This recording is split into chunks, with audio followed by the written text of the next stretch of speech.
tayari kulipa gharama, sitasimama maovu yakitawala, sitasimama maovu yakitawala. Ufisadi, ubinafsi, ukabila, kuuza sura, wataki kuuza sera.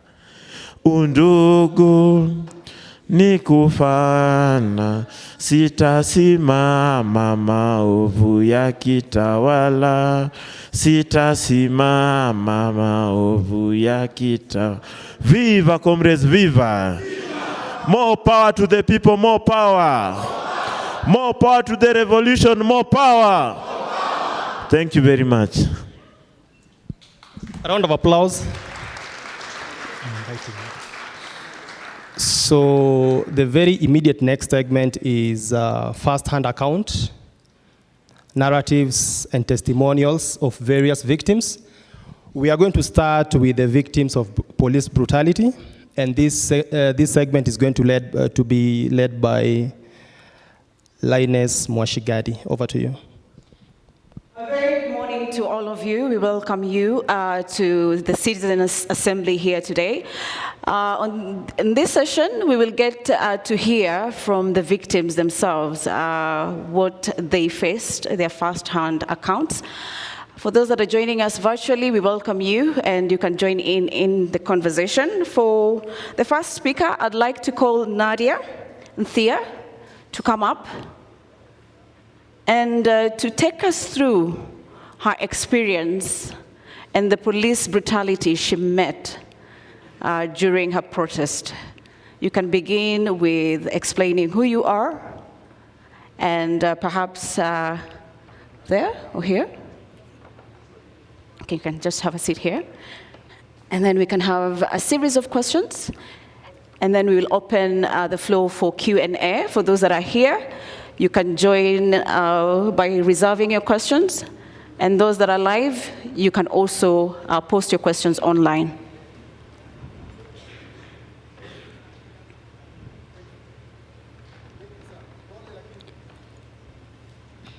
Is it on? No, it's not. It's on. It's on. Thank you so much, Nadia, for being brave and coming forward to share some of your experiences and the police brutality that you met while you were protesting. Let's begin by you introducing yourself. Who is Nadia, and why did you protest? Let's begin from there. Good morning. My name is Nadia Nthia. I am a lawyer. I am an advocate trainee at the Kenya School of Law, admitted to the Advocates Training Program 2024-2025.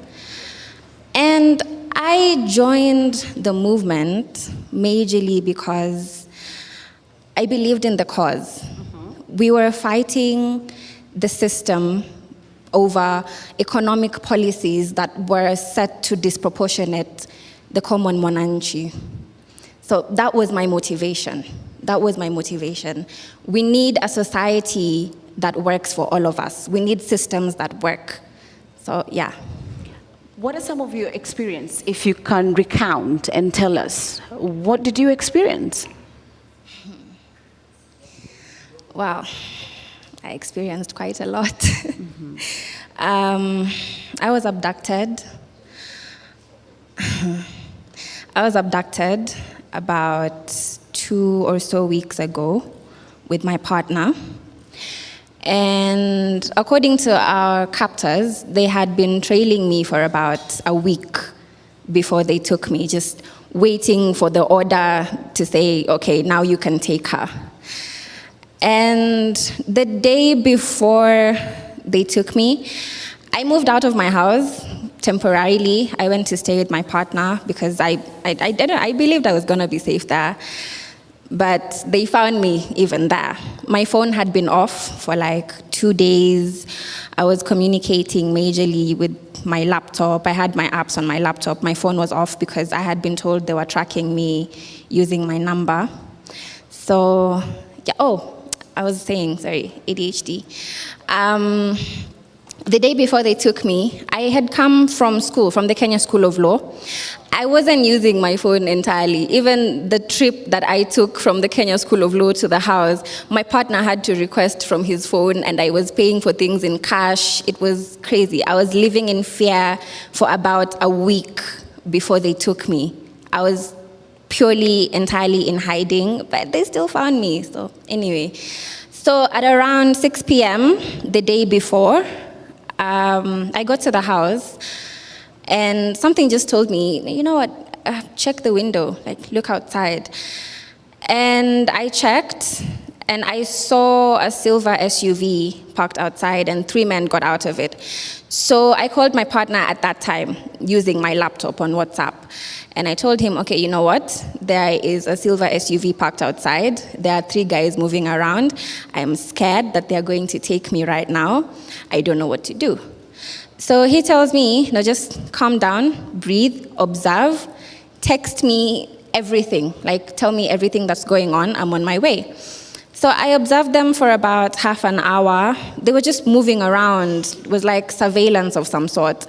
So they were moving around, observing the area. I don't know what they were trying to find, really, but that went on for like half an hour. Then they left. And around the same time they were leaving, he arrived.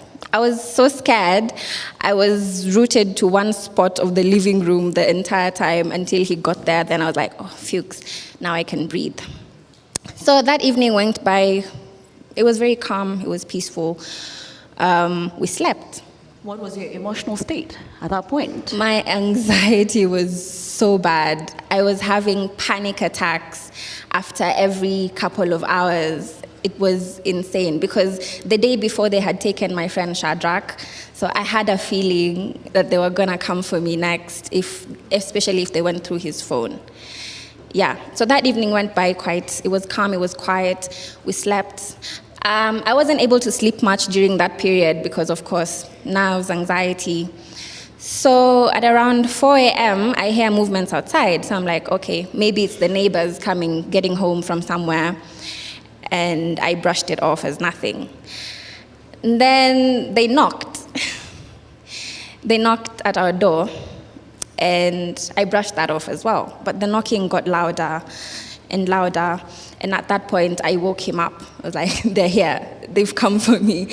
And before that, I had typed out a tweet on my laptop that I was going to send out when they came. It was like, wamenichukua. But I didn't even have time to send that out. I didn't even have time to send that out. Yeah, so I woke him up. I told him, there's someone at the door. So he got up. I'm scared, I'm shaken. It is so loud. They wanted to break down the door at that point. They shouted something at him in Luo, Nyerere something. He later told me it meant, open this door or we're gonna break it down. Mm-hmm. So he went to the door. I stayed in the bedroom, scared as hell. I'm still in my nightwear. I was fixed to that spot. I didn't know what to do. He went to the door, he opened it. As soon as he opened it, they put him down. Blindfolded him, tied him up, came in to look for me. They were 7 with guns as big as me. Could you tell their faces? No, I could not. They were wearing baklavas, they were masked up, so I could not see their faces at all. But I could just hear voices. It was just the voices.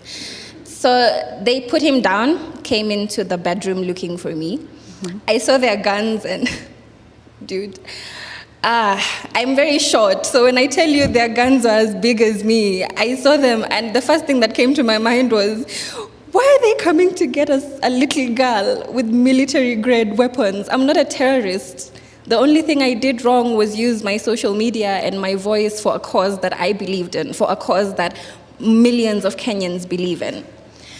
So I thought I told you I was still in my nightwear, so they wanted to take me like that, but one of them had sense and said, no, let her get into something that's a bit warmer, more appropriate. Yeah, they didn't even want to let me dress up. They were just standing there, watching me, waiting for me to undress and give them some kind of show. They're sick people. No, but one of them, the one who had sense, mm-hmm. yeah, the sense was constant. He told them, okay, maybe we can give her a minute to get changed. And then, yeah.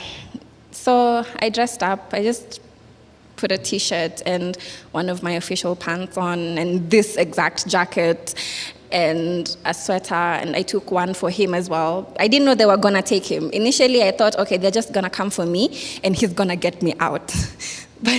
But they took him too. So I took a jacket for him and they tied us up, they blindfolded us, and we left. So took us down the stairs. You blindfolded from the house. From the house. There were instances where they used to take off the blindfold, like if we went to the washroom, which we went to a lot. But yeah, so they took us into the car. I don't even know if we locked the house. I have no idea what happened after that. At that point in my head, I was just like, oh God, shit. Sorry for the colorful language, but that's what was going on in my head. So they put us in a car. I didn't know we were in the same car because later on I was told there were 3. So in my head, I was also thinking, okay, where did they take him? What are they going to do to him? Not my partner. Where did they take him? And then later on, I came to realize, oh, he's right here. So calm down a bit.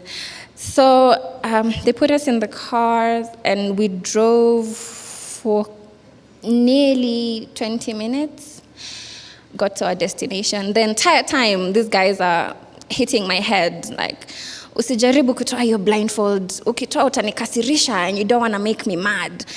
So they're hitting my head and confirming, is this thing on? It was so tight, my head hurt so bad, my ears, it was crazy. So we got there, we sat in the car for about 10 minutes, and the entire time they're like, other guys came and they were like, oh, undo Nadia. Oh, you ndo ring leader. Nkasichana kadogo, haka ndo kana ring lead watu kwenda maandamano. So I'm like, at that time I'm scared. I'm like, mi aki sija ring lead mtu. Sija ring lead mtu. That's all I kept saying. And then they took us inside.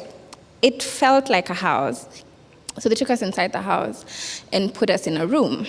Later I realized there were 2 beds. So my partner was in the other one and I was on the one on the right. Still blindfolded this entire time and tied up. So they left us there for a few minutes. And then I think we were handed over. The people who took us are not the same people who were interrogating us. So we were handed over from one team to another. I'd like to call other guys who are also in the room, Ernest Nyerere and Bill Simani, to also recount on their experience as well, so that we can get the conversation going and it becomes more an engagement. Thank you so much. Let's give him a round of applause, please.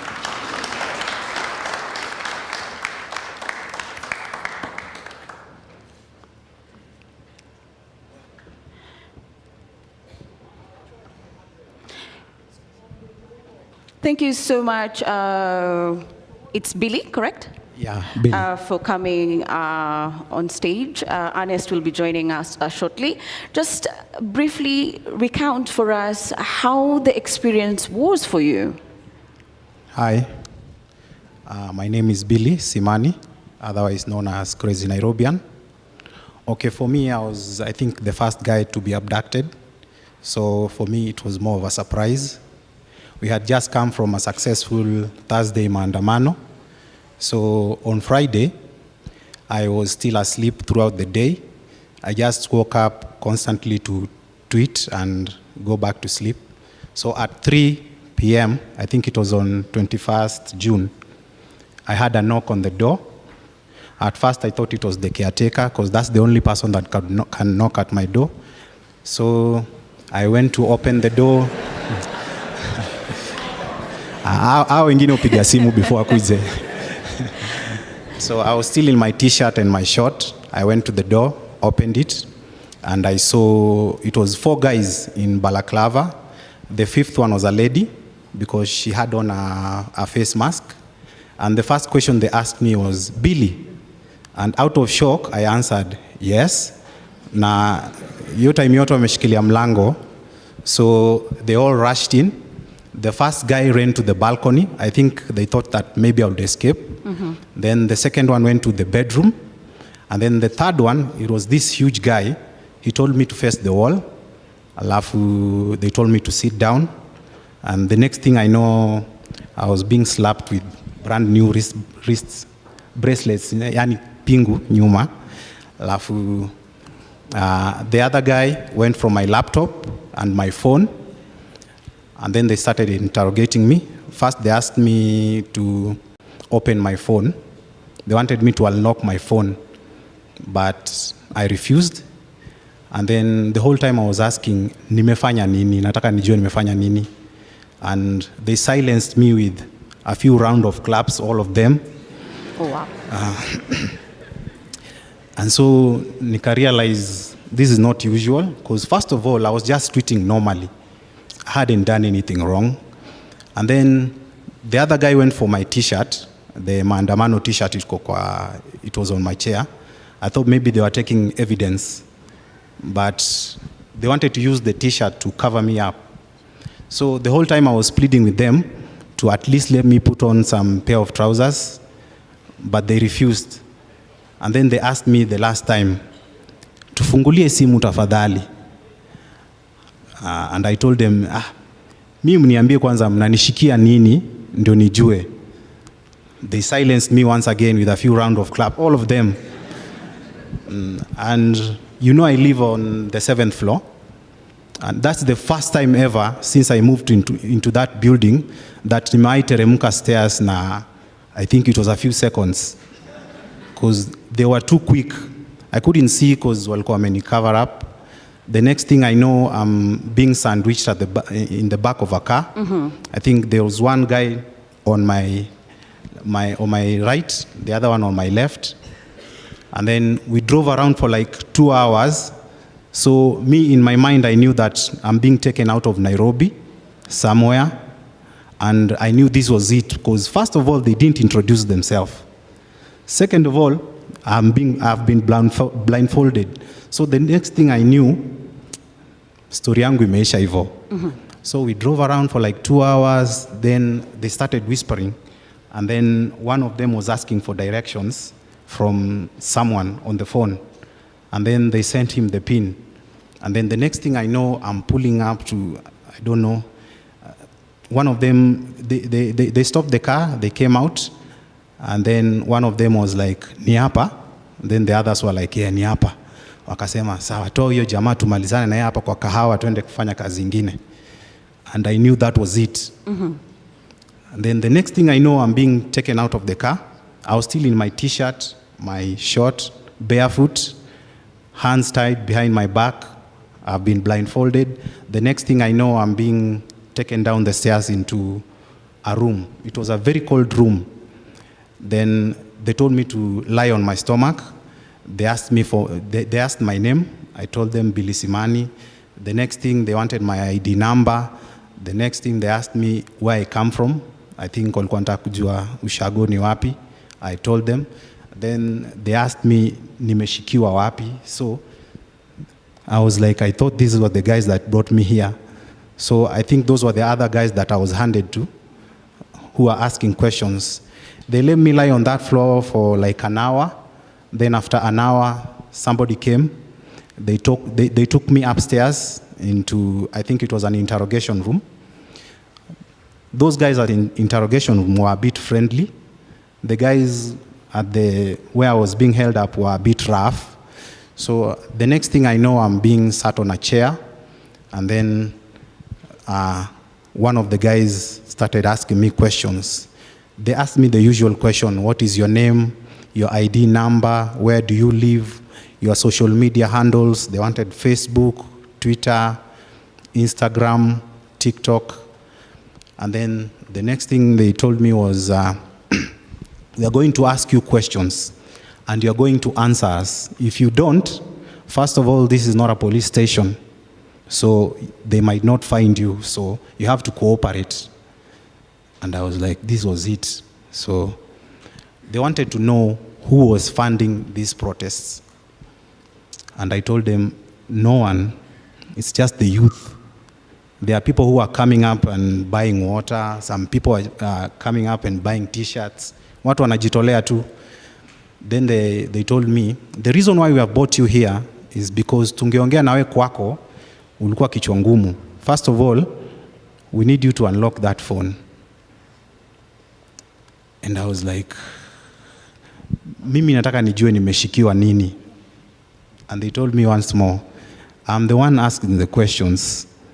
You're going to open this phone because we want to see something. And then I just decided to open the phone for them. I told them the code. They checked. I think they were looking to see if somebody was funding us, and they didn't find anything. So they took me down to where I was being held. I think it was a downstairs. It was a very cold room. I slept there the whole night. My hands on my back, still in my short and T-shirt, the whole night. So they came for me the next day. That's when they brought in tea. And then they transferred my hands to the front. And then after tea, I was taken back to the interrogation room.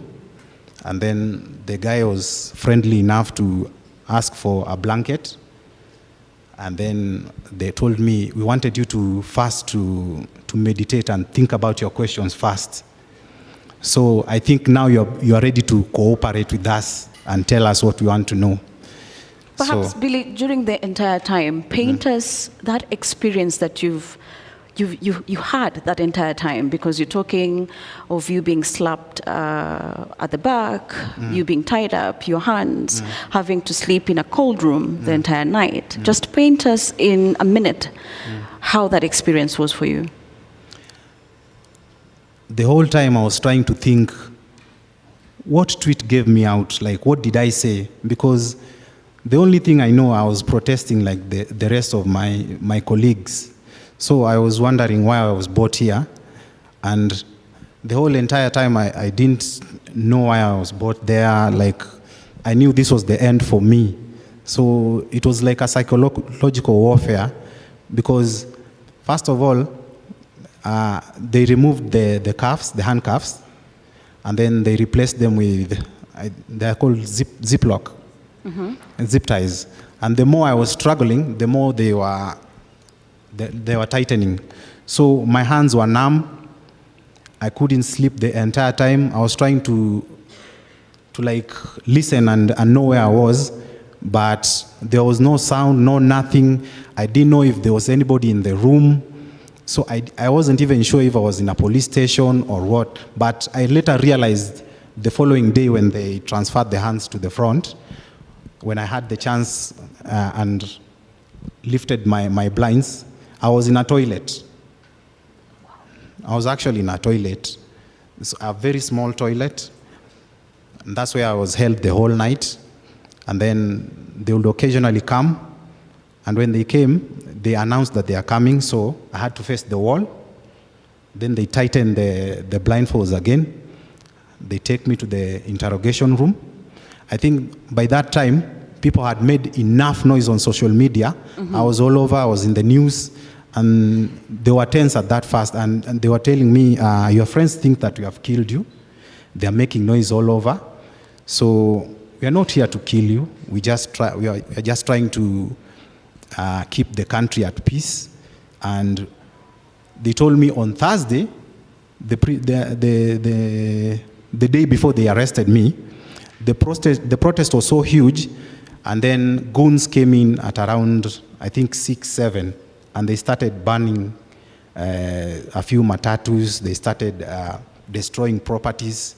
So in their mind, they thought that maybe we were sponsored by either a politician or someone. So they wanted to know who was this that was sponsoring the protest. And that's when I explained to them that ours is a peaceful protest. That's why we have even printed T-shirts, and we have given out a memo that anybody who is going to appear in the protests, they wakuja kama wamevaa black, so that we identify each other. And then they wanted to know how we were going to ensure that the protest was peaceful. And that's why I told them to go and look at my tweets. We had previously said that everybody should use their smartphone. If you see anybody vandalizing anything, take a picture, post it, so that when they try to pin the distraction on us, we at least have evidence. So they went through my tweets and they saw everything that we are telling people. We had even posted how people are supposed to conduct themselves during the peaceful protest. And I think that was what helped me to be alive right now. Thank you so much, Billy. Ernest, karibu sana to the podium. Just give us a brief introduction of who you are and your participation in the protest and how it impacted you. All right.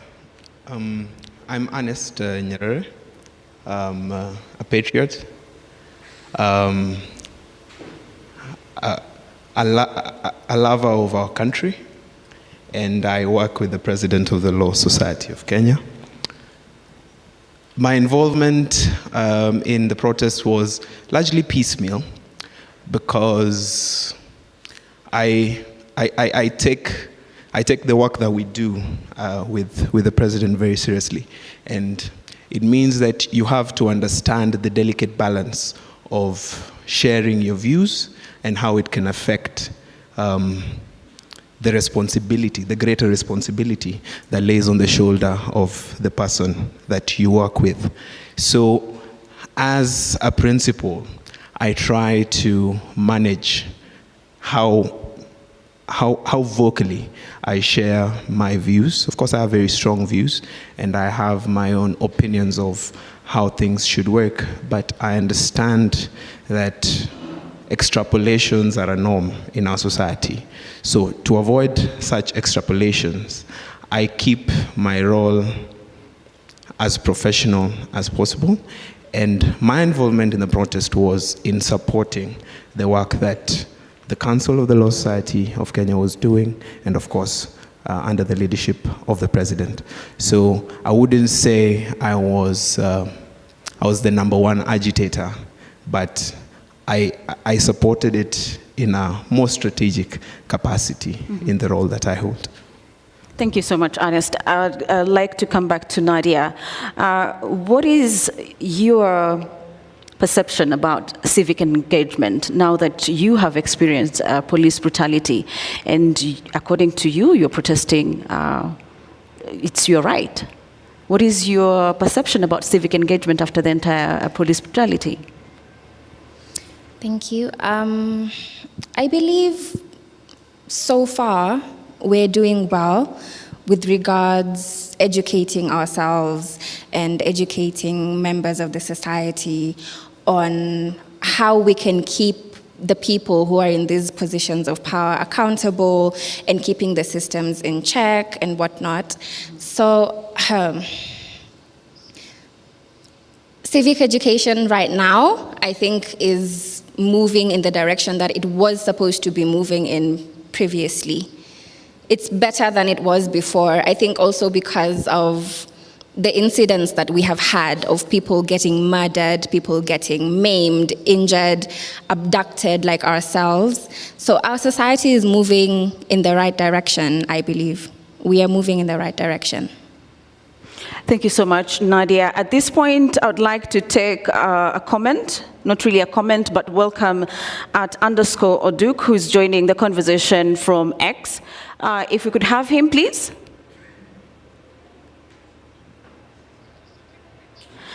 Okay, so we're getting him through. So at this point in time, we're just opening the floor for Q&A. So if you have any questions, kindly jot it down and the person to whom you want the question directed to.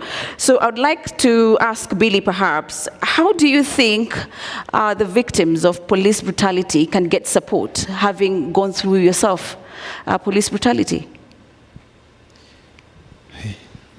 I think most of us need like a psychological evaluation, because the moment I was released, the first thing was to switch off my phone, because I'm still paranoid at how they located me, how they even knew my house, my door. Like up to now, my phone is still off. I'm using a different line And I haven't been staying at one place.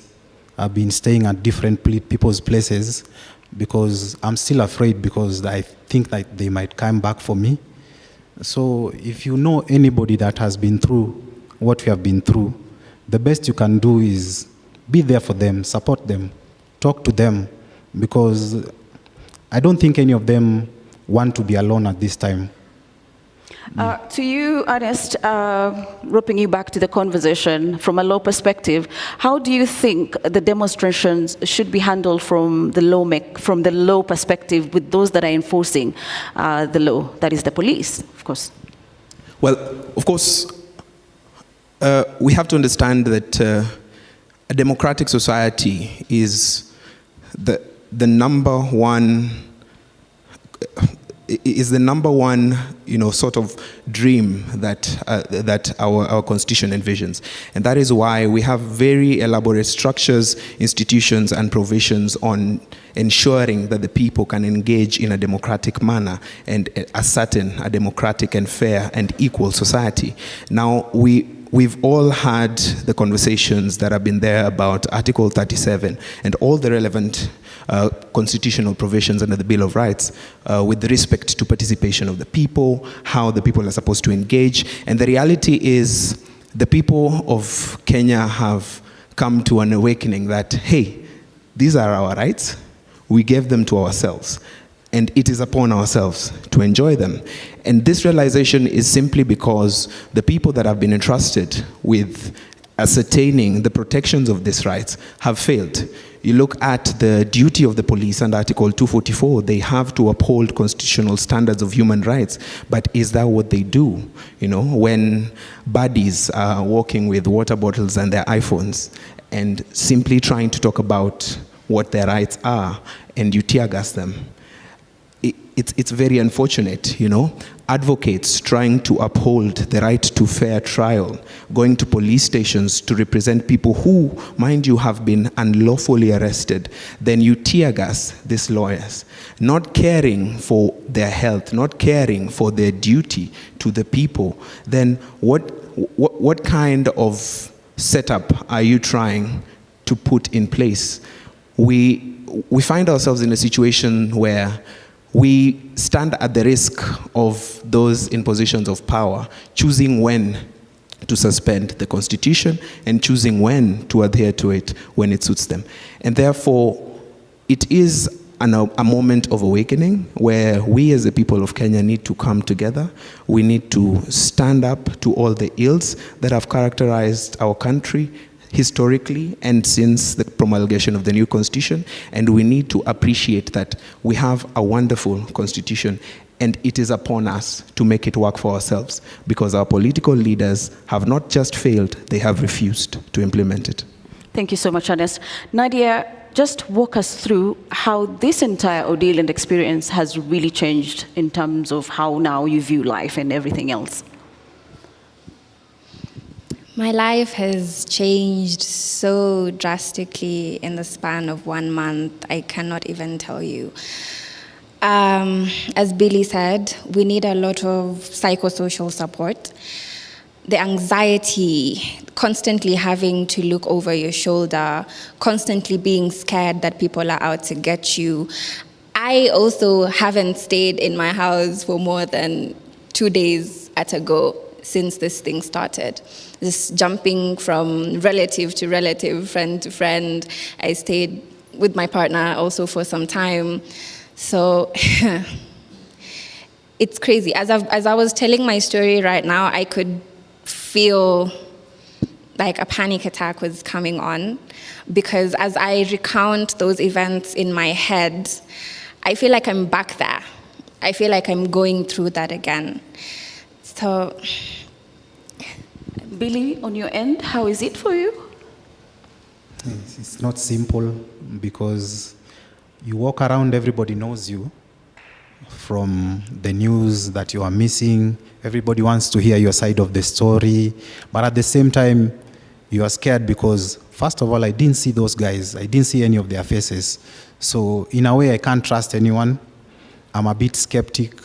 And now my life isn't normal because my phone has to be constantly on flight mode because I'm getting a lot of calls, relatives, they want to know how I am.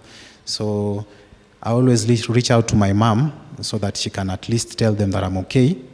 But at the moment, I'm moving around constantly from house to house because I don't want to be found in my house again alone. Thank you so much. Ernest, from your end, from the Law Society of Kenya, perhaps are you looking at ways in which you can be able to get justice for people like Nadia and Billy?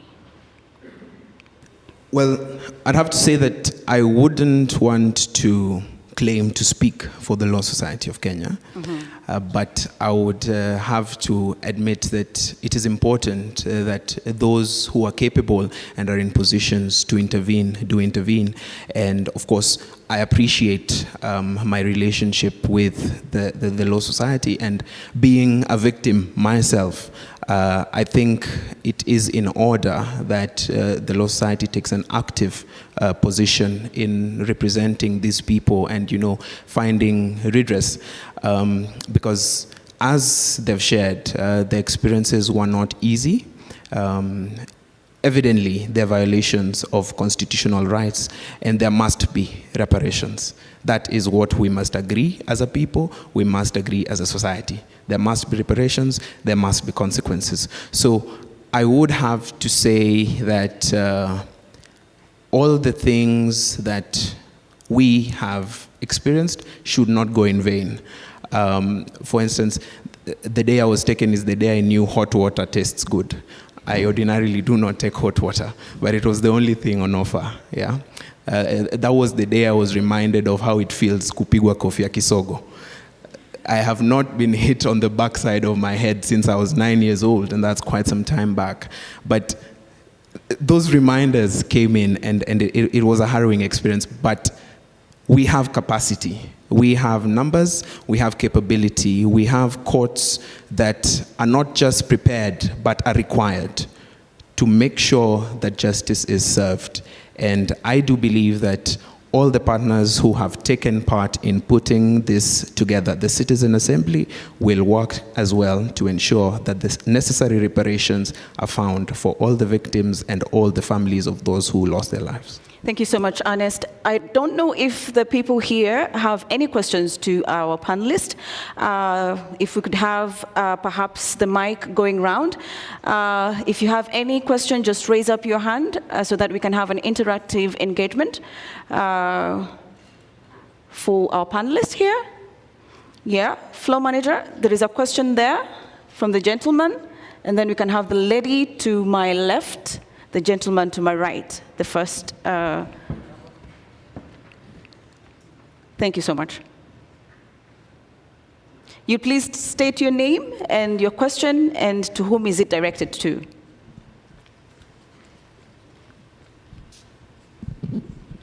Comrades Power. I don't have a question, I just would like to do something. Can I ask the three of you to stand up and turn around and face that side? I am used to giving instructions. I was in a school in a minute. Please stand up. Come as close to the edge without falling. Okay. Just look there, don't look back. Just be present. The rest of you stand up.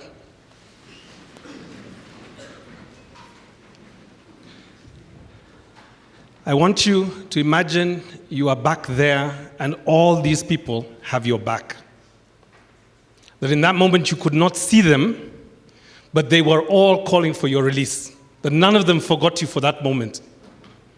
And in that sense, be present to the fact that when we take a stand as human rights activists, we are never alone. There are 56 million people who are slowly beginning to find capacity to protect you. I'm not sure if this is a question, but we have your back. Thank you so much.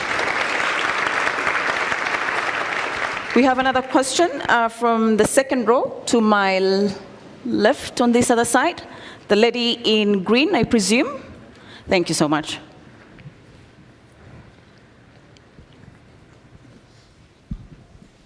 Thank you very much. My name is Diana Gishengo, and just like Irongo, I have no question.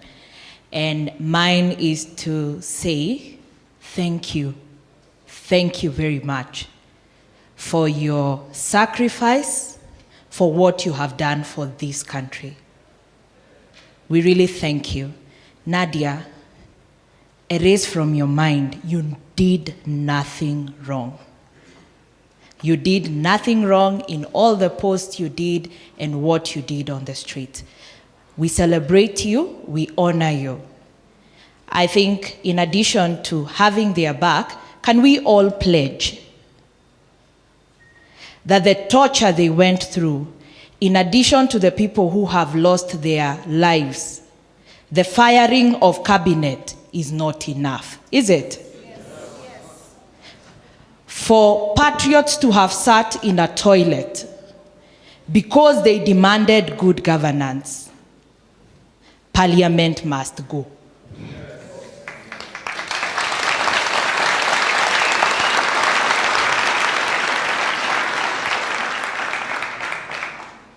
For all the wrong investments in military guns to silence us, we need a new budget. Not the one that he's referring to. We need a new budget. And finally, if the president could not apologize for this, he said they were fake. Look at these people. They are here, we can see them. Does he deserve to be our president? No. Ruto must? No. Thank you.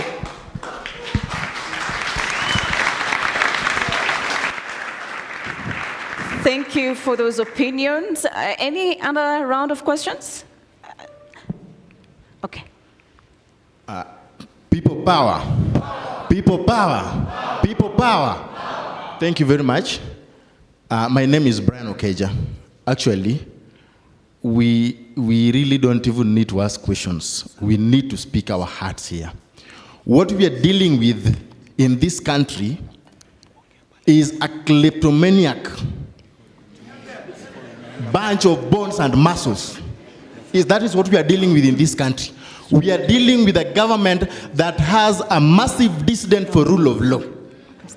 I can tell you there are just a few of us, but so many people suffered. Myself, I was hit by a canister. I lost balance. I almost broke my knee. I was clobbered on the back by a rungu. I was washed with that pink water. Iliniwashadi makende. What they have done, that they have arrested our people, they have tortured us, they have killed us. But what they don't know is this, that when we made the decision to come out of our houses, we knew that the fight for democracy is very expensive. And we are ready to pay the ultimate price. We knew that we would either come back home safe or not come back at all. But that will not deter us from anything. We will continue. They can kill us, but they cannot kill this movement. They can torture us, but they cannot kill this liberation. They can kill us. The worst thing that they can ever do to us is to kill this bunch of bones and muscles. This is a body, but they can never touch our soul. We will die and we will reincarnate. We will come back and be born in this same country. We are not going to accept any nonsense. And what we are saying is this, that as the youth of this nation, as the Gen Zs, our allegiance, our obeisance, our loyalty and fidelity is to the flag of this nation, is the flag of Kenya, and to no one else and to nothing else. People power. Say with me, I am a revolutionary. I am a revolutionary. I am a revolutionary. Thank you. Thank you so much for your comments. Before we continue, I'd like to invite Rocha Madza, who is the student president, to just give his comments. The mic is there, please, if you could.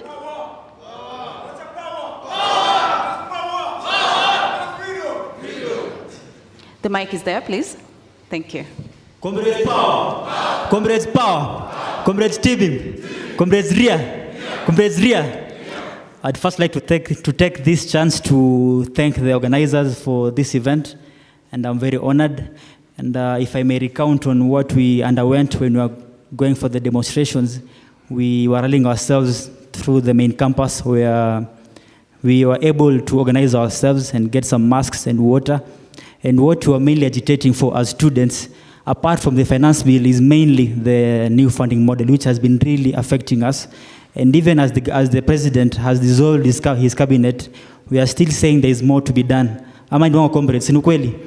Because as we are sitting right now, we can't afford school fees as students, and what we're calling for the president to do is he dissolves and he abolishes the new funding model, which is really affecting the needy. Because if education is an equalizer, then why then should we segregate, and why then should we group students based on how financially they are? Because as we are speaking, the first years in medicine school who are paying 612,000 shillings, half of them have deferred from their class because they're expected to pay 30% of that, which is about 200,000 shillings. So where I come from Kwale, that is in Zombo. My parents, maybe they sell mangoes to earn a living, so they really can't afford these school fees, and we are killing their dreams. So as we are here, let us also agitate for that in the X and other avenues, that we still need change, and this is the right time. And I'd urge all of us, let's not kill the movement, because the country is still in shambles, and we can't say we have won yet. Much has to be done, and mine is to urge all the comrades that we'll do this until we get to where we are, because this is our nation, and we must fight for our justice. And for all those who are affected, we have been praying for you, and I'm sure everything will be well. And for all those few remarks, let me thank you for organizing the event. Have a lovely day. Na safari ni ya Ikulu, na we reject the new funding model. Comrades power. Comrades power. We want free education because it's a basic need for all of us. Amani wongo. Yes, so thank you, nambarikiwa sana. Thank you so much, Rocha, for those comments. Please reserve your comments and your questions. Of course, the engagement and discussions are still ongoing. At this point, I'd like to begin with Nadia. What are your closing remarks? And perhaps the leaders that are watching you today, what is your message to them? We owe it to ourselves and to our fallen comrades to see this thing through to the end. This movement is not about one person, it is not about two people, it is about all of us collectively. We need systems that work. We need a country that works for all of us, not just a select few. So, yeah, they can maim us, they can injure us, they can murder us, but they cannot stop this movement. Billy, on your end, your closing remarks to those that are watching, what are you telling them, especially the policymakers, those that are in charge? Okay, first of all, I would like to thank everyone for all the noises that you made while you were abducted. So, and all I can say is that together we are powerful. The noises that we are making behind our keyboards, behind our phones, they are very powerful, and we are seeing the effects, like they are working. So all I can tell all the comrades, don't give up. This thing is working. That's all I can say. Yeah. Ernest, from your end, your closing remarks, and the calls continues, and perhaps what is the way forward from your end? I think there is a defiance that comes with knowing that you are doing what is right and knowing that you are fighting and standing for something. Standing at that door after it opened, seeing 8 men armed with military-grade weapons, the fear went out of me because I knew I had done nothing wrong and I knew there was nothing I could do. I was helpless, but I was sure that if that was the end, it was for doing nothing wrong. We, the people of Kenya, will continue to do what is right. We will continue to fight for what we deserve, and we will continue to use our brains because our ingenuity is what sets us apart from those who have fought before us. We will not just come at you in the streets. We will use our brains. We will fight you in courts. We will use technology. We will stop you from making this country move in the right direction by whatever means available to us. We are the smartest, we are the strongest, we are the best this country has to offer. Na tutashuka na watu. Thank you so much, Ernest, for those remarks. Please, let's give them a round of applause. It's not easy, and we wish you well, even as you get the psychological help that you need to get yourself through the next phases of your life. At this point, I'd like to call Giuliani as we take a very short breather, and then we will continue with the conversation. So keep your questions there. We will get to them. So at this point, we are going to just take a breather and then invite Giuliani on the stage. Thank you so much.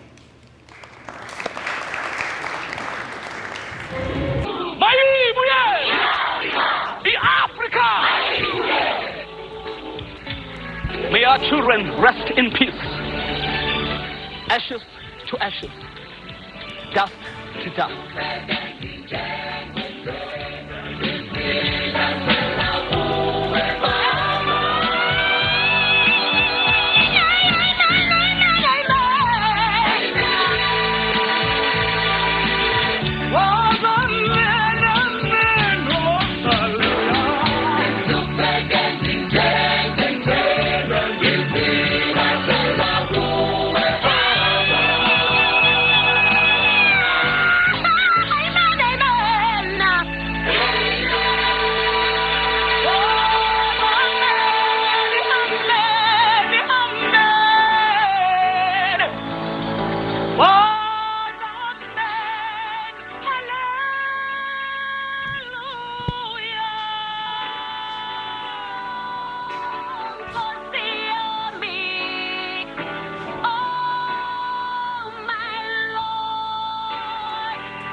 Waiting for Mandela.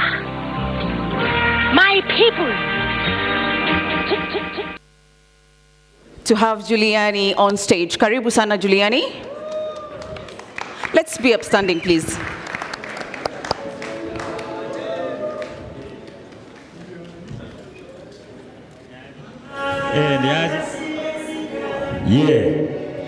Niaje.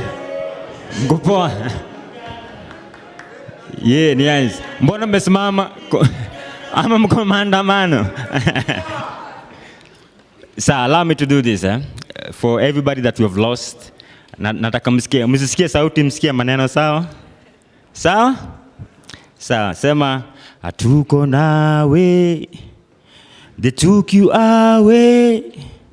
La salama. Sema hatuko nawe. They took you away. La salama. Hatuko nawe. They took you away. Tapatana machozi ya jana. Inauma hii side ya left ya chest. Naomba boxes zingine za handkerchief. Machozi ligeuza matope penye ume rest. Hii si WhatsApp group, unaweza rudi ukileft. Waliwakata mabawa, usifly again. Clouds ni grey, nguo ni white, nguo ni black, macho ni red, colors za pain. It takes a long day kujua life ni short. Life haina remote, unaweza fast forward ama rewind to a happier episode. Machozi ya jana haigandi, tunapanguza na furaha ya justice. Hatuko nawe, they took you away. Lala, lala salama. Hatuko nawe, they took you away. Tapatana machozi ya jana. Nilijaribu kujiconvince huku juu, mapenzi ya Mungu ukweli ni rosa statue ndani ya watu. Sababu seriousness ya poisonous snake, tusipuuze ka cuteness ya pet. Kwa mkono mngekimbilia ndio muliangamia, amkunuia mlo waliwandalia. Sauti ya glass ya champagne ikigonga cheers, impunity ikicelebrate. Itatizwe na sauti ya nyundo kwa court wakiface judgment. Iwe funzo kwa wenye tabia kama hiyo, mwizi wa uhai hukumu isiwe kuchunwa sikio. Hatuko nawe, they took you away. Lala, lala salama. Hatuko nawe, they took you away. Tapatana machozi ya jana. Ewe Mungu wajua njia zangu yatengeze, yale siwezi yasongeze. Wewe ndiye nguvu ya wanyonge. Ewe Mungu wajua njia zangu yatengeze, yale siwezi yasongeze. Wewe ndiye nguvu ya wanyonge. Hatuko nawe, they took you away. Lala, lala salama. Hatuko nawe, they took you away. Tapatana machozi ya jana.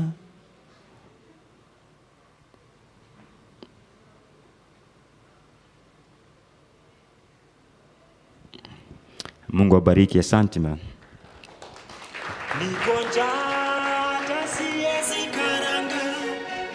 Mnisede kuimba isawa? Shagala bagala. Niko tayari kulipa gharama, sitasimama maovu ya kitawala. Sitasimama maovu ya kitawala.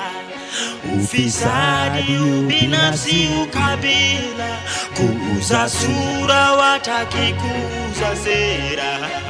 Undugu ni kufaana, sitasimama maovu ya kitawala.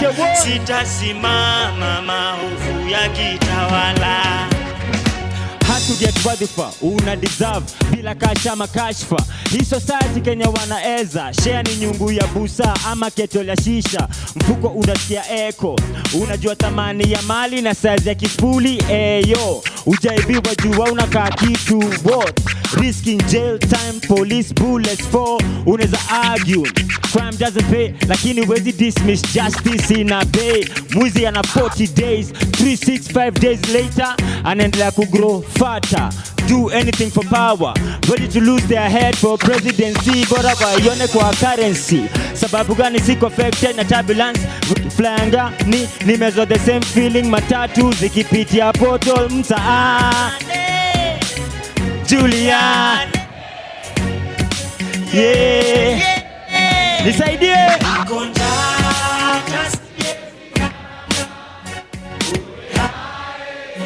Gala bagala, niko tayari kulipa gharama. Sitasimama maovu ya kitawala. Sitasimama maovu ya kitawala. Ufisadi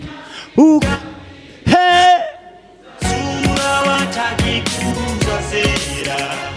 Undugu ni kufana. Sitasimama DJ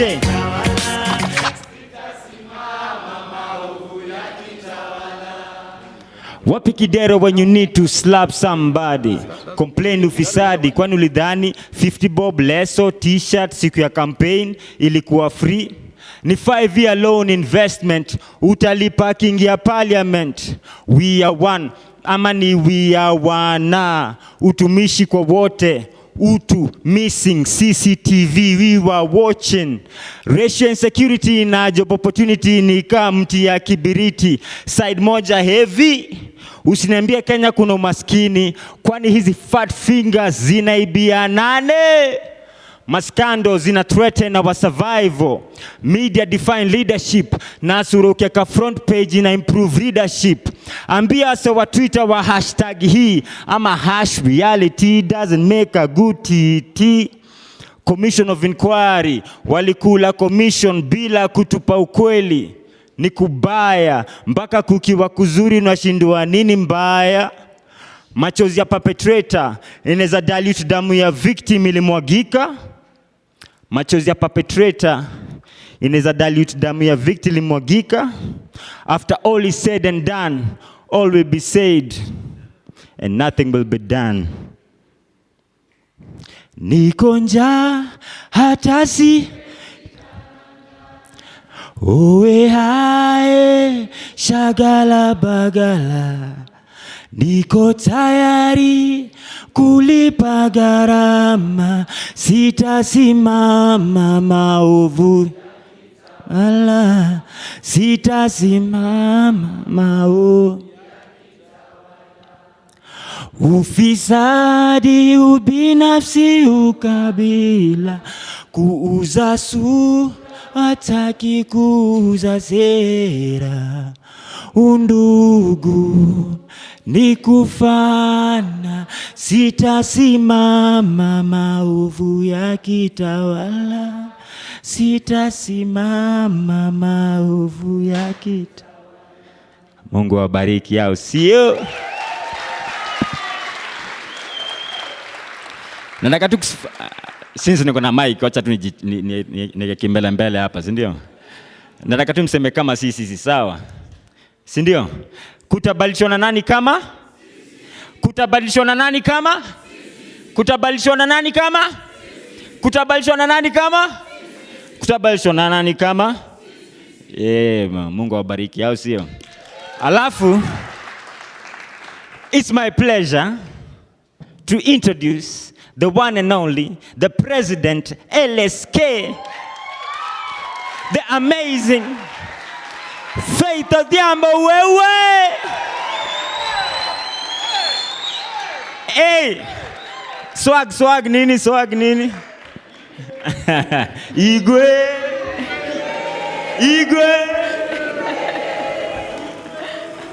Thank you. Nanchi mzalendo.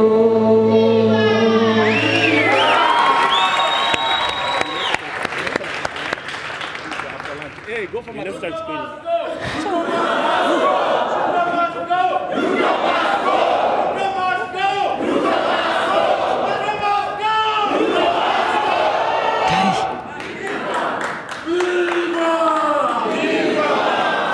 Before I speak, first of all, it gives me great courage and enthusiasm to see all who have made their way here today.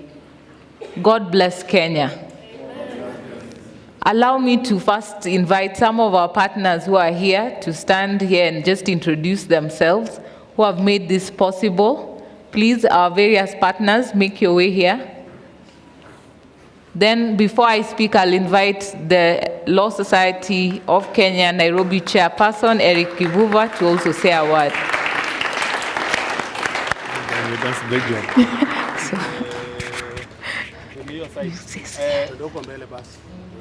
Comrades Power! On behalf of the movement, Amnesty International, we salute your courage, we salute your constitutionalism and your fidelity to the rule of law. What we saw was a breakdown in the rule of law. We saw the abuse of state power, and it is this movement that has corrected this moment for the nation and for the world. Thank you. For those of you who don't know me, my name is Irungo Houghton, Executive Director, Amnesty International. Viva, comrades, viva. More power to the people, more power. Down with police killings, down. Down with police brutality, down. Down with corruption, down. Down with Ruto, down. My name is Happy Olal, the convener, Social Justice Centers Working Group. Tuko hapa, Ruto must go. Thank you.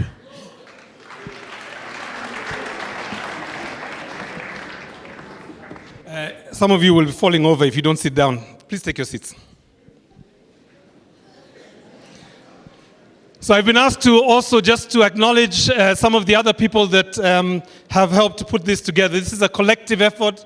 There are many organizations that are on the poster, and there are many others that didn't get onto the poster but were in support.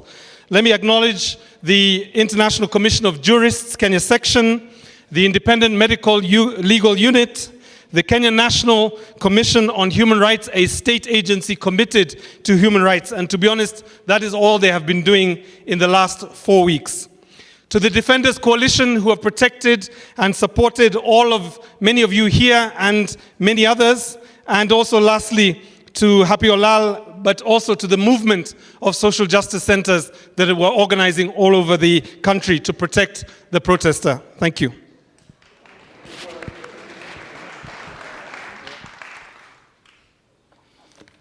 Comrades, power! Comrades, power! Power to the people! My name is Eric Kakemu Kivuva. I serve you as the LSK Chair, Nairobi branch.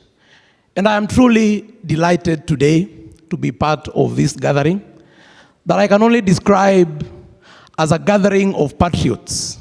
Because for me, we have been brought together by the unfortunate events happening in our country, but maybe not so fortunate, because for the first time since independence, we will for once describe the country we want for us. We will for once describe the kind of leadership we want for this country. We will for once reset and even describe who a patriot is, because what has been happening is elections in this country has sanitized the worst of criminals, and we call them waheshimiwa. I am so delighted today. 13 years ago, this gentleman, Mr. Julius Owino, aka Giuliani, sang a song called Bahasha ya Ocampo. I don't know kama we remember that song. Niliponea bahasha ya Ocampo, oh, lakini kile naogopa hata zaidi, finger of God, ikini point, yule.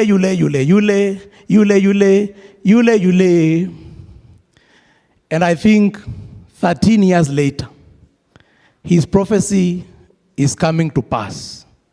Walioponea bahasha ya Ocampo, the finger of God has caught up with them. It is now pointing them out and calling them out. But more importantly, we the people should not be an empty rhetoric. It should be that which we live as Kenyans.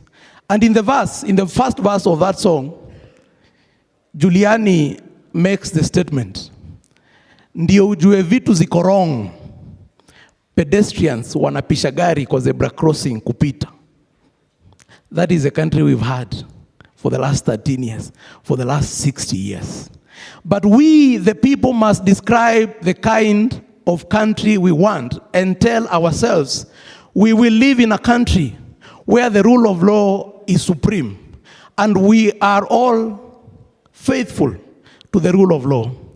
And fellow patriots, it starts with all of us being considerate to obey the list of things, including giving regard to a zebra crossing, including giving regard to traffic lights. If that is the country we want, we must be part of that change. Ladies and gentlemen, I am truly delighted and even more privileged because I know Madam President will be giving her keynote address, especially on the subject of we, the people. Thank you very much. God bless Kenya. God bless the movement. May we, patriots, keep at it and never relent in seeking for a better country. Thank you.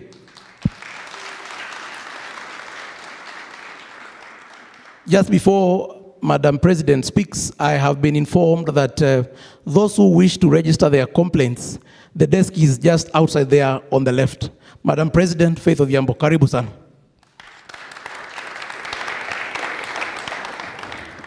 Comrades, power. Power. I'm not feeling that power. Comrades, power. Power. Viva. Viva. Viva Kenya, viva. Viva. Protect our constitution, viva. Viva. My fellow Kenyans, comrades and colleagues, for decades our country has faced endless spate of unresolved extrajudicial killings associated with political spectrum. I remember Law Society was involved in collecting evidence for the last Mandamano killings. To date, we are still demanding from IPOA, why haven't you tabled that report? Why haven't you held those policemen accountable? Why is the Inspector General of Police still sitting on that chair? We all know about the controversial death of Pio Gama Pinto in February 24th, 1965. Very few will remember January 29th, 1969, where Agwins Kodek, a pioneering Mau Mau lawyer, died in a car crash under mysterious circumstances. The families of Pinto and Agwins have never known justice, and the same fate befell Thomas Joseph Adhiambo Mboya on July 5th, 1969. Have we forgotten J.M. Kariuki on March 2nd, 1975? Where is the truth about Bruce Roy Mackenzie's death on May 24th, 1979? We are here today to stand for justice for victims. We do not want to leave any man behind. The stories of those who came before us, the different regimes, the different decades, are testament that when political stars and fights come to an end, there are bodies that are littered in the streets. There are bodies that are left for our kin to deal with. Yet no one knows justice. No one sees justice for those victims. I would go on until the cows come home. And you will all see that each regime in this country has had its fair share of assassinations in an attempt to eliminate persons perceived to be standing for something that the political class do not want. Killing of innocent Kenyans on the streets started with Mzee Jomo Kenyatta on the dark Saturday of October 25th in 1969, when Jomo's visit to Kisumu turned bloody. We all know how many Kenyans died during the struggle for multi-party democracy under Moi's 24-year rule. Abductions, torture, and painful deaths did not start with this regime. The police have merely inherited the vice from generation to generation. And we are saying, does it stop in this generation? Yes. Does it stop in this generation? Yes. It must end in this generation. No more abductions, no more extrajudicial killings. President Mwai Kibaki presided over the worst tide of killings. We cannot forget about the 2007-2008 post-election violence. And we do not ever want to go back there. Uhuru Kenyatta too was no different, because every year the local newspapers reported how many people disappeared mysteriously in the hands of law enforcement agencies. And just when we thought there was a new dawn in this country, new hope, a country where the head of state was brought in the mantra for the young people, a youthful leader, we have seen police disappointing this hope.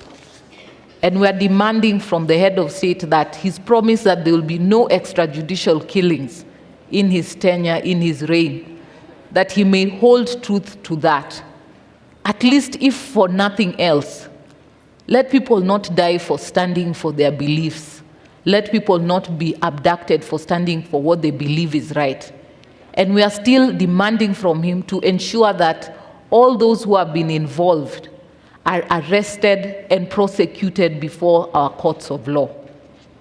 The civil societies are struggling to put together the data of injured people, both from gunshots, crude weapons, and attempts to follow up on missing persons. We know that there are families that are still reeling in pain and anguish, and yet we want to move forward. We want to move forward, but we want to move forward with justice for everyone.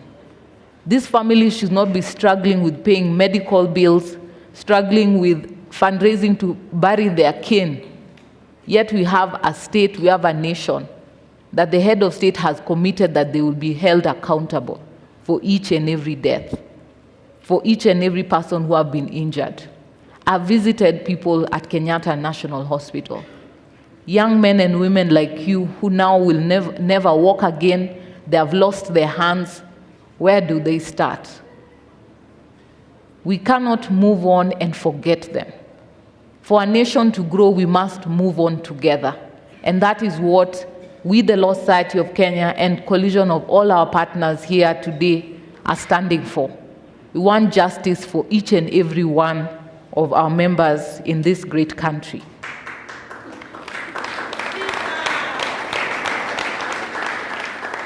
Fellow Kenyans, today we want us to begin a journey of truth and justice.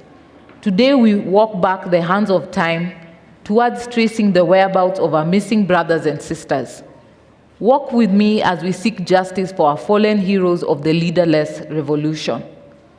We are going to ensure that we give our family the hope to wake up every morning knowing that their son or daughter, whose remains are buried in graves spread throughout this country, are not in vain. To that mother, to that aunt, to that sister, to that father, to that brother looking for their loved ones, please come to us. We have created a network of social and civil rights defenders working together to unravel these mysteries.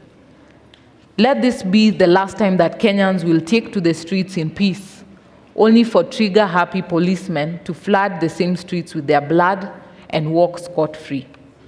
The plan is to set camp at almost every county that experienced police brutality during our protests. I want to raise my greatest appreciation for my different branch chairs all around the country that mobilized their members upon my request and call to go out to the different police stations all around the country. That is why we've been able to make a mark. Each and every one of my branch chairs, my council members, and every lawyer who heeded my request and call are the heroes that I can sing proudly from the Law Society side, coming to defend the rights of Kenyans and fighting against any trumped-up charges, those who have been kept beyond the required period in prisons, and trying to ensure the safety and freedom of all Kenyans who had been arrested. There are so many people out there living in pain inflicted by the police. It could be mental health or just desolation. Please come out. Let our experienced team of experts offer psychosocial support to help you heal. Today we begin here at the historic Ufungamano House. We are coming to you all around the country. The Law Society of Kenya, together with all our partners here, have membership across the country, and with the support of our various branches and offices, have remained zealous and steadfast at protecting the Constitution. If we work together in this, then our defenseless families will not shed tears in vain. As a mother and a lawyer, I stand here today with a heavy heart of what we have seen the last few weeks. The numerous calls that I've received, those in distress, even at very wee hours of the morning. It shows to you the waning strength of so many members of the public. Though in fear, some struggling, some in despair, but yet our young generation are still coming out strongly and firmly, affirming that we are standing for accountability, transparency, we are fighting corruption. We want to see a positive change in our government. Those who have been coming out are loyal patriots of this country. They are standing to see a change. They are the same James Orengos and amongst others who came to fight for multi-party democracy. This is a fight against corruption, a fight for accountability, a fight for transparency, which we must embrace as a nation to move forward together. Even in commemorating those of us who are no longer among us, it would be remiss of me not to appreciate each and every one of your zealous, ingenious, persistent, and unified sacrifice for our country. You are ridiculed, underestimated, threatened, and vilified, all in an attempt to break your resolve to reclaim your country. Through it all, you remained peaceful and focused on the noble objective of standing for what is right and what you deserve. Your courage is unparalleled, your patriotism unchallenged, and your unity against all political barriers unprecedented. You are exactly what you think you are. You are the heroes of today.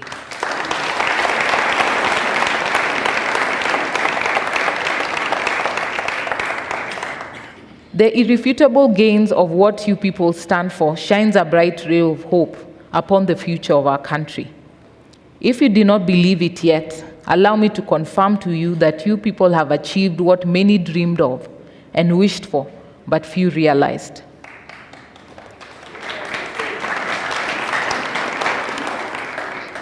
A weak and unreliable parliament betrayed you, the people who they swore to represent you.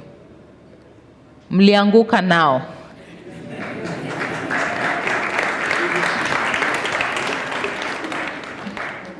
A punitive tax regime was forced down the throats of Kenyans despite public outcry against the repressive finance bill. Mlianguka nayo. The political elite unified to run Kenya down the rabbit hole of treachery and deceit to deviate you from your resolve to bring change to Kenya. Namely, an ineffective, incompetent, and arrogant cabinet represented impunity and refused to work for the people from whom the power they exercised. And once again, today marks a crucial step in our progressive journey towards real sustainable change for our country. This is the onset of a series of deliberations by sovereign citizens of Kenya to reflect on who, where, and what we are as a country. The preamble to our constitution defines who we are. Article 10 prescribes what we ought to be, and the entirety of our constitution in its brilliant magnificence envisions where we ought to be as a nation. However, time without number, those to whom we have bestowed power and trust to deliver to us the dream of Katiba 2010 have failed us. Tumewapatia lakini wamekataa kuperform. Kenya finds itself in a constitutional moment, one where the people have reclaimed their sovereignty and are ready to rid of any individual, institution, or entity that jeopardizes the well-being of the country and defies constitutional principles. What started as demonstrations against the Finance Bill 2024 has spun into a domino effect that gives us an opportunity for change that is ours to lose. Shida zetu zikianguka bado, lazima zimeingia one leg. It is thanks to this realization that the Law Society of Kenya, all our partners and stakeholders have taken the obvious step to join all of you in forging the path on which we want our country set. Thank you for embracing us. Thank you for allowing us to stand with you, and thank you for allowing us to be part of you.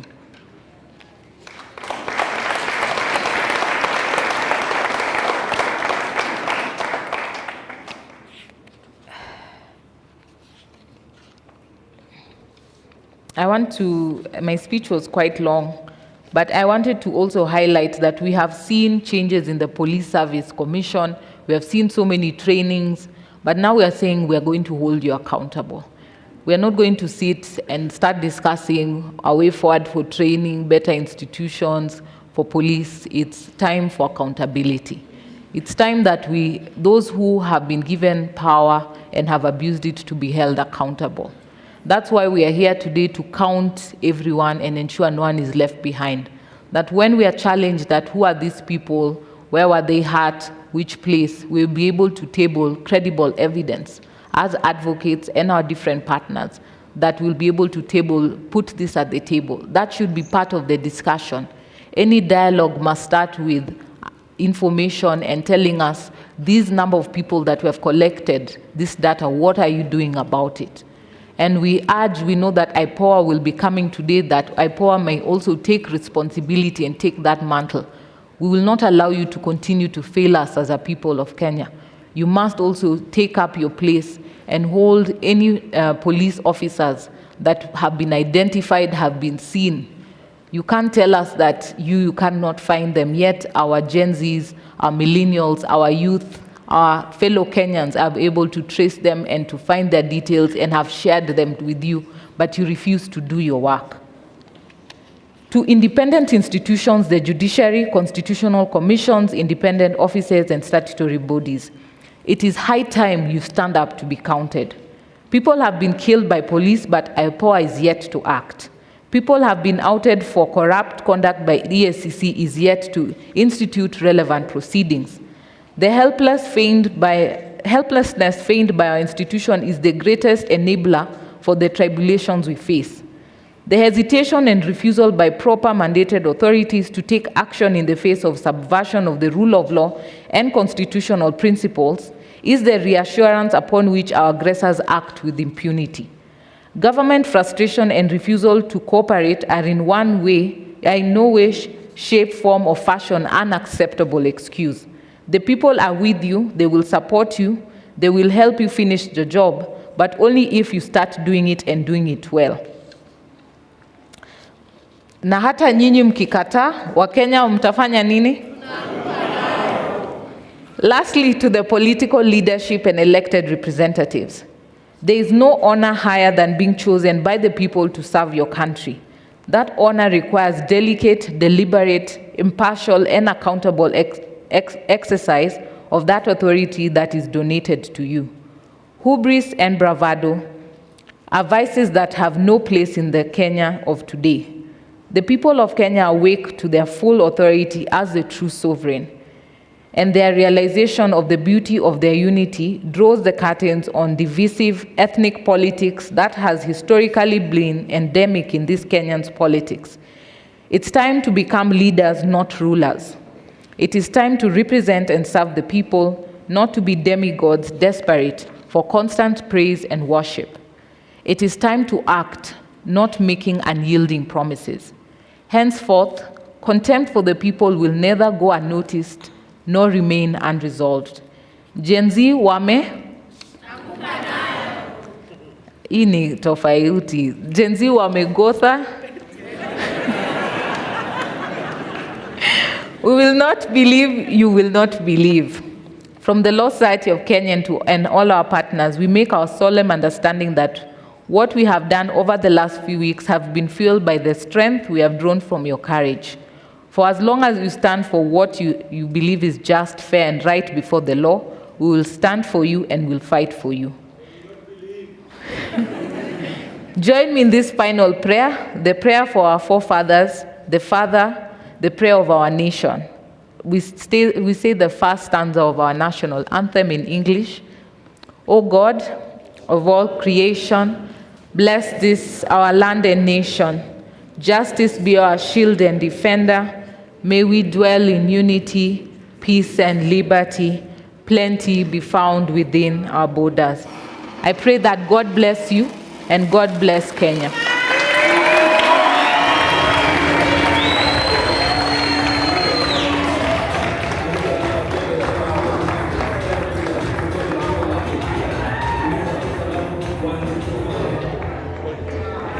Really?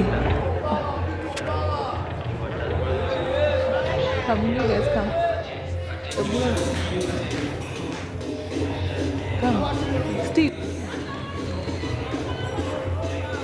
I hope all our heads will fit inside. Let me come on this side. Let me come on the other side of it.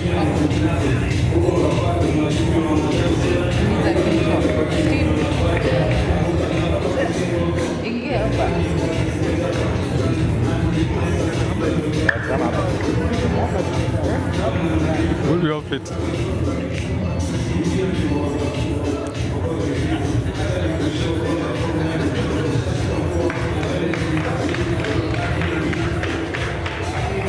Tunarudia chini ama we are here now? Were we going back down? Do we go back or stay? Oh, I think you guys are panelists. We're the next panel, yeah.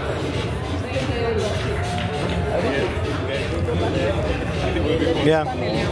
Watatuita in case they need us. Hi, how are you? Nice to see you. Well done for this. One from the last 3 days.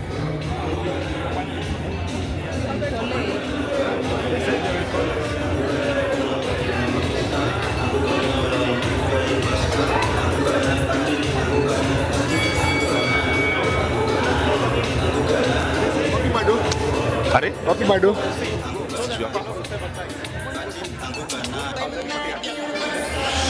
All right, okay. Thank you very much to everyone. Really appreciate Just stand by. President, perhaps the best president this country has ever seen. A better round of applause for Madam President, please. And absolutely, really great, the comments and seeing what we have to do today. I'd like to call us back to attention because we have a lot to cover today. My name is James Smart. Allow me to welcome all of you again for the second panel. On this second panel, we have Dr. Willie Mutunga, who's joining us on X-Space, the famous X-Space. All right, let's listen to Dr. Willie Mutunga, former retired Chief Justice. All right, Dr. CJ, please give us your comments.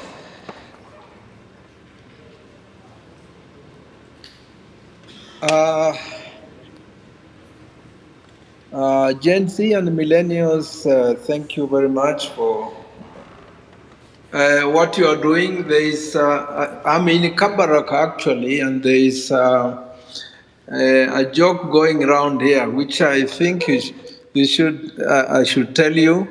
Apparently, the president is going around looking for a general called General Z. This reminds me of Idi Amin going to the central bank looking for one of the workers who was called Foreign Exchange, who was never around in Uganda, and they wanted to kill him. So, my comment, there are two comments that I want to make, and I've made them in other spaces. One is that what happened the other day, and I think this has been discussed, so I'm just reinforcing what we have always said for a long time, that the factions that rule Kenya cannot be described in the way we describe them as that there's one faction that is the lesser evil, and that we have to choose evil. They have come together, they've shown that they are birds of the same political feather, and they have identified themselves as the enemy of the people. And that's progress, because we have had for the last 60 years or so the politics of division and the politics of monetization, which you must avoid, at all costs. And you have started a revolution. There's no doubt about that.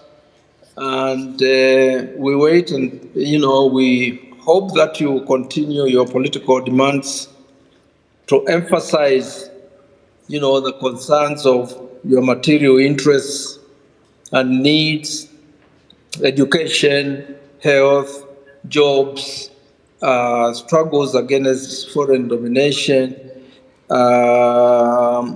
housing, everything that is important for your existence. You posters have captured those particular issues in a revolutionary manner. I've loved the cause or the clarion cause, which you have called occupations. Even the occupation of IMF, and the World Bank, making that connection between our rulers and our external rulers is very, very, very important if we are going to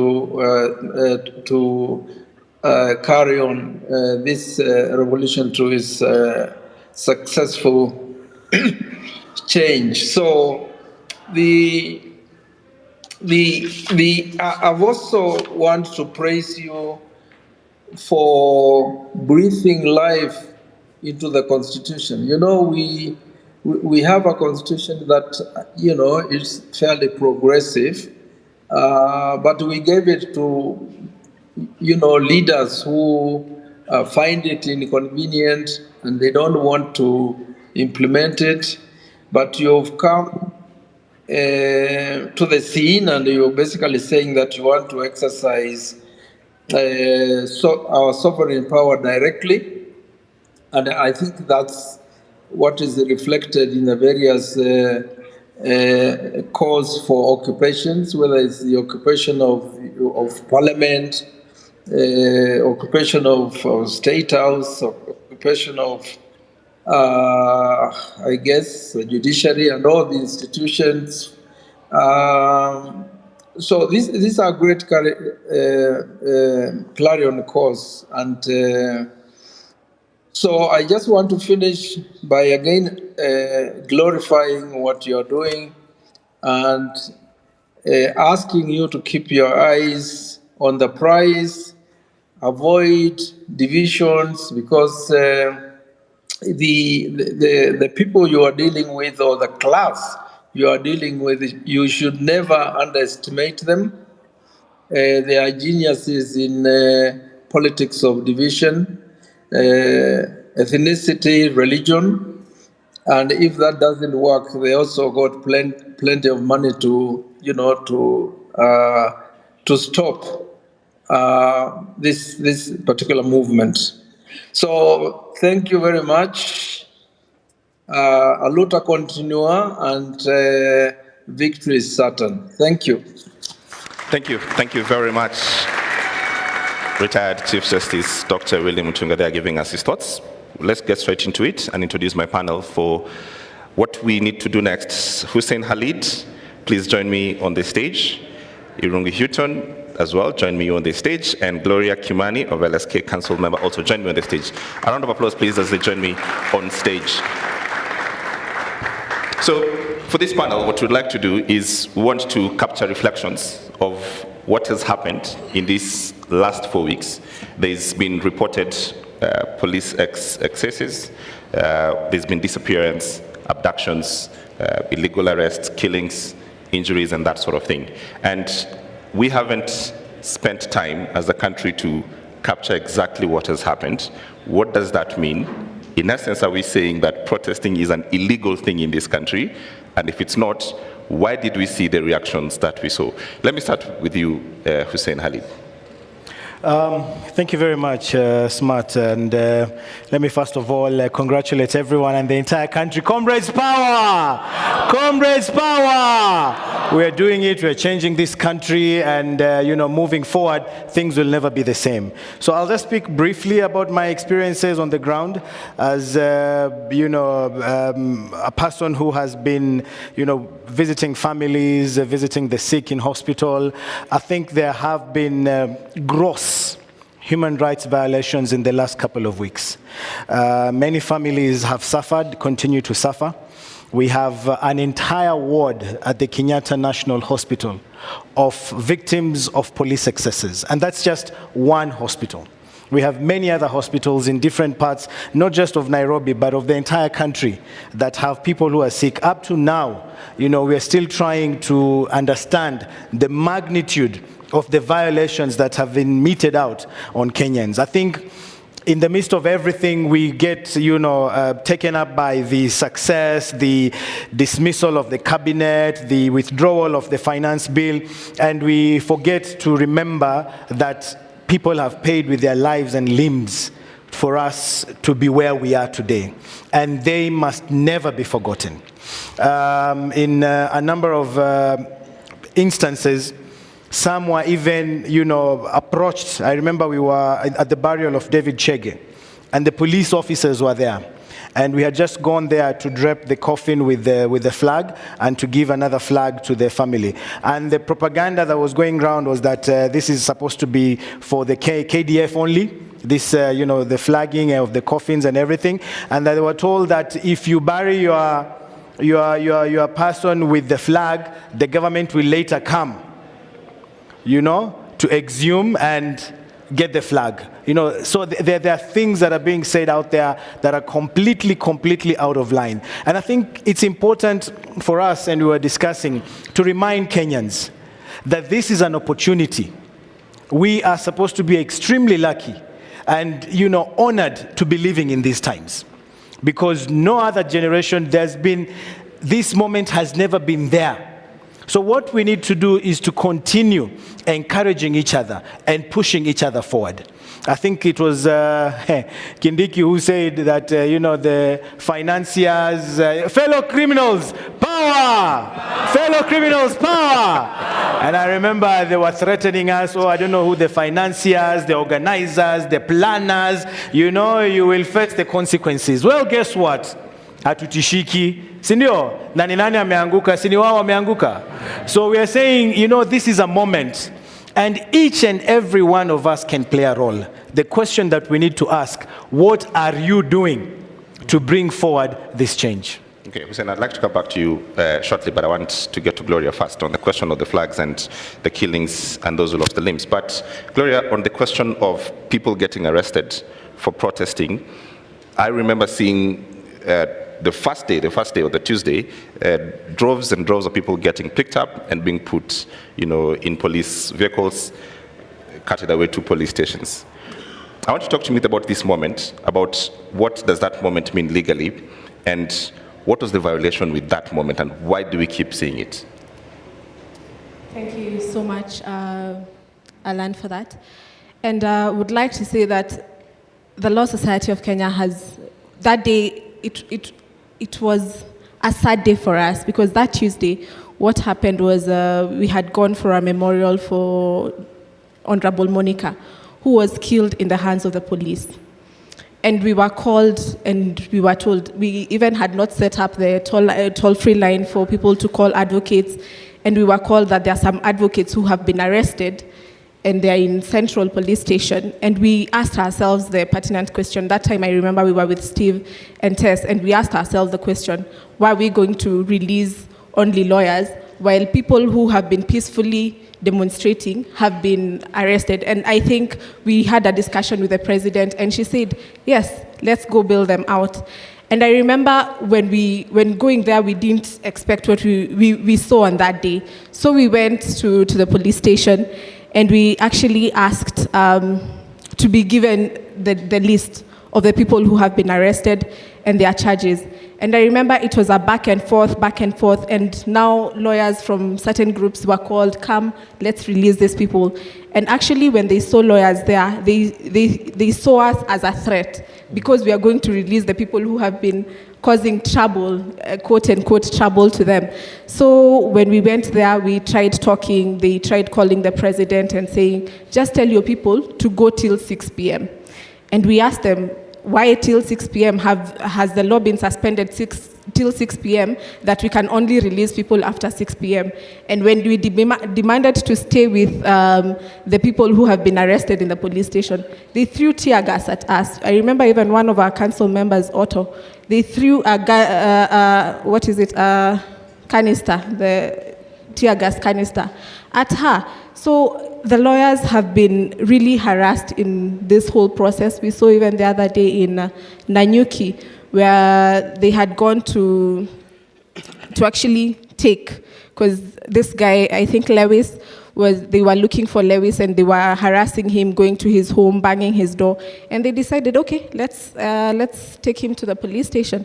And when they went, they were all chased away. Lawyers were chased away and they were told, no, we want to speak to Lewis alone. And they said no. And it became a commotion. And they started beating the lawyers and chasing them out of the police station.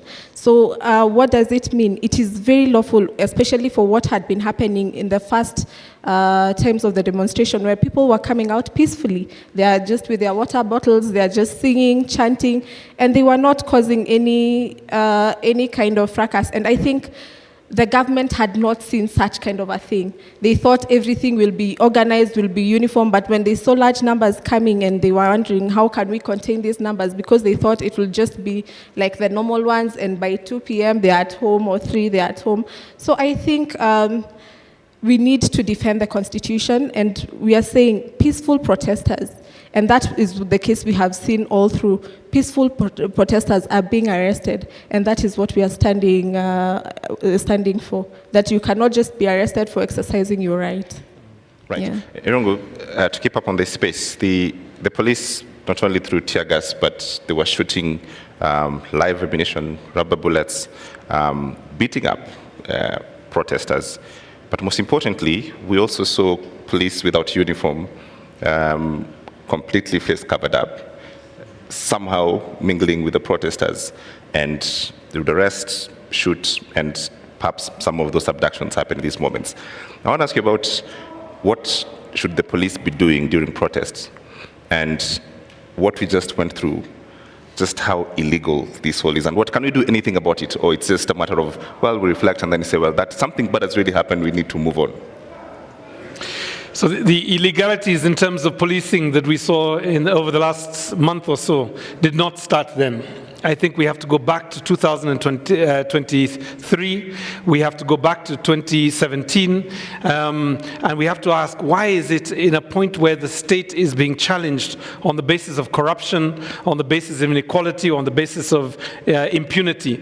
Why does the state respond so violently to peaceful protest? And as Amnesty International, we monitored with the Kenya Medical Association and Law Society, and of course many organizations here under the auspices of the Police Reforms Working Group. And we saw the pattern of policing essentially was to destroy the possibility of a peaceful protest. How that starts is commanding officers failing to accept letters of notification. The second thing that happens is you arrest anybody you suspect to be an organizer. Now, what is a protest organizer? A protest organizer is also a marshal. It is the person who makes sure that when we write a letter to the OCS and we say, we are going to move from this point to this point, we are going to approach this government office, and we are going to hand over a petition here. That is the person that controls the crowds. So once you take those two quick actions, you immediately send a protest into confusion. And we have said this so many times to commanding officers, to the more senior police officers, that as soon as you disrupt that process, you have thrown a peaceful protest into something that is not provided for within Article 37.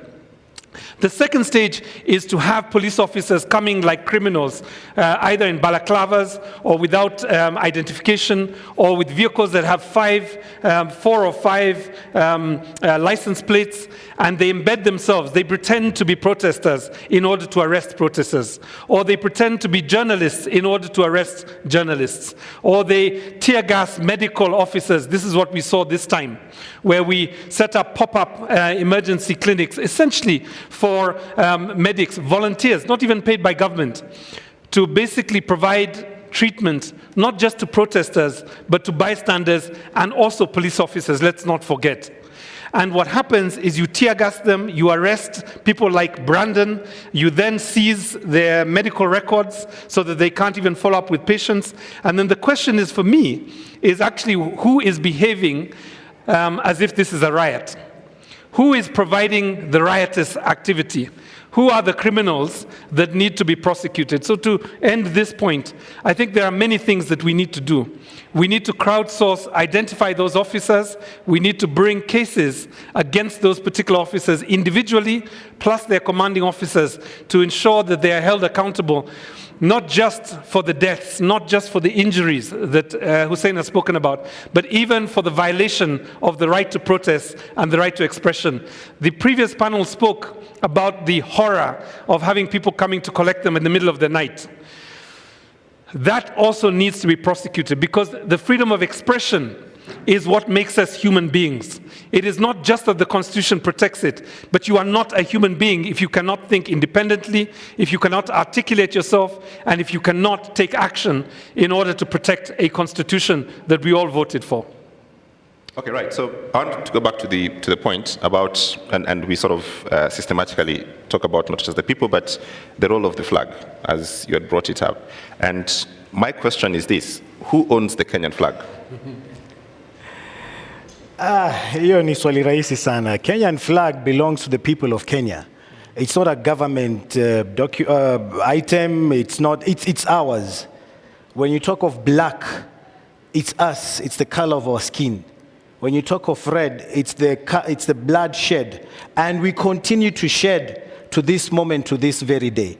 And green is our land, you know. So I mean, I find it absurd for anyone to even imagine or to tell us that you can't do this. This is a preserve of a few individuals, only the leaders. These are today's Mau-Maus. When you are Mekufa, we are seated here today having this conversation here at Fungamano in their honor, because they died so that we can be here today. And one thing I want to communicate is that even with the families that we have been going to, you know, you can see that, you know, that resolve and that pride that they have. When you go there with the flag and you're draping the flag over the coffin, and they say, wow, our son did not die for nothing. He didn't just die like that. He died truly fighting for this country.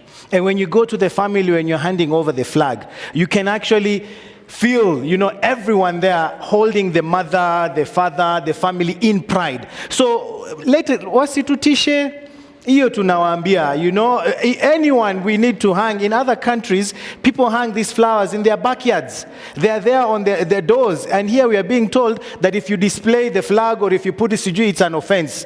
My foot, I mean, we can't have that. Wasitutishie, this is our country, and that is why we need to reclaim. For me, I'm a grassroots person. I'm not much of a talker. But you know, everyone, this is the time. Hakuna kitu yenye hatuwezi fanya. Hata kama kila mtu anataka ice cream, sasa tunaenda tunaambia serikali hiyo tax, nunulia kila mtu ice cream. I mean, you can't tell us anything. So not just the flag, everything, even the emblem. Ukitaka kuvaa kofia uweke nini, it is yours. So hiyo mambo ya kutishana, that fear is gone. When we lose our fear, thank you very much. Gloria, same question. What is this problem with flag, and why do we have this sense of belief, and especially the security forces and the guys who run government, that they own this item, exclusively theirs?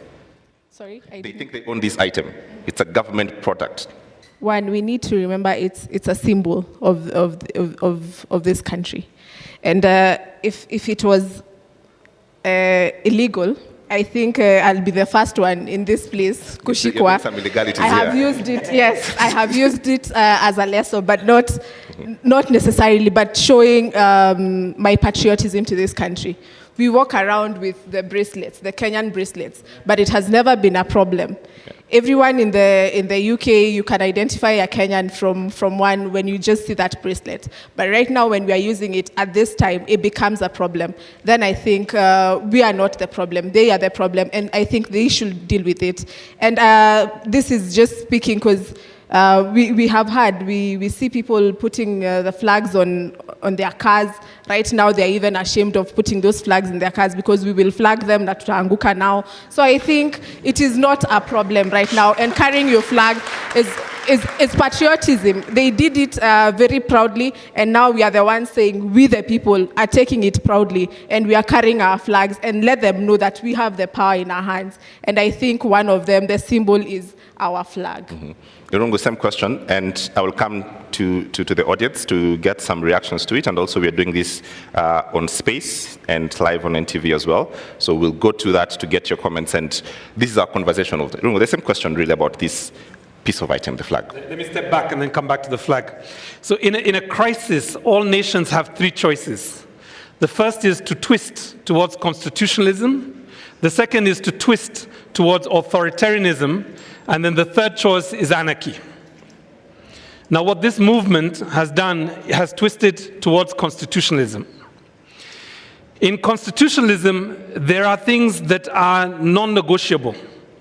One of the non-negotiables is the Constitution, that all our actions, all our thoughts are captured in that place that we call a Bill of Rights.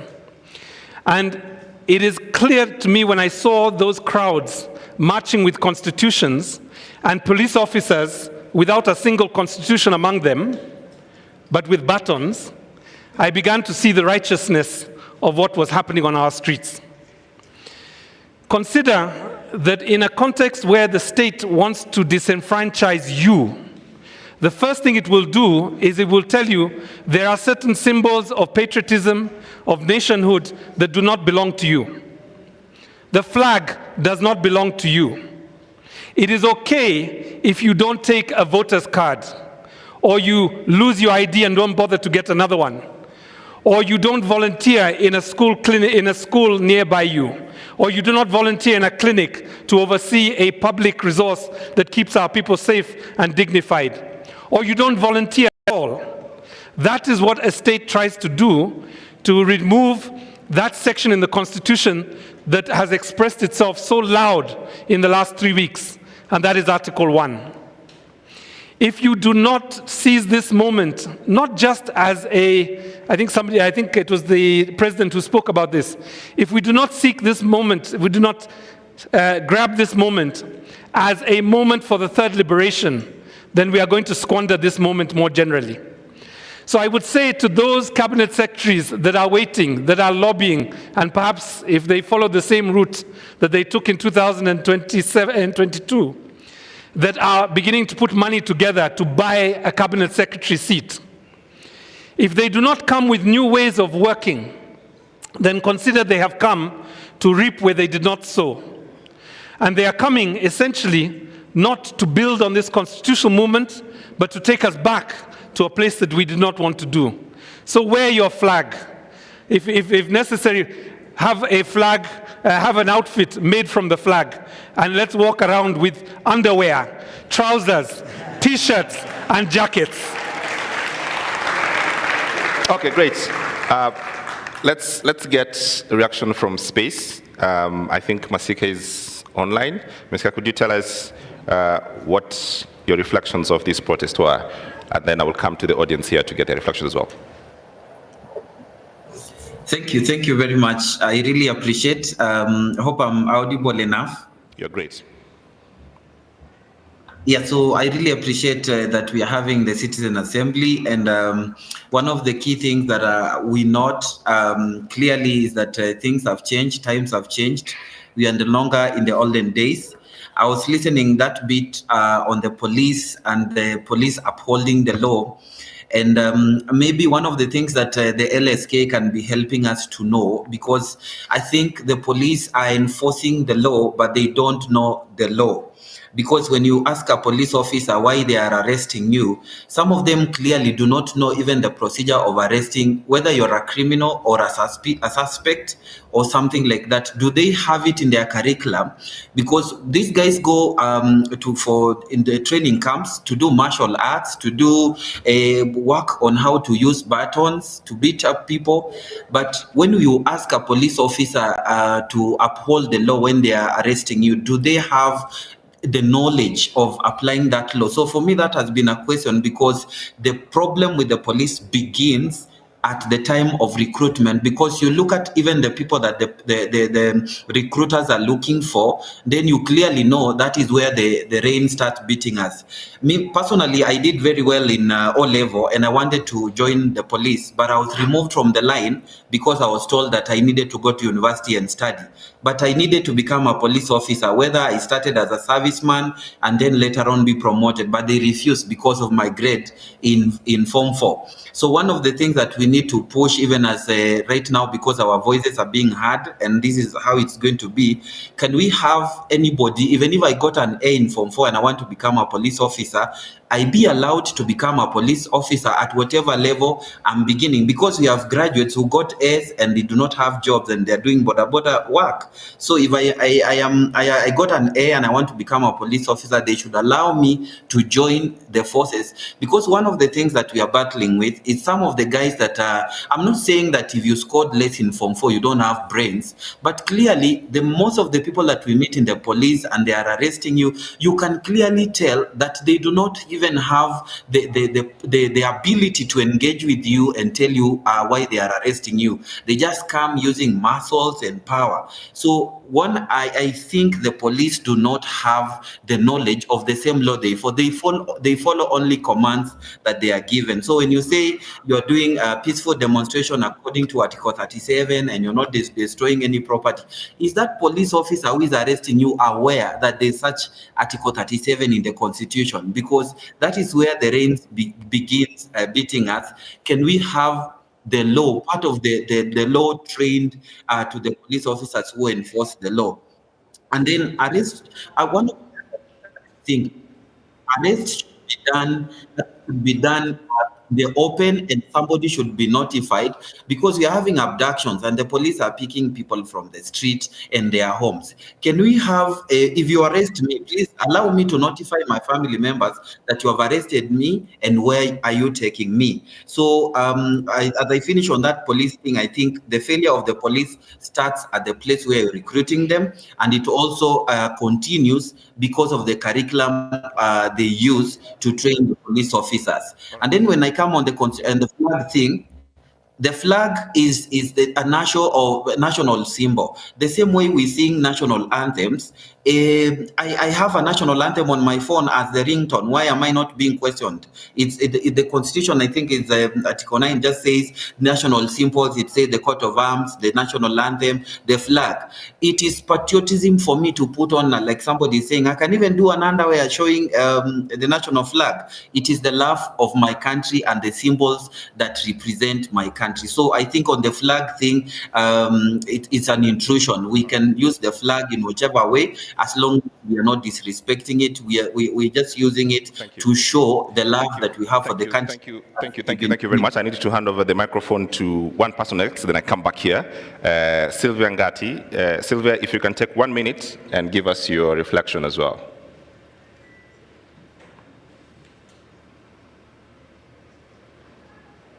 Do I still have Sylvia?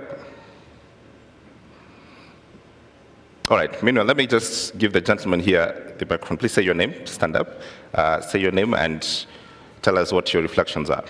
Thank you very much. Comrades power. Power. Now I want us to do it a little differently. When I say people power, you say our power. People power. Our power. People power. Our power. Our power. People power. I want to make quick reflections. My name is Musila John Muisio, and I coordinate a social movement. This is the Activista movement.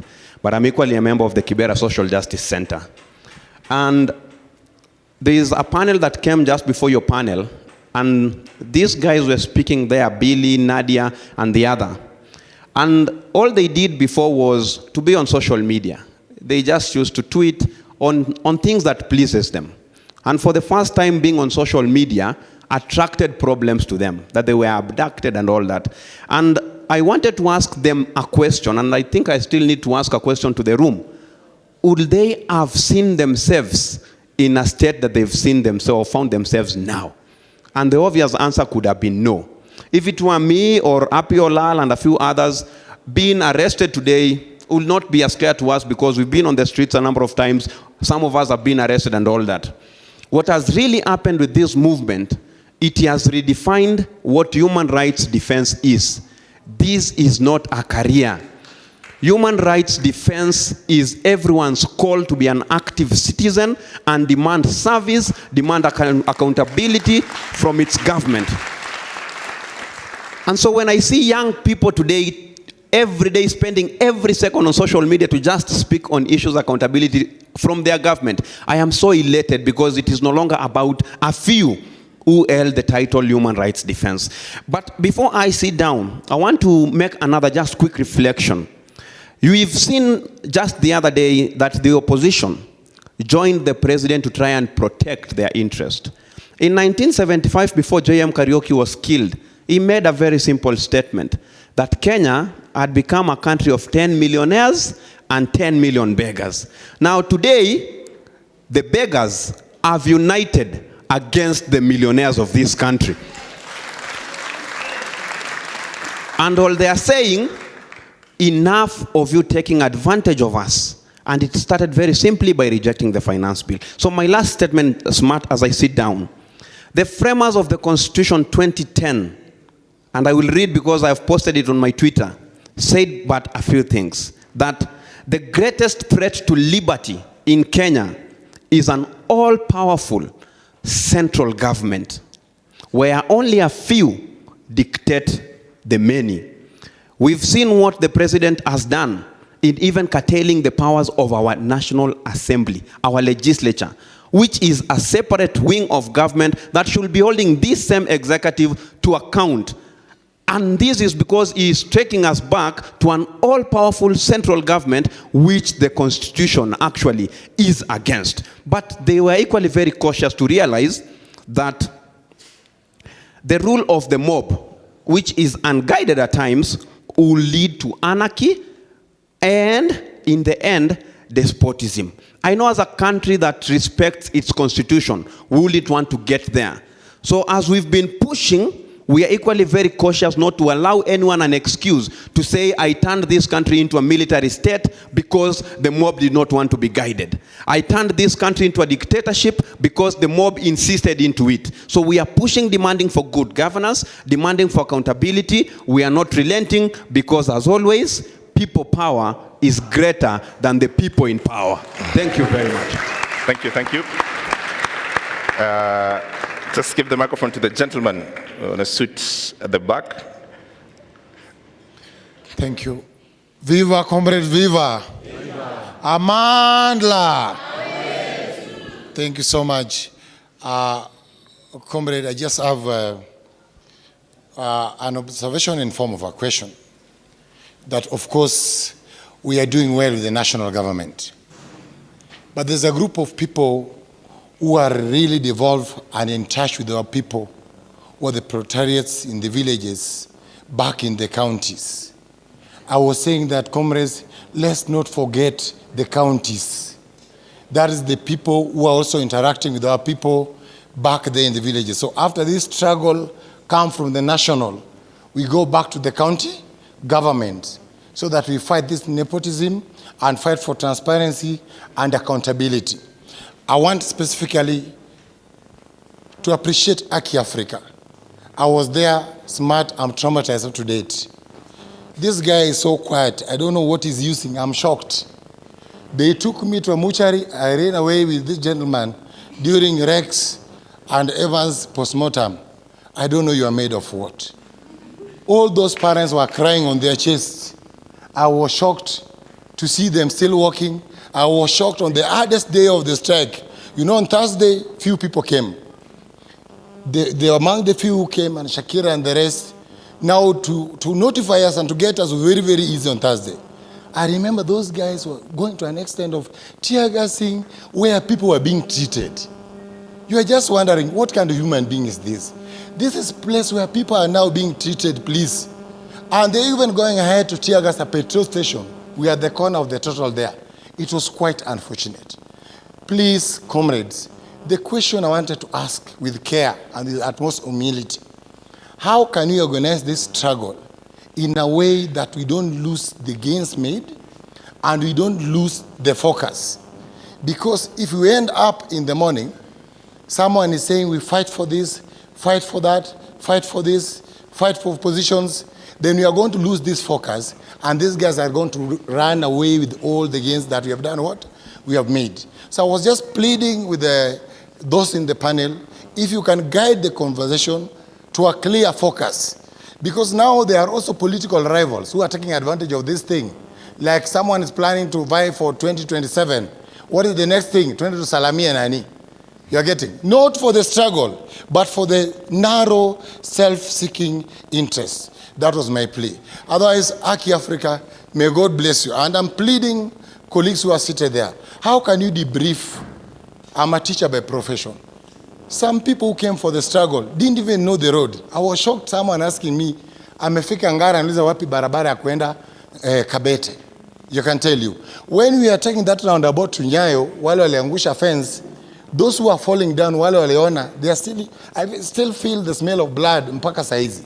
So how can we debrief these people by counseling them? Because some people may also turn violent after this one. Because some wengine wako wamezoea that kind of exposure. I remember one girl alitoka tu nyuma tu akaanza kupiga kelele na nduru, watu wakimfuata. Watu wakimfuata tu nyuma tu. Ni kama ako possessed. So how can you also organize that? We have centers, we communicate, where these people can come and we get guidance and counseling. May God bless the struggle. Thank you. Can you take your brief as well and keep it a minute or less? Yes, I'll make it very brief. Comrades power. Comrades power. Now, I want us to trace the bullet that was in David Chege's head. Back to the trigger, to the magazine, to the command, Adamson Bugay, to Japheth Kome, and we make it very clear where the accountability stops. My point is this. The person who is ultimately responsible for all the death, the destruction, is the president. Okay? Let's not make excuses. Let's not say the police, the police, the police. They're individually culpable. But ultimately, it's the president who takes responsibility. Ruto must go. Ruto must go.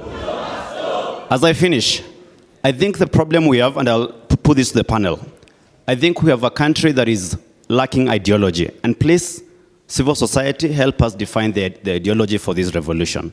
Because we have inherited a system, colonial government and governments after, where governance is about brutality, repression, plunder, and pillage. So can we have an ideology moving forward so that when we fight, when we occupy spaces, we're occupying spaces knowing the Kenya that we are fighting for is defined by this certain set of values.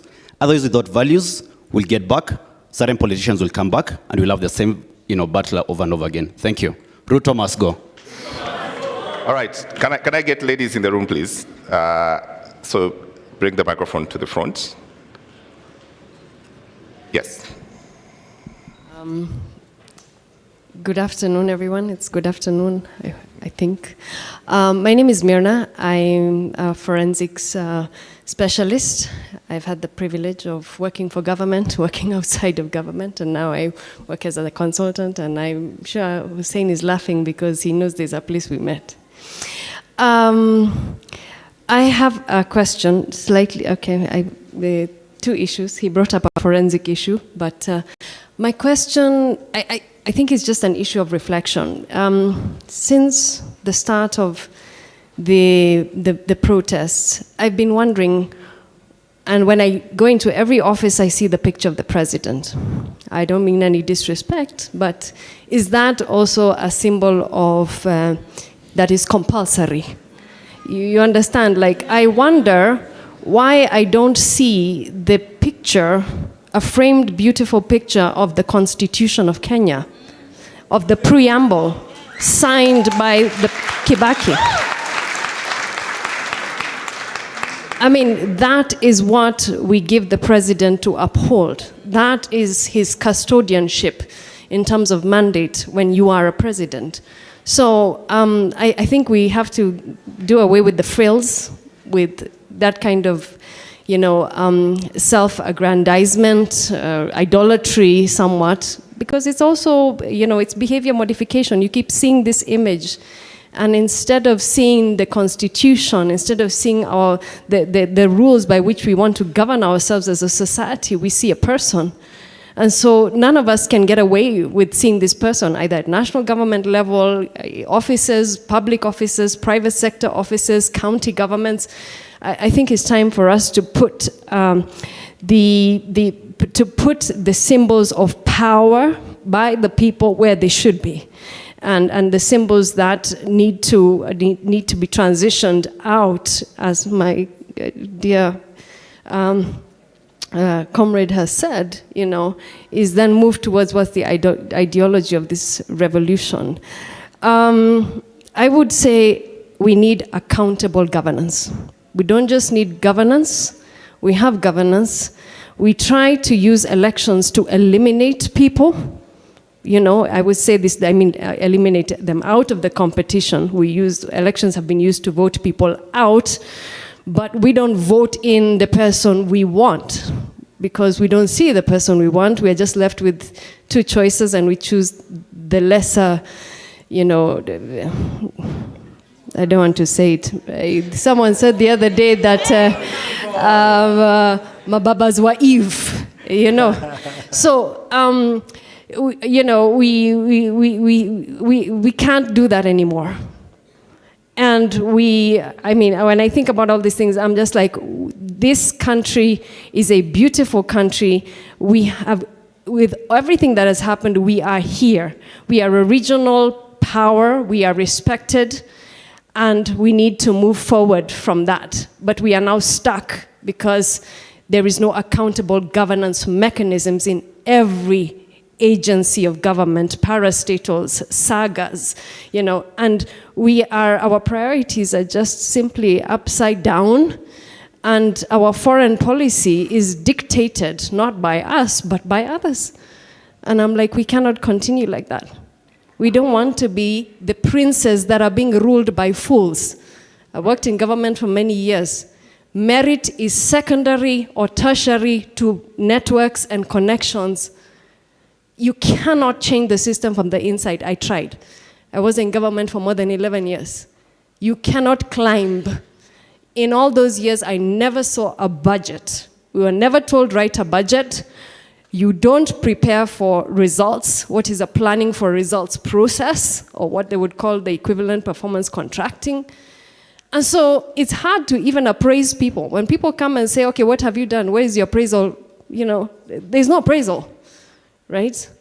So I think the ideology should be accountable governance, and if we want justice and we want independent investigations, when I say forensic, say evidence management. Forensic. Evidence management.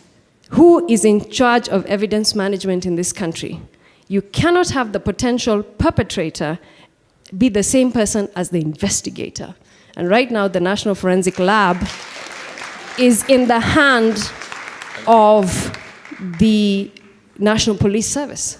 All right. So you cannot investigate crime and conduct the scientific analysis of that evidence. Okay. So half the evidence is sitting with families, and we are here, outside the system, and half the evidence is inside the system.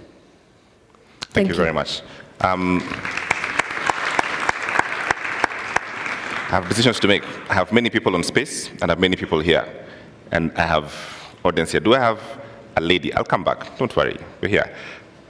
I'll come back. Let me go to space, get one comment, because they're also participating and they want to be here. Daniel, if you can make your comments in a minute or less.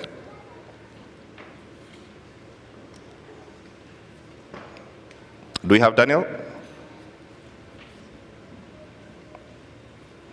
Okay, so we'll come back. But let me just get quick reactions to this so to move the conversation forward. Start with you, Irungu. I'm told Daniel is here. Daniel, can you hear us? Please make your comment. Yes. Thank you so much. So I want to go one step back and look at the Constitution. So when we inaugurated the Constitution, what we did was that we changed who has power. We clarified that, we the people, right?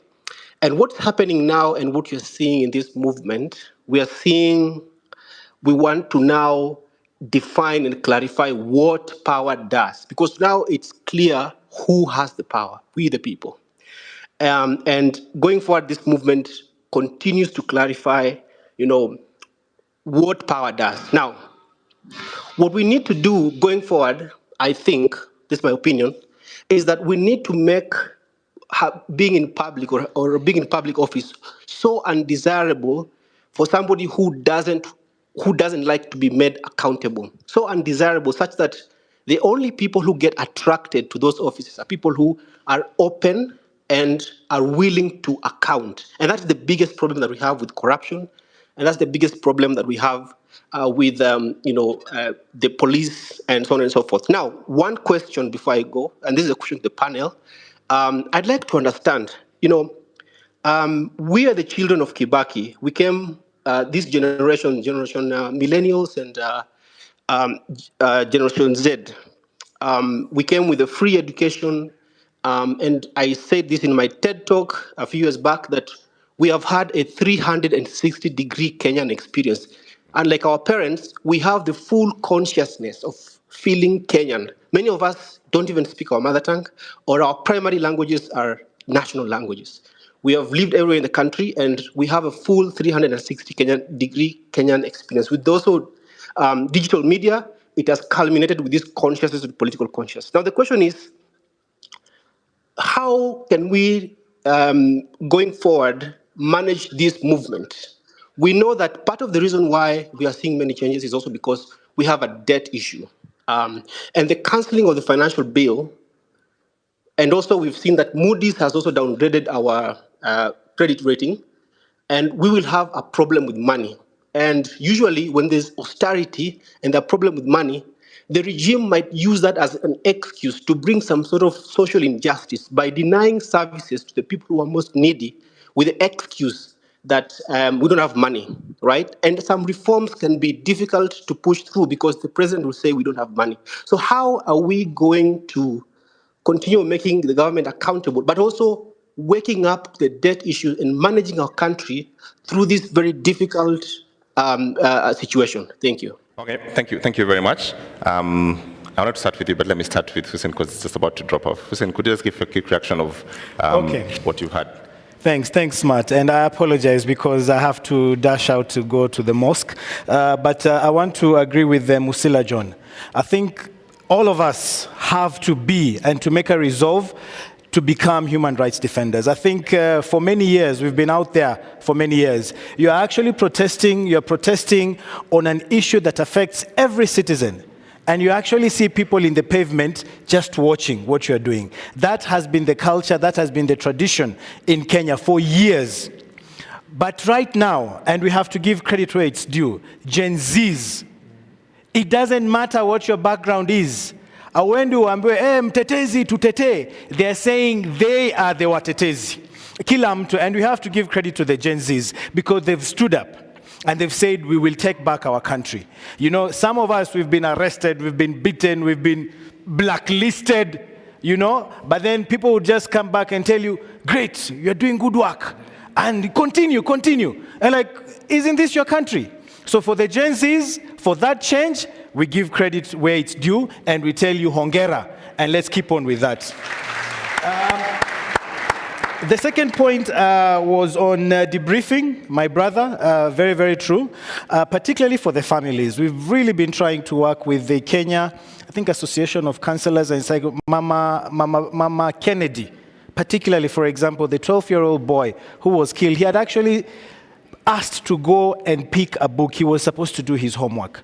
One of, I don't know, if you look at the artwork that he does, and the mother keeps looking, and we have to remind ourselves of what has happened. The 16-year-old, the mother is so devastated. I mean, some of us, tunasema, we are in this, but those families that have been affected, please, if you're near a family, if you're near someone who is injured or who has been affected, please reach out.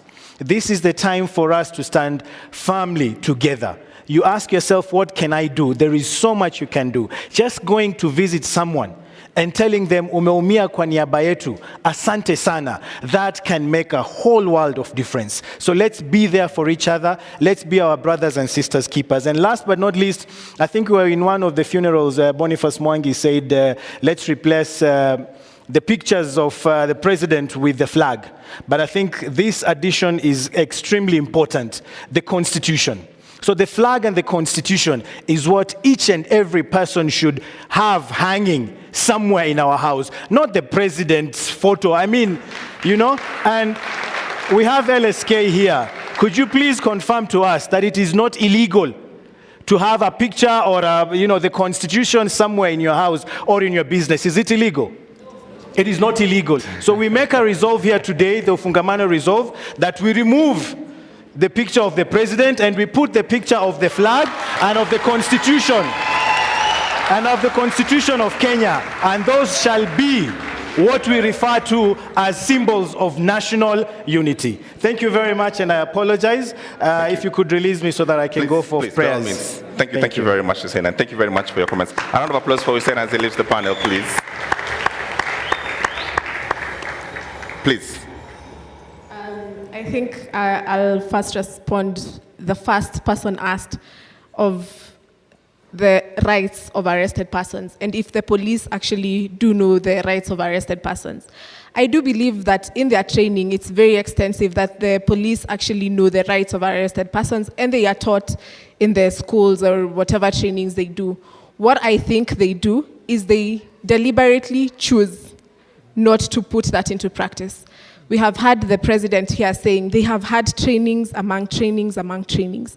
And we are saying we don't want trainings anymore. The police have been trained enough and they know. But what they are doing is following a command. And that's what we see. When we go to the police station, I remember even the other day when I was speaking to lawyers, I was telling them, people do not know actually of their right to remain silent when they are actually arrested by the police officers. And this is something I think we should pick up. And we have been saying that human rights defenders and only lawyers are the ones to defend the Constitution. But remember, this was passed by each and every one of us in 2010. And one of it was Article 49, where when you're arrested by a police officer, they are supposed to identify themselves and tell you why they are arresting you. I saw Bonnie laughing here because it is not known in Kenya. So I think it's about time that we take a stand, that we say when you arrest us, you tell us. We have seen now when we said reject finance bill, imeangushwa. Or we have said we need to see a change in leadership, imeangushwa. So I think it's about time that we also bring awareness and let the police know that we are watching. When you arrest us, you're not telling us why you're arresting us. And let us gather and all of us, let's go and defend this person and say they were not given their right to be told of the offense they were charged, they have been arrested with, and they are not being given. We have had here Crazy Nairobian saying he refused to give his passwords. Naka walimsalimia vizuri sana. And we are saying it was his right to remain silent. So it's also, I think, it calls upon also the law society and the civil societies also to teach people of their rights when they are arrested. When the police officer asks you a question, you do not have to respond. When they tell you to do statements, you do not have to, because it is your constitutional right. And right now, we even fear of telling people it is your constitutional right to remain silent, because when they remain silent, we don't know if they are going to die, them exercising their rights or what. But we need to remember, they cannot kill all of us. They cannot kill all of us. And we are not going to do the police work. Yes. We are not going to do police work because they're the ones who are supposed to do investigations, not us help them with investigations when they arrest us. So that is also a right. So I think it's good that we hold them accountable. And I think one of the things also they said, we need also to hold individual police officers accountable.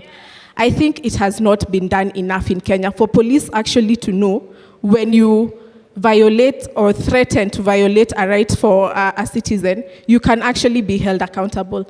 I saw in the Twitter spaces, Baby Pendo, the case was being done, I think was it last week, where Willis was saying those police officers were begging not to be arraigned in court and take plea. this is what we need to see in Kenya. And not after so many years. We have seen from when Baby Pendo died, this is the time they are being taken to court. I think those are the issues we need to hold accountable. The ones who will be held accountable for all this protest and whatever is happening, what we need to ask is quick investigation and them being arraigned in court. Because when we go to the streets, tukishikwa, tunapelekwa immediately, where the investigation, the 1-year inquiry and things like that. I think that is what we need to stand on, and I think we need to stand on business on that and keeping the government accountable. All right, thank you. Erungu, would you wind this down for us? So when Denzel Washington saw Will Smith slap the other comedian, he made this comment where he said, "Be careful. At your point of triumph, it is when the devil comes for you." I think for this movement, those words are important. There could be a temptation at this moment to rest, to even become egotistical and to gloat. But we have to recognize that what we're up against is not even individuals. It is a system that is built around the idea that only a few can take decisions on behalf of the many. That idea is unlawful in our Constitution, because Chapter 1 tells us that it is the people that have the power. The problem is that we have a country that is not designed around our Constitution. And we have a Constitution that continues to look for a country that actually reflects the constitutional values in that Constitution. So my word to this movement is to remain inside of the soul that you generated for this country. And that soul was courage, lawfulness, patriotism, and a sense of purpose. So we have to think very carefully about how do we dismantle a system so that other people do not come and confuse us, at the same time keeping the same system that we were worried about. So we have to think about a number of things. As we challenge or as we rebelled against a taxation bill, that taxation bill has to be generated again. We hope it will be a new one. But the question is, are we there at the table to demand what will be in that taxation bill? Do we understand the cycle of budgeting? Because whether it be at the county level or whether it be at the national level, that budgeting process will happen. And the people that you have now challenged, they are waiting for you to go back to sleep. They are waiting for you to think you have won so that they can produce another budget that pays tenderpreneurs and creditors, foreign creditors, before it thinks about Kenyans. They are waiting for you to sleep so that they can change the police personnel, transfer a few people, and have the same violence come back a year or a few months from now. So I think what we have to do is be diligent and think about what are the propositions, what are the ideas that we are organizing around, and make those ideas so strong and so powerful that it's not just one generation who will fight for them, but our father's generation, our mother's generation will also fight for them. And just for that message, just for that point, a few days ago I got a text from a former freedom fighter, and he reminded me that that was the reason that they went to the forests, to have a generation rise up and take back their country when they felt that they had lost their country. More power. More power. More power. The Gen Zs are not orphans. They have parents who protect them, who gave them money, who are so proud of them today. But let me just say that there are grandparents also that have seen what is capable of this generation and are now looking forward to that alpha generation to see what will come next. Thank you very much. Thank you very much. A better applause for the panel, Gloria and Irungu Houghton. Thank you very much. You've all done very well. Really appreciate your time and your thoughts. Allow me now to welcome for the transitional period before we get to the next panel, the President of the Commonwealth Lawyers Association, Dr. Peter Maynard, to take a minute or less to give us some reflections. A round of applause, please, for Dr. Maynard.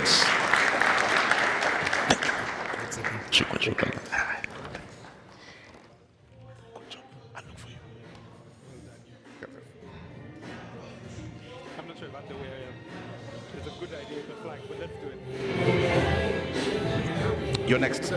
Goyodera. Okay. Reverend Goyodera. Well,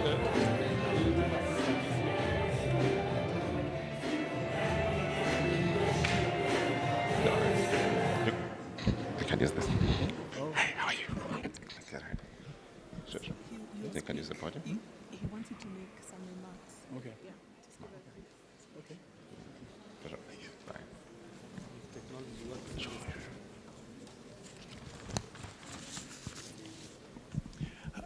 Asante Sana for the very warm welcome. I'm Peter Maynard. I'm president of the Commonwealth Lawyers Association, which is a group of 56 jurisdictions around the world, including Kenya. And I had intended to visit Kenya some time ago, and so I thought it would be appropriate to come now, also before the meeting of the Law Society of Kenya elections. No to police brutality. No to extrajudicial killings and abductions. Those are some of the fundamental principles of the Commonwealth Lawyers Association. Our objectives are simply to uphold human rights, the rule of law, access to justice, and the independence of judges and lawyers. And so I make just 2 points, that we have observed the situation with great concern, and in solidarity with the Law Society of Kenya, we have also issued a statement, a statement condemning the arrest, abduction, and killing of civilians. I wish to say that we are supportive of the Constitution and the rule of law. I encourage you all to continue to recognize the importance. You see, Kenya, from an outsider's perspective, Kenya has one of the most progressive constitutions in the world. But constitutions are just words. It's important for individuals, institutions, both government as well as protesters, to continue to recognize and implement the Constitution. My perspective is a little different in Kenya.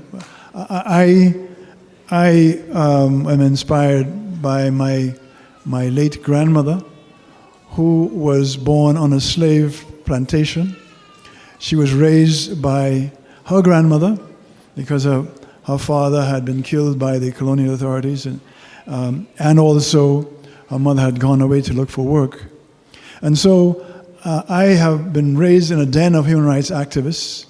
We have recognized the importance for economic transformation and also political transformation.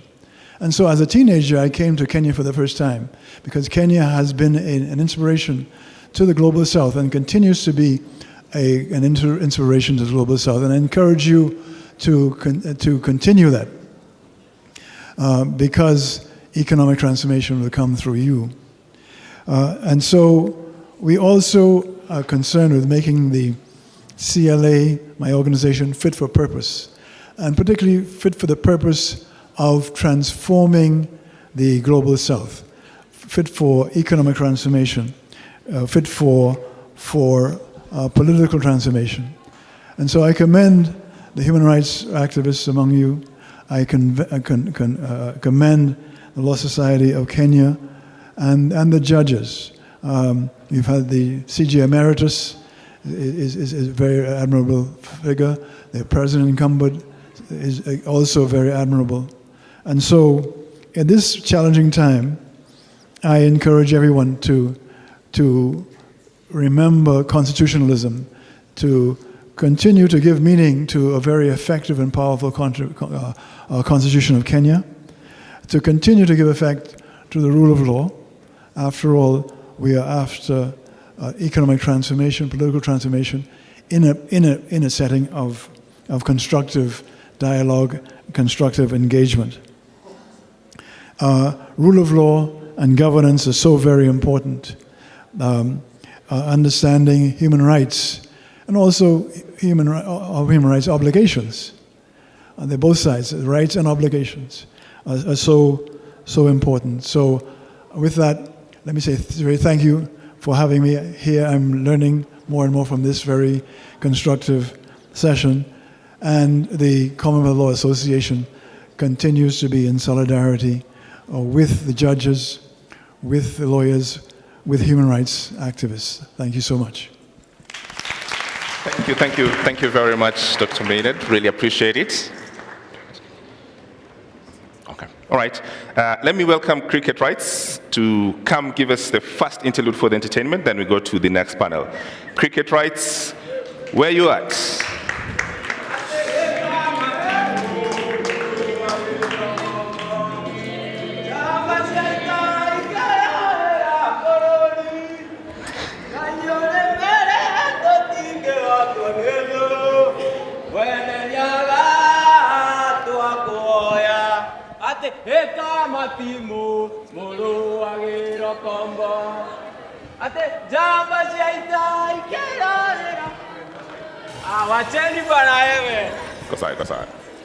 So tutaunganisha stima, tutaunda barabara, tutajenga serikali na vijana ya bodaboda na mama mboga. So akaka slogan ikagasha goa goa. Mr. President, ni route gani unatupeleka? Kusema education ni free na vile books ni expensive, ni ku-exercise our minds. Kusema education ni free na jana kuna mtoi alisare shule juu alikosa uniform, ni ku-exercise our minds. So unafilaje? Unafilaje saa zenye urezo wako na kuongoza national anthem na tujenge taifa, alafu Korogosho, Madhare, kwa jenga wanabomolewa? Gunshot na sauti za tinga kwa mwananchi amenyeshewa zinafanya hearts zao even more weta. Alafu kuna sauti na ring kwa mind, mukinichagua hakuna kijana atapigwa risasi tena, mukinichagua hakuna mwananchi atabomolewa tena. Lakini Mkenya, soma story ya Jaramogi, utagundua Kenya bado hakuna. Wrong history kwa classes, ndio maana youths legacy ya mstay Steve wajui. Kazi tu ni biko. December 12 tuna celebrate Jamhuri Day, but story ya December 12 movement nani anainarrate? Mkenya, pambana. Time ina fly na Daily Nation ni propaganda za orezo kwa flights kujaribu kuland jobs kwa youths. Nation ni sick, hata doctors wako mgomo. Hakuna budget ya kulipa doctors, but kuna budget ya unconstitutional CASs at cost. The Star News Bulletin, Mwakenya nilikeji kina Karemi wanatumia kupass exams za history yenye stories za kina Karari, Ndudhu zimepigwa njama na kuarrest kama role ya women kwa Maumau, Zakayo, Maleza, uende.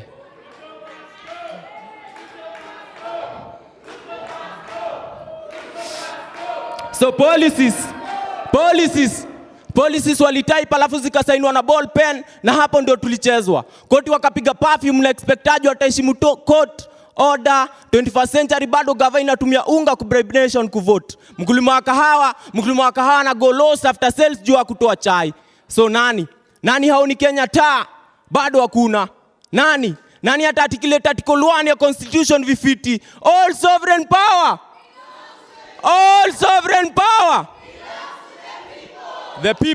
The people ni set flani ya rulers wa protect wealth kwao. Sunday wamekrama Apostles Creed, alafu Monday greed ina drive na testimonies za vile 7 days without prayer inawafanya weak. Wewe hujasikia kiongozi wa Wanga alikuwa na bongo na bado alikuwa deceived na sweets. Mambo leo still ni ukoloni. Believe hata Mugabe angekuwa Kenyan hangetaka anyone amuite roba ama ni roba. So tunaishi na country whereby the president anapenda the youth, but most strategic jobs anapenda the old, na kwa hiyo mood still awari country yenye ina con Situation kama ni leadership nachagua humanity kwa leader wangu. Juu kama leadership ni school degrees na certificates, basi hadi zile karatasi za Waititu zilikuwa true. Ni Fedi na Dali misinterpret. So pieces mob za peace wasanii wanaandika lakini bado hana amani.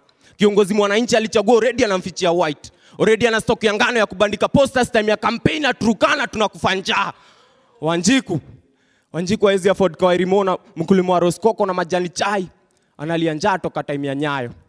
Afya center ni kama base fulani ya viongozi waendea snacks. Docs ni less, hospitals ni less na zenye ziko hazina madawa. Doc ana complain of protective gears ndio ana take ya 4M la last time. Nurses wali strike ni jana. Si wages zinafanya mwalimu kuata kidato. Si wages zina do natives ku evicted Kariobangi, Mokuru na Ruai. Onanyemoke Ruai ginya hakiri. So equality iko wapi time kuna mwenye nchi kare na kona aneka ya parking na neka smoking zone na parking large kuliko chuo fulani iko Korogosho, Dandora na Mathare. Equality iko wapi time kuna mwenye nchi kare akona aneka ya parking na neka smoking zone na parking large kuliko chuo fulani iko Korogosho, Mathare na Dandora. So tunataka police service ya police force. Utumishi kwa wote si utumisi kwa kara wengine. Jukara wengine ni same na photographers kila time they've got a clear shot. Makara wengine ni kama kwa class walitoa sura viatu vile wamekuwa sharp shooters. Tulienda recruitment za makarao alafu tukaambiwa tuko na shida ya macho. Alafu after kutembea station tukapata afande amevaa miwani. So niambieni nani alifunga mwingine macho ama tulifungwa macho juu tulikosa za macho. So naitwa cricket rights.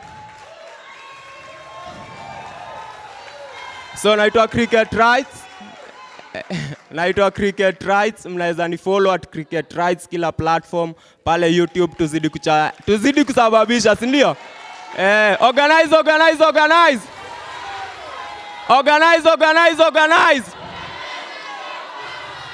Sasa comrades relax.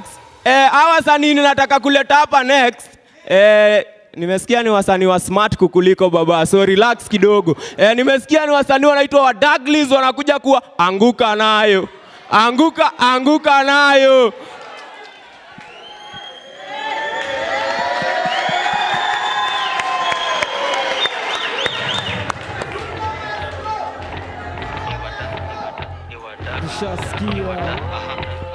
Tushasikia.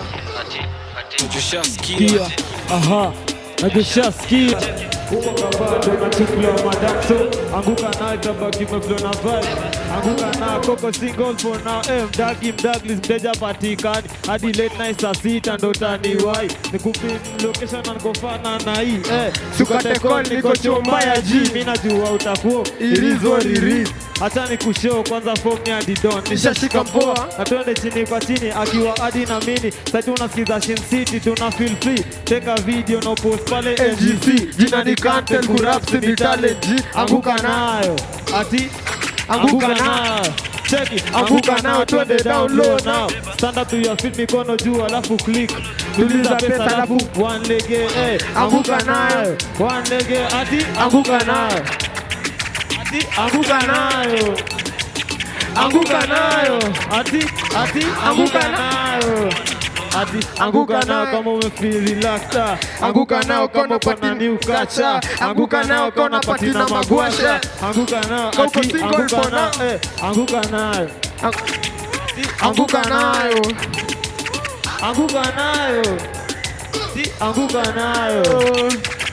anguka tika msupa webanjuka cheza chini kikongeza matuja anguka nao baby girl shaitika dagi matisha wa Douglas babe ama Douglas stampu serikali juni serikali tamka asali mnajua ni nani flow shabiki ndio hapo naoni shi kutekewa kwa delimiti anguka nayo check it anguka nayo pull up DJ anguka nayo check it pull up tena selector DJ watu anguke nayo. Thank you. Shukran.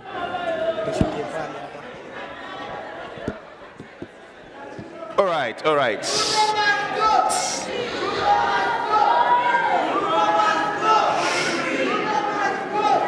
Okay, all right, all right. So let's get to our second panel. Quite some business to do. We should have DJ. So this is what you're going to do. I've been instructed. This is the instructions I've been given.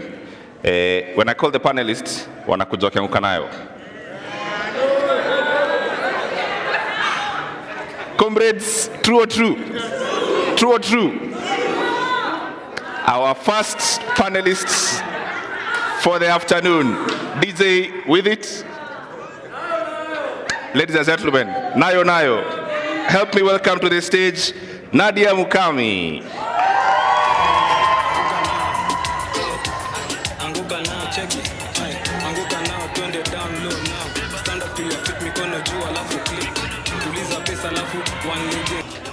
Thank you very much. Our second panelist, Kwanguka Nayo, Maria Mbeneka. Nayo Nayo. Steve Mbogwa, LSK Council member. Nayo Nayo.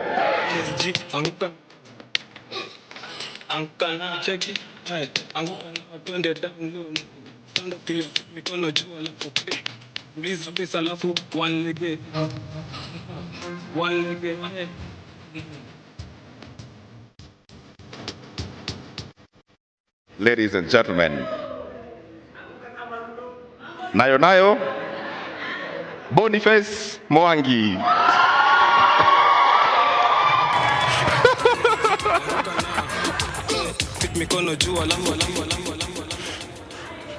All right, and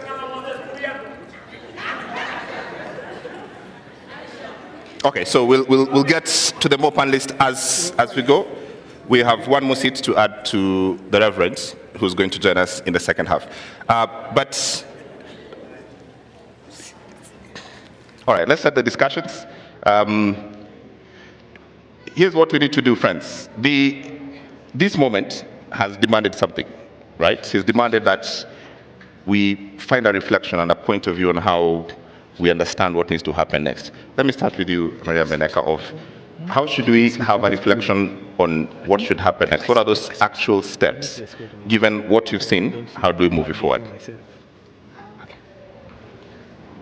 Thank you, James. Okay. So I think for us to... I don't know the letter seat. I think... okay, so mnanisikia? Volume. Okay, I think that's good now.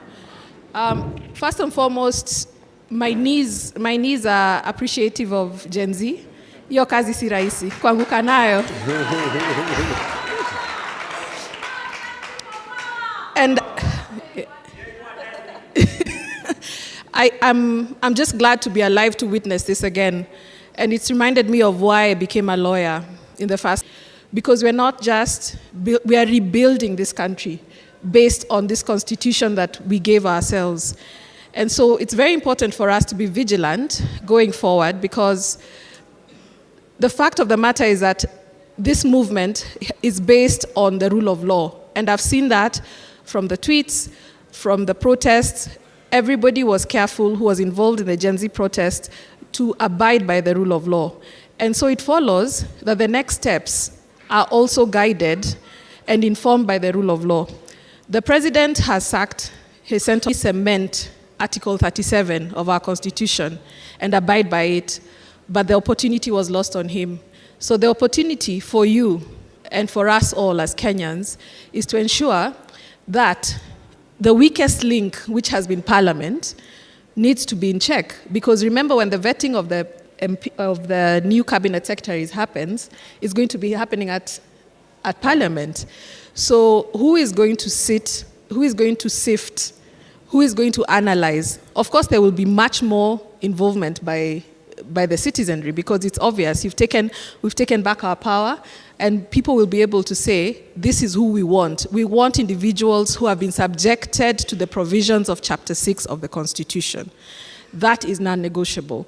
And going forward, vetting should not be just a by the way, because it's a foregone conclusion. It's just been like I'm looking for the words, but you know what I'm saying. That it's just been, we're majority in parliament, we're going to pass these names, we're just rubber stamping, we're not looking at the qualification of these people, so that's important going forward, that's what's going to happen. Secondly, what does Kenya look like now going forward? There's a recall of MPs still on the table. I know Kabete constituency have started a process. There's nothing that's stopping the citizenry from collecting signatures even as we speak. So those are processes that should actually be going forward. And the fact that people have shown interest in the finance bill, there should be bigger interest on the appropriations bill, which is now an act. Nothing stops the PSs who are still in office, who are accounting officers, from committing the budget. Absolutely nothing. So there's still a lot to be done. Eternal vigilance is the price of democracy. We cannot get tired. I must say here that I'm very, very proud of the work that Faith Odhiambo, the Law Society of Kenya, council members are doing. And civic education is important. So beyond saying that something will be done, let's be involved in how it will be done. Right, and I want to move that along on the how. But Nadia, for you, what do you want to see happen next? What do I want? What do you want to see happen next? We've kept talking about accountable governance for a very, very, very long time. And I will use my example. When we were getting into this industry, I mean the music industry, when you have a name, you have status, you weren't able to publicly call out a vice, call out, let's say, a leader for something they haven't done. For the first time in history, you've seen artists, you've seen influencers in the front line. Because sometimes when we sign contracts, sometimes you're told you shouldn't associate yourself with anything that is happening in the country. But for the first time, even as one of the things that I base off my career, I never want to talk about politics. But for the first time, I remember hiyo siku ya maandamano ya kwanza, nilikuwa huko, nimeangushwa, niko na hadi alama up to date. So for me, it's about accountable governance. And someone said from the X space, we need to make it so unbearable for anyone who's getting into any public office to hold the office space if you do not like accountability. So anyone that is getting into office has to be ready to be questioned, to be asked, because we are the bosses. So si eti kila siku tumekopa sijui how many billions every single day, or we are being taxed, taxes. The other day I was checking bei ya tissue paper. The last time, nikikuwa Mwehoko, me I'm from Mwehoko, it was 15 shillings. Sai tissue paper, hakuna tissue paper hata 20 shillings. The cost of living inaendelea ikipanda as a day goes by. So, kwa nini tunakuwa, vitu zinakuwa expensive, but the salary ni the same? You understand? Kama wewe ulikuwa unauza, nitasema aje. Kama tuseme ulikuwa uko na biashara yako, the moment you start raising your prices because what you're purchasing with imepanda bei, the supplier price imepanda bei. So wewe ukiongezea customers wako, inakuwa ni ngumu for them to come back. You understand? So for me, it's about accountable governance. Let us hold every single person accountable. Yes. All right.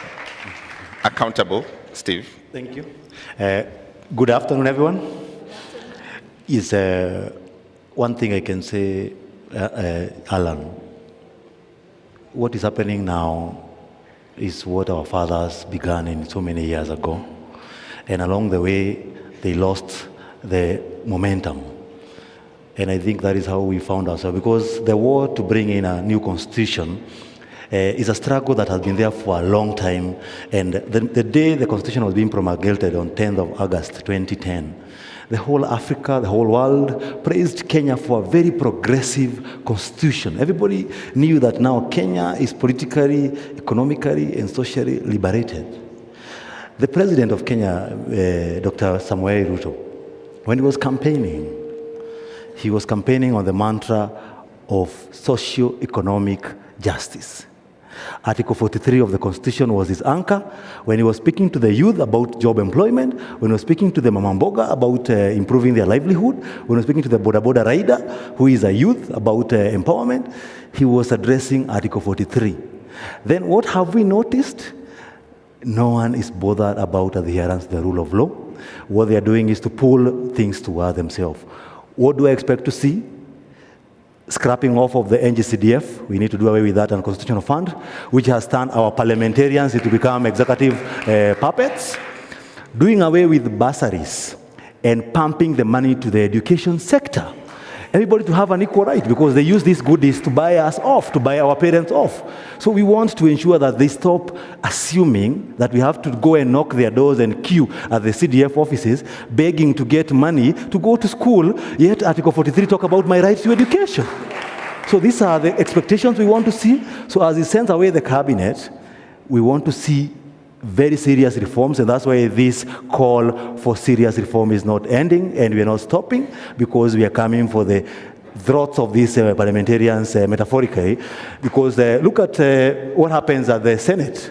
They dropped the bill for the conflict of interest. Why? Because they want to continue tendering for the government. Some years back, nobody wanted to supply to the government because nobody used to be paid. Right now, they are running that cartel.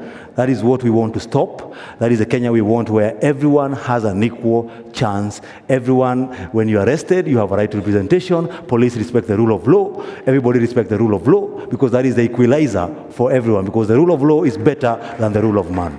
Thank you, thank you. Reverend, go the same question. Can you help us figure out from where you sit, what should be these actual next steps? What would you like to see? What should we all sort of collectively try to figure out and say, this is what we think should happen? Hi, can you hear me? Can you hear me? Yes. Sorry, I wasn't introduced. My name is Go Wiodera. There are a couple of things we need to be able to recognize, James, what we are up against in this movement. One is that the president, as real colors have come out, even in his campaign, we need to recognize that a leopard does not change its spots. In the early 90s, when we were doing our clamor, we were here in Ufungamano, he wasn't here. He was part of YK2. And they were the part of our generation that were co-opted by Moi with money. When we were doing the constitution and clamor for constitution, he voted no. In fact, he said that ni kama karatasi ya kufunga nyama. So constitutionalism is not part and parcel of those who are in office.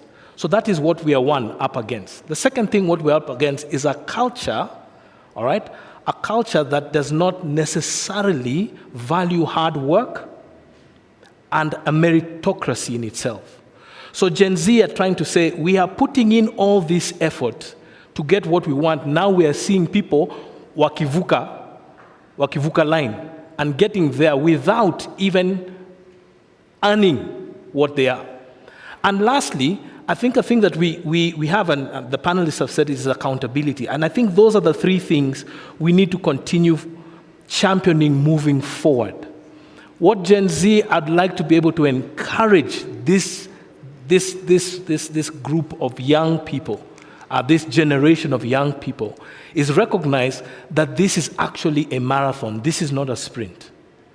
And so there are certain gains we need to make. And I think there's somewhere we need to celebrate what we have gained these past 3 weeks. And we need to celebrate that. In as much as some of our comrades have fallen, we need to celebrate this. This is a great thing, that a government can withdraw a finance bill is a big accomplishment that I'd like to celebrate what these young people have done. It is something I am proud of you. We are proud of you. And you've done something my own generation was not courageous as you to do. And you have taken this to another level. So just to your point, as I come back to this, there's two problems here that we have to contend with. There is the question of dialogue that keeps being bandied about. I want you to speak about this question of dialogue. And then at the tail end of this process, it's a political process.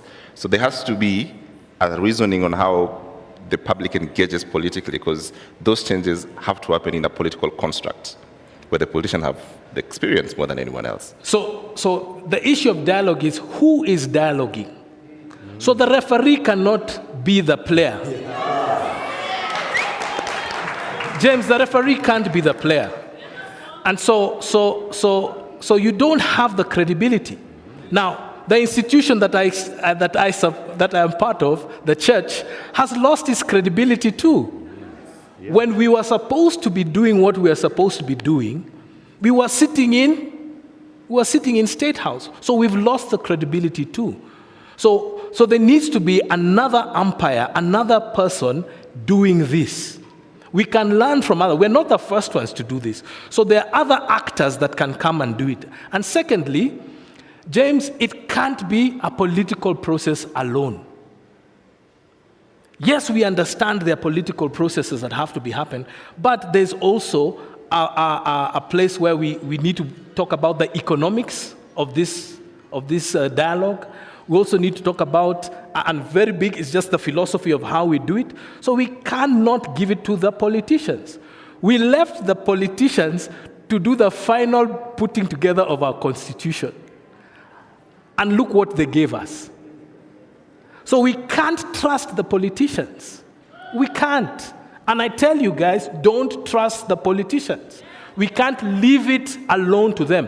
In as much as they are players, it has to be a collaborative effort. Right. The question of how not leaving this to politicians then become an important question.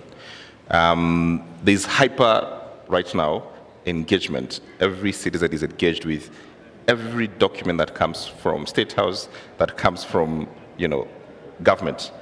But that, in all honesty, is one thing that keeps them accountable. But at some point, as they say, people will be like, I have other things to do. As Nadia says, I need to go sell my tomatoes. I can't be every day on a space for 8 hours, right?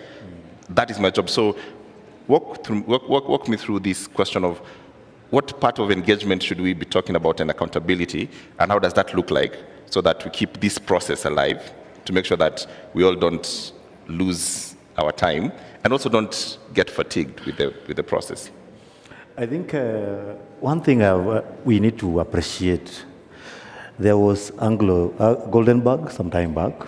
Let me start there. A report was prepared. People had a lot of discussions. We saw a lot of parading of people. Then that dwindled. We saw Anglo-Rising came. People ate public money. They could not be held accountable. Then that disappeared. People like, there was a Ndongo report on land justice. Nothing came out of it. The Commission on Justice and Reconciliation, there was a report about that. Nothing ever done about it. Until people are now tired. And what we are saying is, we want to see full implementation. And because we know some of these people cannot be able to do that for the obvious reasons that they don't believe in the Constitution itself.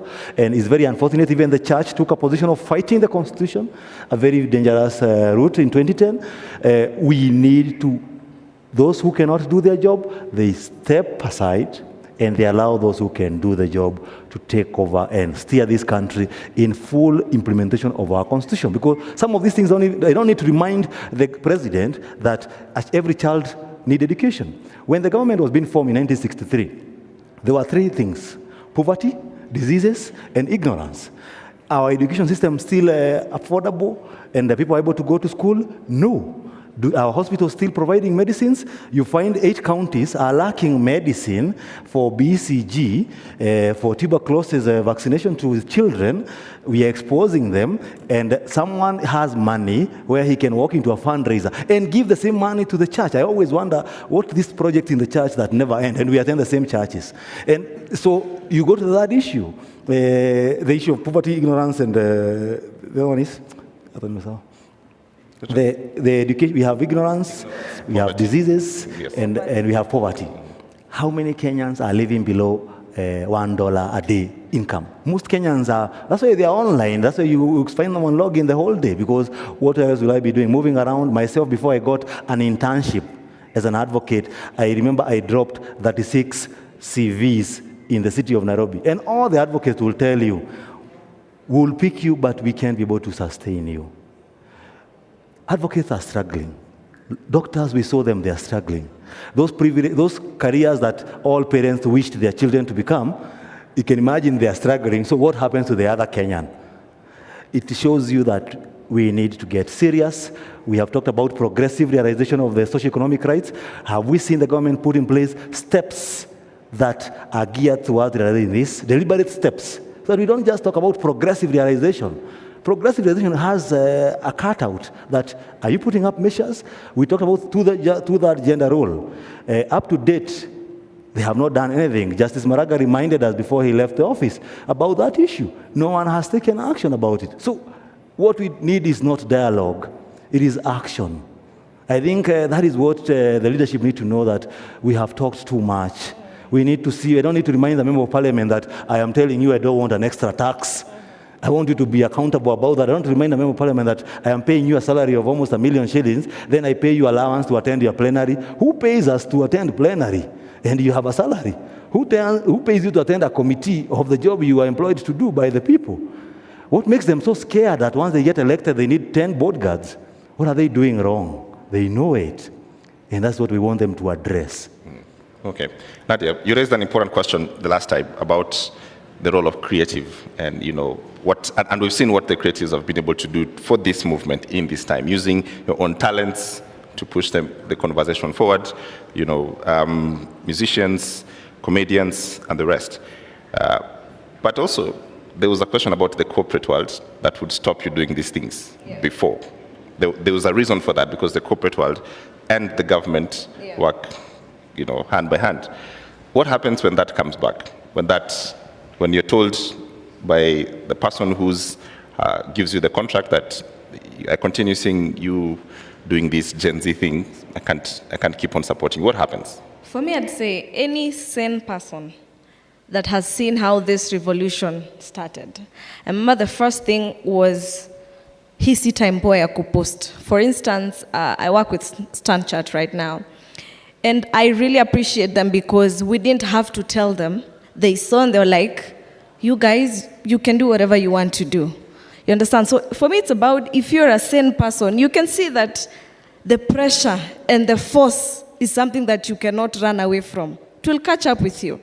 So I think we've had, corporates that have been really understanding and supportive, and we haven't been blacklisted yet.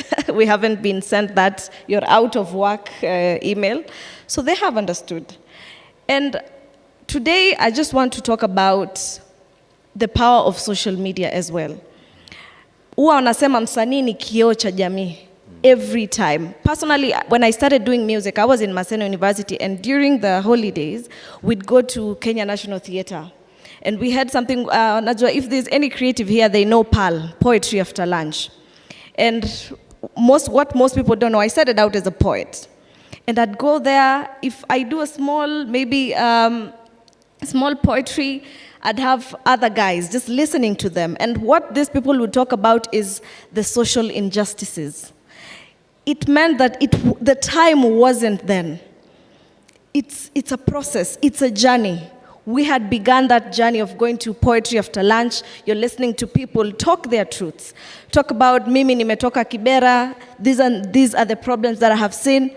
But now it has come a place whereby now we can retaliate that on social media. I can tweet and say, guys, MCSK needs to be held accountable. we can say Prisk was given the license to collect on behalf of the other CMOs. Public participation, has it happened? We are the artists, we are the ones who are paying for these people. And that is another conversation that has been held for so long, ever since artists before me found a problem there. I have come, I have found a problem there. And I am not going to leave. You know, because at the end of the day, there's a time gonna reach, I'm not able to dance on stage as I am dancing right now. So it is, as I said before, it's accountable governance. We have to hold each and every person accountable. Kila mtu. Now, to the ladies, maybe when you are wamechaguliwa, ama they have been given a position, wasiende wakatuaibisha. We've seen the likes of Karen Nyamu, more of a socialite rather than a leader. There are so many deserving women. I am sorry to say that. It's a stray bullet, but it's the truth. There are so many deserving women who are intellectual, who are smart. We don't need to know your personal life. What have you done for the girl child? For the longest time, women have fought. You're given a position, and all we can talk about is your personal life. She really needs to check herself. Yes. All right. Thanks. Maria, if anyone engages with politics, and we look at this in this sense, that it would be foolhardy for anyone to think that the political class is going to walk away from this and surrender and say, okay, you guys have won, fantastic, we're out. Okay? That is not going to happen. They're going to rely on what they do best, which is politics. And I suspect this is what's going to happen in the next 2-3 years.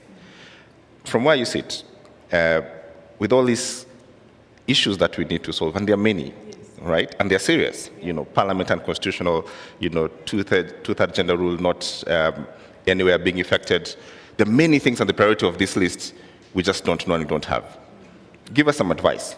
How should we look at these questions that we exercise our minds and say we should have priorities, bare minimums, and go forward? Because the political class will have that. And this is a long battle, as Reverend Goya has told us. Yeah, so I think the first thing, we need to appreciate that the country has changed. It's not business as usual.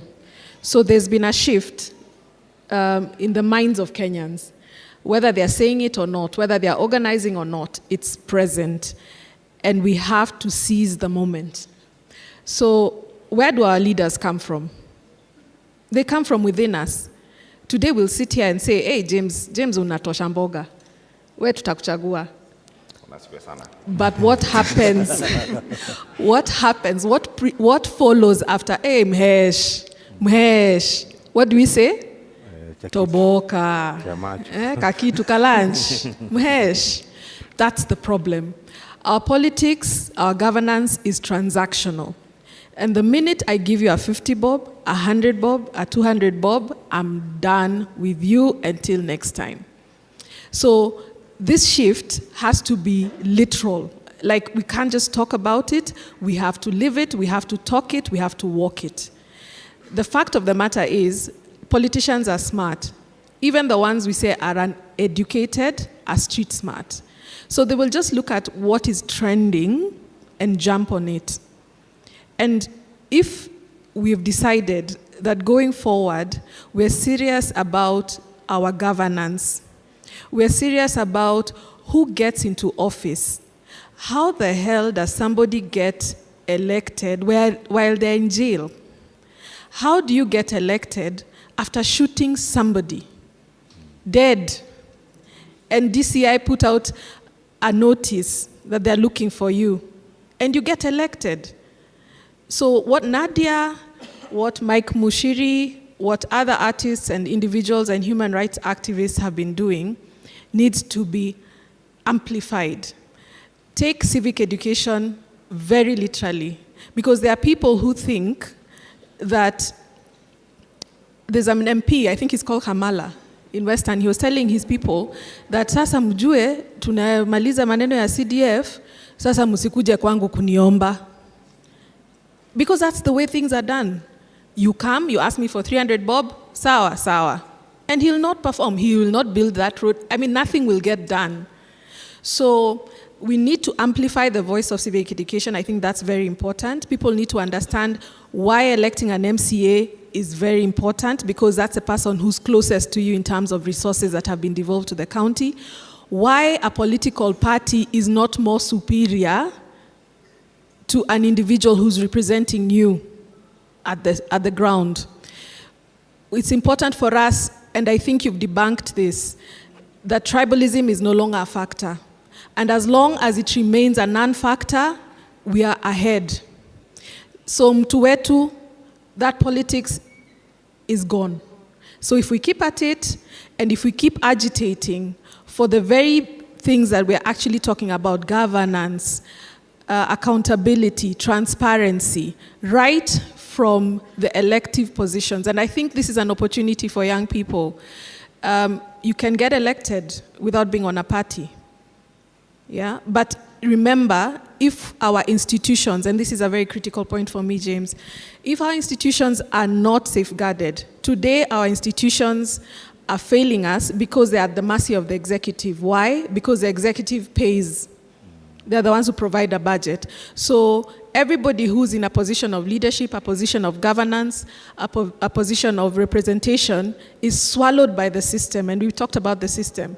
When you get there, you're given, the first thing you're given as a chairman is an allowance, sitting allowance. The next thing, mkubwa unataka gari gani?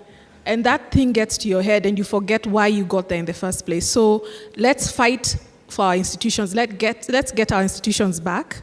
Let's make sure anybody who's nominated to serve on those institutions is a credible person, and they can always pass the suitability test that is Chapter 6. Remember, in Kenya, we don't have an absence of laws. Steve Wanjiru talked about the conflict of interest bill that is currently in Senate. That bill, it's not that we don't have laws that could have jailed people for conflict of interest. Right. What we've had is deliberate missteps in the application of the law. So the unification of these laws is important. And that's why when you said that, what will we do going forward? Because people will get tired and they'll go back to doing what they need to do. Let us just hold people to account. Start by recalling. And I like that process that people are actually taking now. And let's keep whoever is in office accountable. Let's keep them on their toes. Let's get involved in the budget-making process. Do we know when the cycle starts? Because it's about to start again in September. Right. So that eternal vigilance. It's a lot to ask for the citizenry, but I think it's a price we are ready to pay, and it's been obvious from the reasons. I want to get one comment from Sylvia, who's been waiting for like an hour. Sylvia, if you can have your minute now, what is the thing that you want us to do next?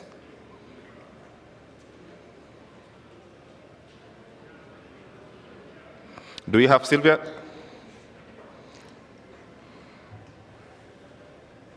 Yes, good afternoon. Go ahead.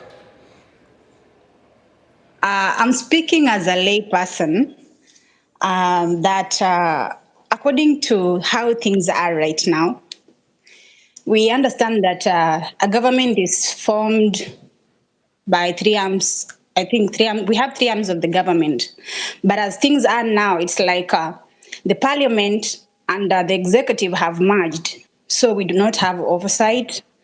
The legislature, people like the MPs are supposed to represent the people who voted them to go there and do the legislation. But even if they do the legislation, is it favoring a common citizen? Everything they are doing is about them. So I was asking, I'm speaking as a lay person, so just pardon me, and if at all I'm wrong, just try to enlighten me more. As a lay person, under Article 1 of the Constitution, can I say clause number 2, which says that people can exercise their right, is it their right, directly, or can I say the leadership or something? Like we can exercise our power directly. Now, how do we do it legally? Because right now, the parliament is there, but it's like we are the ones who are doing the job. We are here on the streets. We are the ones providing oversight. We are the ones pushing for better legislation. So how do we go about it? Because all this mess is because whoever we put in power messed us up. This also has come about because of the micromanaging, the executive micromanaging the other two, trying to micromanage the other two arms of the government. How do we get ourselves into this? Okay. All right. Thank you. Thank you. I think just an important question, and maybe I'll start with you, Mary, then we'll go to Goi. This idea that you elect people to get to office and they decide that we know best, all right? In fact, you become very clever all of a sudden, and I know what you want. And I think we saw that on this finance bill, that MPs literally told everyone that you guys have no point whatsoever. We know best and we'll do what we want. How do we stop that from ever happening again? That a person who gets elected becomes truly a servant, not our lords? I think it just goes back to the same thing of public participation, because what happens is that we have to accept that once we elect a leader, we are expecting that they will go and deliver on the mandate. So the issue of, did we elect a party or an individual? Because usually they wave. You know, you're told, this one got in kwa sababu ya wave. And the people were with the wave. So that's why the MPs, some of the MPs had the temerity to tell us, it's not you, it's the party. It's not you I'm accountable to, it's the party. So the first thing is, because you cannot recall an MP until they've been in office for 2 years, is just to keep a record of it, I guess. Because now, you know, constitutionally, you cannot recall before a certain period. But the fact of the matter is that the way we have seen participation being carried out with creation of ChatGPT, breaking down the information, that's the first thing. Breaking down the information, ensuring it reaches people. Petitions are online. It's easier now to find people, to bring people together. Before you had to be, you know, moneyed to do these things. Right. So it's much easier now. Okay. Reverend Koi, how do we make our politicians actually work for us? How do we stop the arrogance, the kiburi that they have, that because I'm in office now, I do whatever I want? The message has already been sent. Yeah. The message has already been sent. And what I'm very happy to see is now legislators now are being very penitent about what they're doing. That's one. But then the second one is just adding what she has just said in itself. There are ways we can just keep our legislators accountable. One is just, you know, there's a roll call in Parliament. So when you go in Parliament, you have to, you know, sign in. And so we need to be able to see, just the way when we were in school, you know, you sign a roll in itself. Were you present? And that information is available to any person in the public. We know one legislator now who has barely been in Parliament for 1.5 years or so, that it's now out in the public space. And then thirdly, it's being able to get access to your member of Parliament and demanding access to your member of Parliament as often as you can. Like you have a constituency office. How often is this member of Parliament in their office? And so that is another place where you can go and demand to be able to see them. What are your office hours at the constituency office? That is where you can meet them at their local office. And if you are a big office, the government has given this MP or legislator the resources to cover the entire, like North Hall. That's a huge constituency. But there are different constituency sections where you can meet your legislator. So those are some of the things that come to mind. Yeah. Steve. Yes, I think, sorry. I was thinking, as I was talking, I was thinking about how we gauge our MPs' performances. And we diverted it to the duties and the responsibilities that are with the ministers, cabinet. Those are the parameters most of the time we gauge when we are voting for a member of parliament. Amejenga barabara ngapi? ameweka mashule ngapi. Is that the job of a legislature? No. Because that has been the parameter for voting. So I think even as we move forward in this conversation, and as I address your concern, we need to do an inward reflection as a people and ask ourselves, are we expecting the wrong things from the right people? Are we voting you as a member of parliament? Then we expect you to build roads for us. Then we have a cabinet which has a ministry of road and a budget to do roads. So that is where we spend our money, wastage, and it becomes a point of a lot of wastages and privileges. And I think my feeling and my contribution to this conversation of the young people, and I want the whole Kenyans to embrace this, not as a Gen Z affair, but the spirit of the youth. Why the spirit of the youth? I want to say this quoting Henry Ford. There's something he said that the greatest thing you can do to yourself is to keep your mind young.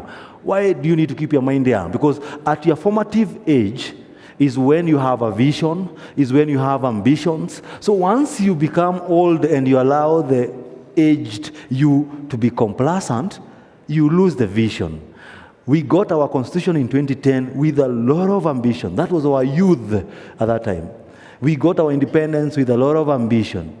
Then what did we do? We became complacent. That's why these guys, when you visit them, they give you a handout. Before you even negotiate, you live with a bahasha. You see a priest has gone to State House, they're living with a brown bahasha. And you saw them walking in, they didn't have one. So I don't know, there's a Bible inside there.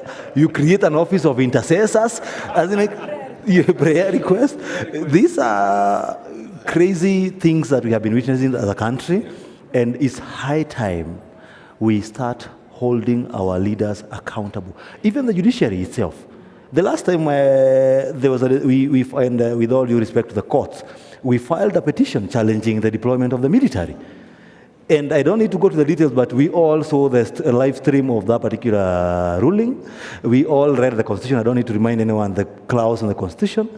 And we can question the integrity of such a person when they are holding a public office. So we need to hold these people accountable. We need to have the right people doing the right job and not putting the wrong people. That's why I keep on saying, until and unless we push for the removal of CDF from the hands of parliamentarians, we are going to continue electing people because they are giving us money. That's why they buy the ticket, because I buy it. I have friends who contribute, give me campaign money. Why is it costing almost 50 million to join parliament? If I save the whole salary for parliament from day one to the last day, I can't raise 50 million. Even if you work with the simplest mathematics, because they have a lifestyle to maintain. So there's a lot of inward reflection that is needed, both to the people, to the president, to the leadership, at all levels and at all arms, and we need to hold them serious accountable. All right, thank you very much, Reverend Goi Odera, nashukuru sana, Steve Bugwa, and Maria Menekap. You've all done very well, thank you for the panel. I leave Nadia to perform as we exit the stage. Thank you very much. You've all been very nice and very kind. Wow. Thank you very much. It was a great pleasure. Ngoja. Thank you very much. Ningewaomba tusimame. Let us stand up, please.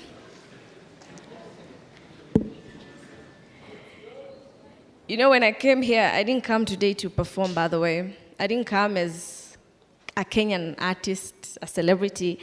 I came here as a concerned Kenyan. And first off, I want to send my condolences to the families of the bereaved soldiers who we were together kwa barabara, kwa streets as we were fighting.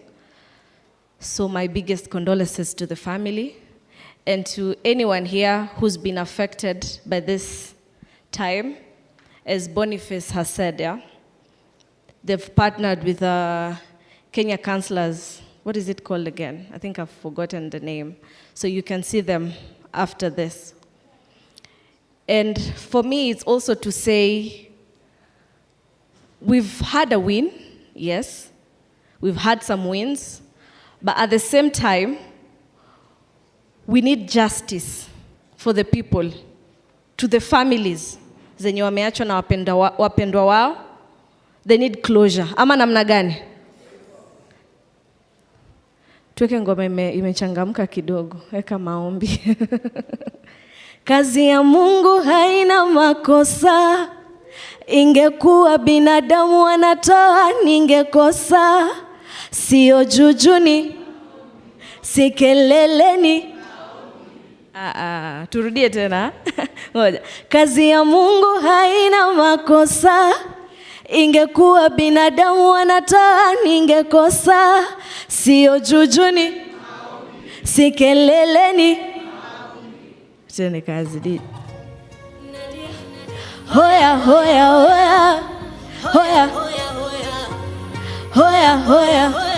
Vicky Fundes. Nilichopata nikiomba walisema kitakwisha. Nikitoa shukurani hadharani wakasema najigamba. Hao binadamu walilipa wiki.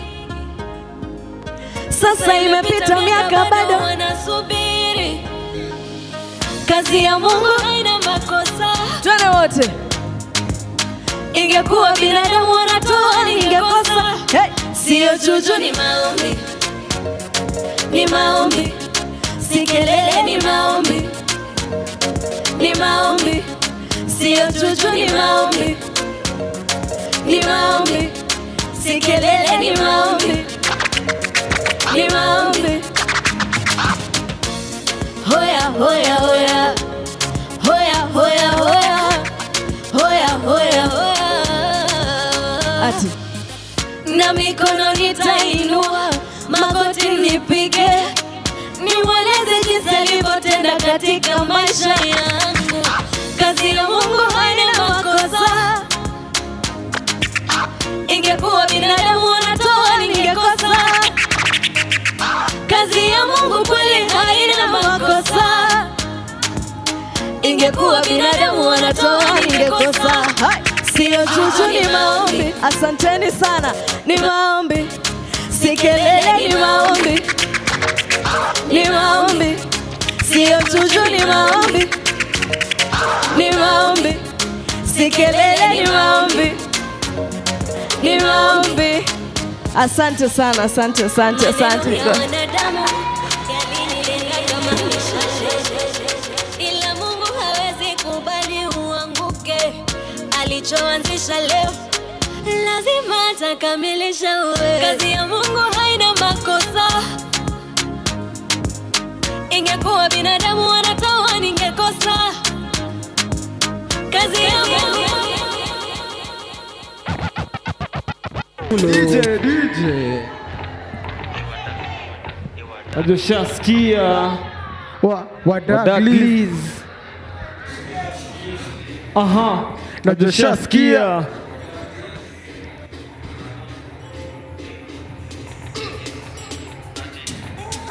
Najoshaskia tukiingia ni kublast.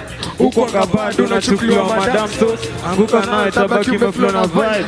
Anguka nao koko single for now. Mdagi mteja patikani. Hadi late night saa 6 ndo taniwai. Nikupin location na nikofana na hii.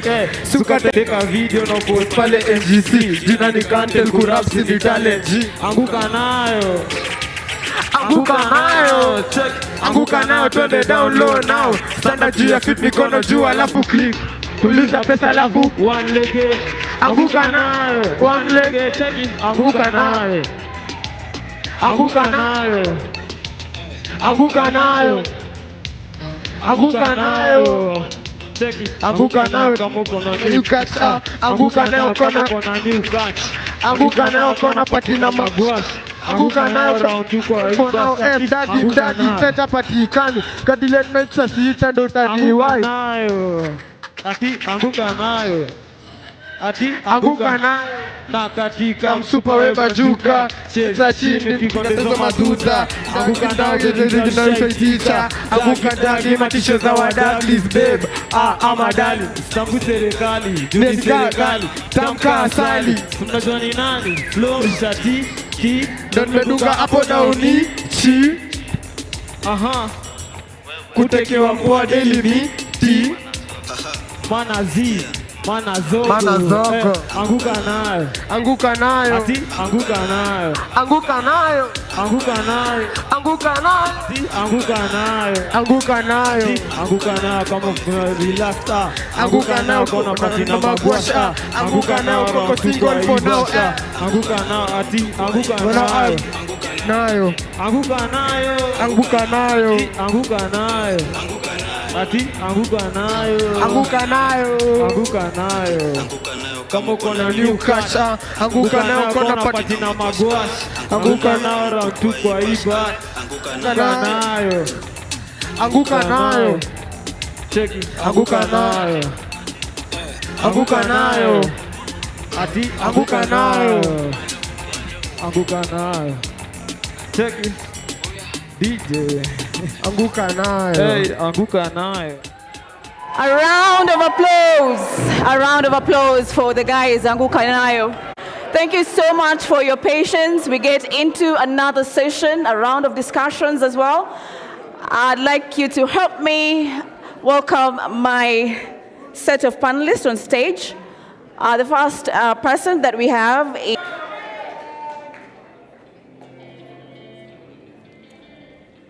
Kwani tumechoka kupiga makelele? Tumechoka? Tumechoka? And then the next panelist is Cyprian Nyamwamu. He is from the Kenya Bora. Thank you so much. And then we have Boniface Mwangi, the human rights activist. We all know him. Please. I am Linus Moshigadi. I will be facilitating this round of discussions. Please, karibu sana. Linus. So I want us to begin from where we've come from in terms of activism in Kenya and what brought us to where we are here today. So I will begin from you, Boniface Mwangi. You have been an activist. What has been the changes, the journey, and what has been the difference with this set of protests that we've had in Kenya? The journey began in 1922 when a lady called Nyanjiro stood up on what is known as Harithuku Road. And she told the men who are there, if you're not going to challenge these police officers, give me your trousers. And from challenging that, that was the first recorded protest in this country. And that particular day, I think over 100 people died, but the British never recorded how many people died. And Nyanjiro was killed on that particular day. And fast forward to today is that there's been a passing of the baton over the years to a level where Cyprian used to organize via phones and in person, to where we are now organizing online, where people show up and say, you know what, online has become our public square, but now the public square is going offline. So you go online and say this is the issue, and you go offline. But I think the game changer is most of the young kids in this country are very angry about the state of the nation, and then they are fearless because they have nothing to lose. They are hungry, they are angry, they are unemployed. I was talking to some young people from the gate, and they're telling me, we're so broke we can't even date. You can't even have a girlfriend. You can't even make someone, you can't even think of starting a family, because how are you going to feed that mouth? So when the president decided to bring the finance bill, and was going to even tax those who don't even have jobs, they're unemployed, with this, it's called shift, this thing that is there, the anger just exploded. So where are we at? We are very hopeful as a country. Kenya has changed forever. Let no one lie to it, hasn't changed. That's where we are at. Kenya landscape has changed, and people have reclaimed back their sovereign power. We're in charge right now. And it's like you're trying to push out a baby. It's a very critical stage, because if you make a mistake, the baby might die and kill the baby, and the mother or one of them survives. So you must midwife this process very, very carefully, that is not carjacked. The last few days, you've seen the old fossils, these very old politicians, trying to steal the struggle from the people. They're trying to own that space. And there's a possibility the next 2 days, Saturday is a Harambe Day and Burials Day. So tomorrow they're going to be all over with one agenda to center Raila Odinga in this conversation. And we refuse. That's a very good point, and I would go back to it. Let's hear from Cyprian. From your own perspective, what has the journey been for you in terms of the activism we've seen in Kenya? Well, the journey has been real. It has been tough. We've lost people. I thank God that I'm alive. When we went to committee, we saw the cells where a lot of our comrades in the 1980s died in prisons, including Naivasha, Kamiti, Shimo La Tewa, and all those jails and prisons. The torture chambers that used to be physical at Nyayo and Nyati House are now happening, and our young people are being thrown into swamps. But I don't want to talk about myself today. I want to answer only one question that you've asked. What is different between the struggles that we have been in and this one? Because I think that's something that has been missed in all the conversations I've listened to. And my answer is this. This is the only generation which has refused to be used. The only generation which has refused to be used. And I want to use that to bring the struggles. The Mau Mau, Modoni Nyanjiro was the mother of the Mau Mau. If you look at it, the Mau Mau were used. They died, they were deprived of land, they were kept in cells and in jails. Dedan Kimathi died, but they were used by the home guards, the Kenyatta, the Jomo Kenyattas and the home guards who took over power. Then the second liberation, which we died for, we went to jail for, to bring back Section 2A. We were again used. The people who took over power were not the people who were in the fight. Then comes the Kenya Constitution 2010, which the likes of Osieno and myself and all of us in Jokia invested our lives in. Who is the beneficiary of the Constitution of Kenya 2010? William Ruto. The one who said no is the one who is the president. Uhuru Kenyatta, who was against the Constitution, and Rigathi Gachagua are the people who are the beneficiaries of the Constitution. Again, we were used. This is the only generation since Kenya was established as a colony. Kenya became independent. We only have one generation which has refused to say, which has said, you are not going to use us. Raila every time uses dead young people in the streets to negotiate handshakes. 2007, the numbers who died 1,000, by the way, the number was more than 7,600, but we used the number that the government gave us. Then we went into handshake. Comes 2017, hundreds are killed.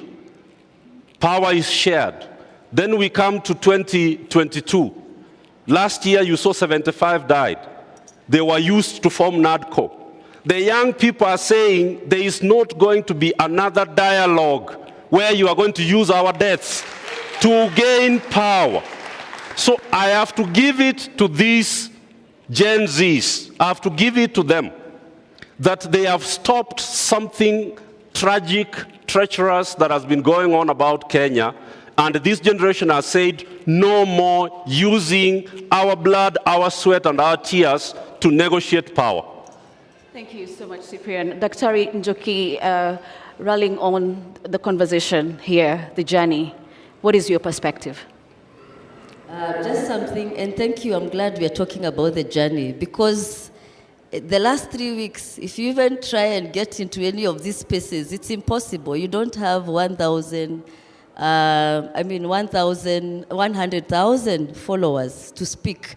So I'm happy we are here acknowledging also the journey. So, and we can look at it in 3 phases. Of course, before independence, Mau Mau and all the rest, like Muthoni Nyanjiro from 1922. Mau Mau is our DNA. Resistance is our DNA, right? Don't ever forget that. For us Kenyans, only 2 countries resisted the British or the French violently before 1970. Later we had the Portuguese resisting. But before 1970, there were only 2 countries. And one was Kenya, and the other one is which one? You know, I'm a teacher. Yes. Algeria. Yes. The liberation front in Algeria. In Africa is only those 2 countries. So, and it's because of the Mau Mau, and you know the guerrilla warfare that they fought. So resistance is our DNA.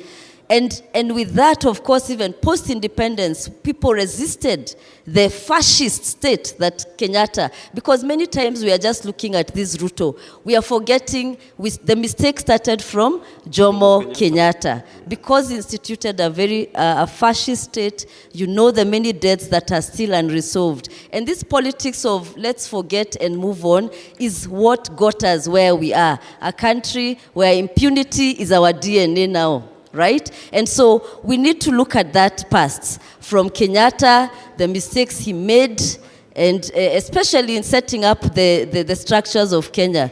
Look at Tanzania with all its problems. Tanzania is doing much, much better in terms of politics. Kenya, we keep bragging about our economy. So what? The economy, if you don't have your rights, those chapter 4, the Bill of Rights, not just the what do you call it, social and political rights, but also the economic rights. But the social and political rights are the foundation that offer you the space to demand for the others. And the social and political rights, which are enshrined in chapter 4, they should be protected. We already have them. And that's why we are saying, for me, I'm saying, let's not get excited with his changing ministers, because they'll still come back. We should be looking at chapter 4 and chapter 6. Chapter 4, our rights. Our people have been killed. Young people have been killed. These universities where I also teach, they are quiet. You know, so till we have justice, till we have the killer cops arrested, till Koome is gone, you know, and those are some of the things we are saying must change. Then we can deal with, as we deal with the rest of everything. But having said that, it's a good moment. I think Gen Z is probably now what we can call the third liberation. This is I think we've now entered the third liberation. And the second liberation, and I'm glad we are here in this hall. Those of us who don't know, this hall is a very important hall, Ufungamano. And Cyprian is here.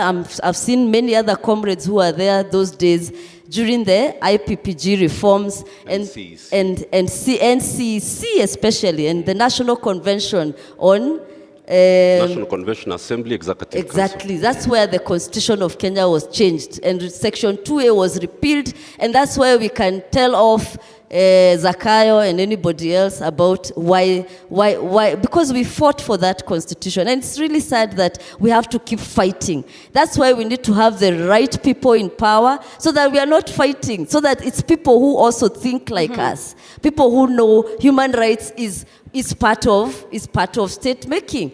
And I'm very glad, because that second liberation, first liberation was the Mau Mau and what they did, and the people who liberated Kenya. Remember, you need to also know who liberated Kenya, because the challenge is opportunists took over the real liberators like Dedan Kimathi. Second liberation, it is those people who fought for the second liberation of this country and the return of and who helped us get the constitution. And some of them are here. Please wave, because we need to acknowledge you. Please wave. I've seen some people, second liberation, Kegoro there, unanyamaza tu. You know, thank you, comrade. Because we have to, many of us, especially the new Gen Z activists, we are forgetting the journey. When you get that space, remember this is a marathon. People have died, people have been there. What do we call them? Social justice. The social justice centers have been killed on the streets, have been walking in the streets. Kina Mama Rahma, please, let's wave also. Let's acknowledge these people.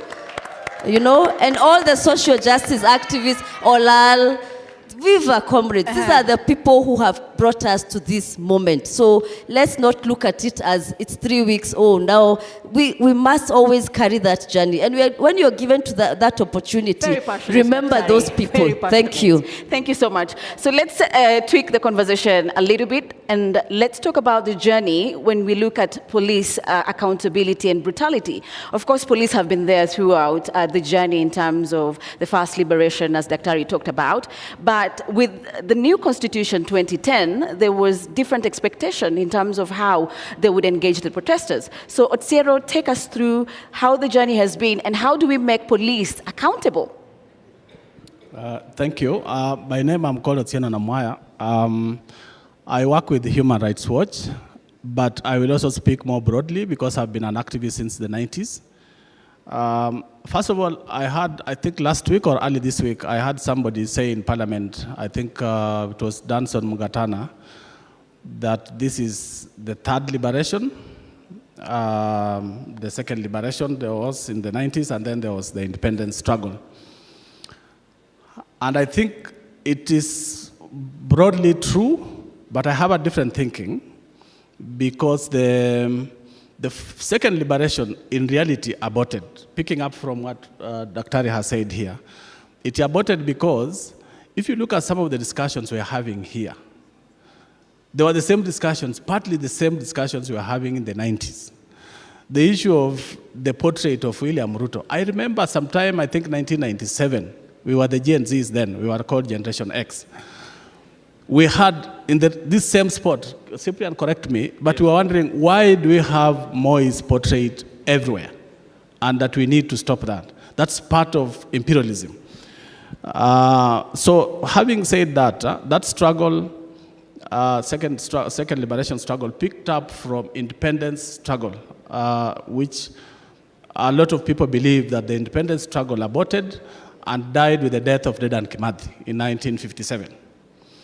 If you look at movements such as FERA, which is February 18th Revolutionary Army, or Stock Movement, which was with people like Akina, Brigadier Odongo, Raphael Wangondu, and the rest, the reasoning even for naming it FERA was that we aborted the struggle in 1957.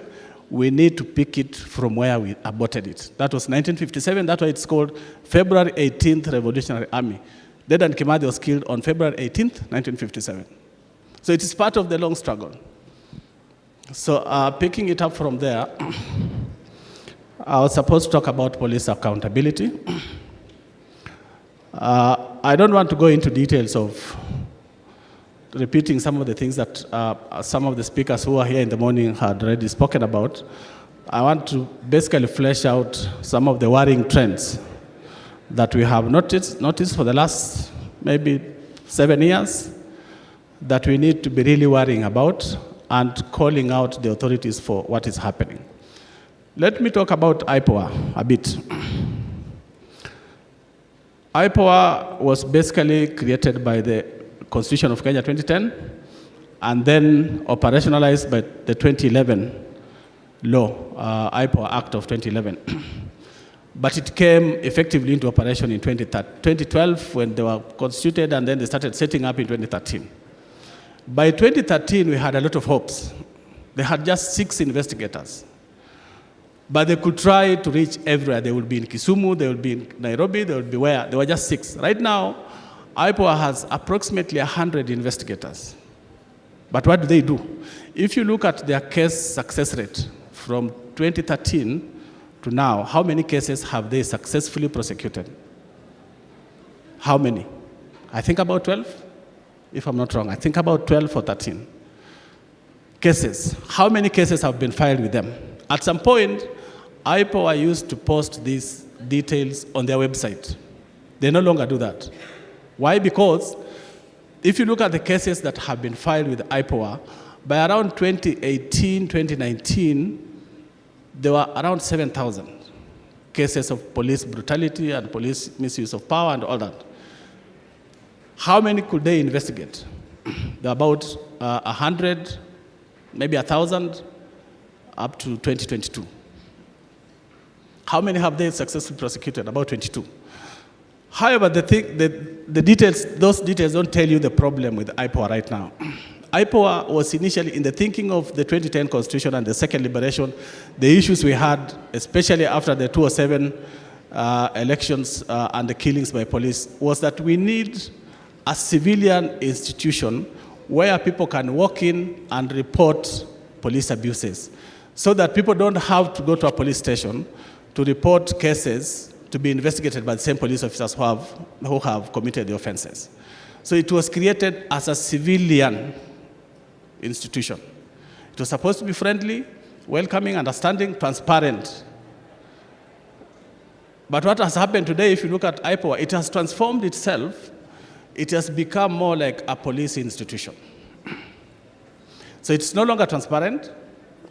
Those cases they used to post on their website showing how many have come and which ones are killings, which ones are torture, they no longer post that. Then the other is that they are no longer acting like they are civilian. They are more interested in parleying with the police and being called to State House than actually opening their doors for the civilians to report cases. And then the issue of their performance, I know people will celebrate. We have IPOA because 12 police officers have been prosecuted, they have been sent to jail. But there's nothing to celebrate. If you look at the number of killings we have had since IPOA came into place in 2013, they cherry pick cases. So if there's a police officer who has killed somebody in Kangware and there's pressure, the government is also worried or embarrassed, they go and investigate and prosecute that one. But killings such as what is going on today during protests, we have never had IPOA prosecute officers for killings during protests because those are state-sanctioned killings. So in 2017, there were over 100 cases we documented. I think there were more, but we documented 104. IPOA has focused on two, Baby Pendo and Stephanie Mora, cherry picking what they can prosecute because these are low-hanging fruits, but they don't go to the bottom, the root cause of the problem. So out of 100 plus, they picked two, and they never even successfully prosecuted. People are having to go and prosecute them on their own. Between 2014 and 2015, there were over 100 people who had disappeared in Nairobi, Northeastern, Coast Region. We presented these cases to IPOA. To this day, they have never prosecuted any. In 2020, during Corona, there were over 20 cases. I don't know how many have been prosecuted. Last year, there were over 70. They promised to take people to court. I think by October, they were saying they are going to court. Nobody has been prosecuted. This one is going to go the same way. So even if IPOA, in fact, their behavior this time has been more strange because before then, we used to communicate with them, we used to know what they are doing. Right now, they have shut their doors. They don't want to say what they are doing. We need to start calling out IPOA. That's one. The second one, I'd asked for more time, if you don't mind. If you could hold on, we could come back in terms of now what needs to be done to ensure the accountability. I'm trying to flesh out. So what needs to be done in the terms of IPOA is to begin to call for more accountability, more transparency for IPOA. Okay. If you allow me to just go through the 3 points. Okay. So the other worrying trend is when it comes to accountability, especially where there are killings, like what we have now, police are refusing to do their bit. So the National Police Service Act of 2011 says that police, as 2012 I think, police are supposed to, once there's a killing, police are supposed to do preliminary investigations. The commander is supposed to share details of that investigation with IPOA, with the Inspector General. Then IPOA picks up from there to start investigation. That preliminary investigation never happens. So IPOA has to start struggling to understand which police officer shot, what happened, what were the circumstances of the shooting. That should have been in the preliminary report. And then the second thing is that when killings happen in a setting like what we have today, the demonstrations and the protests, what is supposed to guide IPOA in investigating those cases is what is called the operational order, which is basically says what police were which police were deployed where, and which orders were they given. And then the second one is what is called the Register of Movement of Arms and Ammunition, which basically gives you now, narrows down when somebody is killed to understand who had which ammunition, who had which gun, and who was where. So when the investigations come, like in Kisumu, a lot of the killings that happened in 2017, police refused to hand over the Register of Movement of Arms and Ammunition. Police refused to hand over the operational order. So it became impossible to understand who shot where, but they're covering themselves up. But they only do that because of lack of political will. What they're doing is political. It's a political order to kill. So what's the problem there? It is lack of police independence. And it takes us back to the struggle of the second struggle, which was to ensure we have an independent police authority. And then the other is the issue of the new trend that we have seen from 2017 is the role of the hospitals and mortuaries. So in the past, you would go to a hospital and a mortuary, and quickly you get the register and get to know who has been brought in, who was shot, who was killed. And then you get to know their names and you get to know their injuries. Today, what they are doing is that they have created 2 registers. And that's why I was cautioning our colleagues in Githurai, don't say you have only 2 or 3 killings, because you don't know the killings. Or we went to Kenyatta Hospital and we found 3 bodies. You need to do more to understand how many people have been killed. Right now I'm hearing people say 50 people have been killed. It's not 50. You don't know. Because what's happening in mortuaries is that they create 2 registers. So the front one is the normal one, where they put like 3 or 4 cases. So when you go to look for people who have been killed, they show you that one.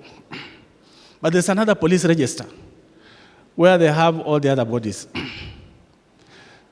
So after 25th, the invasion of Parliament, at City Mortuary they had 6 bodies. And we're wondering, but how can they be 6 when even at Parliament alone, we know that at least 8 were killed? And they refused, they just said 6. Later on, we came back and talked to the staff, and we realized there were other bodies being hidden elsewhere which were not in the register. And that is happening not just there. We saw it in Kisumu in 2017. They hide those bodies, and they make sure you never get to know what exactly happened. We also know that sometimes they don't take those bodies to the mortuaries. In Kisumu, we discovered bodies, I think bodies were discovered in Lake Victoria, around 26 bodies, 3 or 4 months later, after we had looked for bodies in JTRH, in Kisumu District Hospital, everywhere. There were no bodies, but they had been thrown elsewhere. Even this one, let us be very careful, because we don't know where those bodies are. Thank you so much for that. Going back to Bonnie, you spoke about the opposition wanting to take this civic engagement that we've seen in Kenya for the last 4 weeks. What is your reaction? Do you feel they're bringing back the political rhetorics and reaping where it's not so? It's a betrayal of the people. So one of the constant factors in the last 20 years has been Raila Odinga. He shook hands with Moi, shook hands with Kibaki, shook hands with Uhuru. Now he's doing that with Ruto. But every time he does that, he betrays everyone who was involved in the movement. I covered post-election violence in 2007, and the victims were never compensated. I heard Cyprian say the number was like 7,000 people died, but the government claims about 1,200 people died. But there was no compensation and there was no justice. And the difference between that time and this movement is that one of the things that people are saying in the streets is that we must have accountability, and we must have justice, and we must have reparations. So we must compensate the people who have been killed by the police, and we must get the killer cops to be arrested. On Tuesday, we're going back to the streets to demand Kome to resign. But if you look at Raila Odinga, he has never demanded for those things. Every time he shakes hands and gets a deal, he doesn't talk about compensation for lives or justice for the victims. He moves on. He's a mercenary, actually. Basically, that's what Raila has become over the years. So yesterday I was in a space with his son, and I told him, go and tell your father not to betray his grandkids. Because basically, the guys in the streets are actually his grandkids. I can be Raila Odinga's son because I'm the same age with Raila Jr. But the people who are protesting and leading this protest are 18, 19-year-old, 20-year-old kids. And they're saying, we got this. So I'm just telling the politicians, lay off these demonstrations and protests, let these people articulate their own issues. And the thing about dialogue, how do you go dialogue with politicians and it's the kids in the streets? And all they're asking for is the upholding of the Constitution.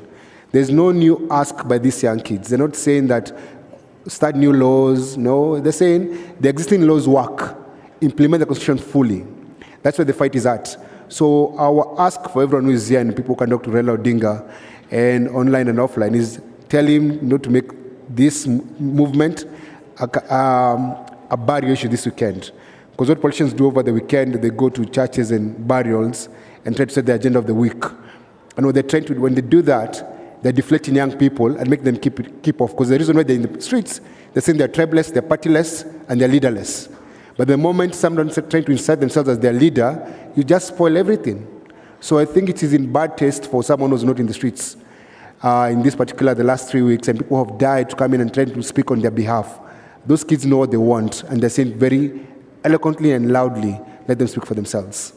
Cyprian, from your perspective, you've been at it for long.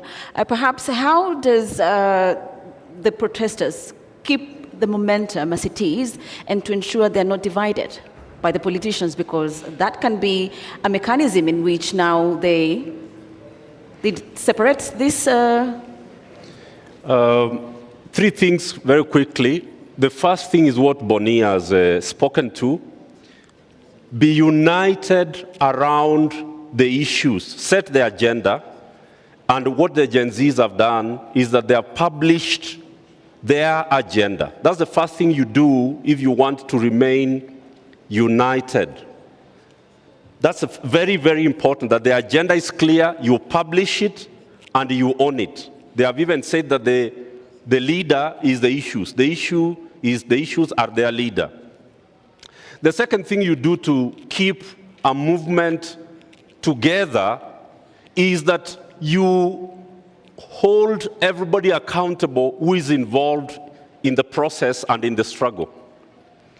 And the young people have managed to do things we were unable to do. I don't want to give you details, but let me tell you one story. In the year 2000, we were 1,500 of us here, and we only had 2 mobile phones, James Orengo and Munuve.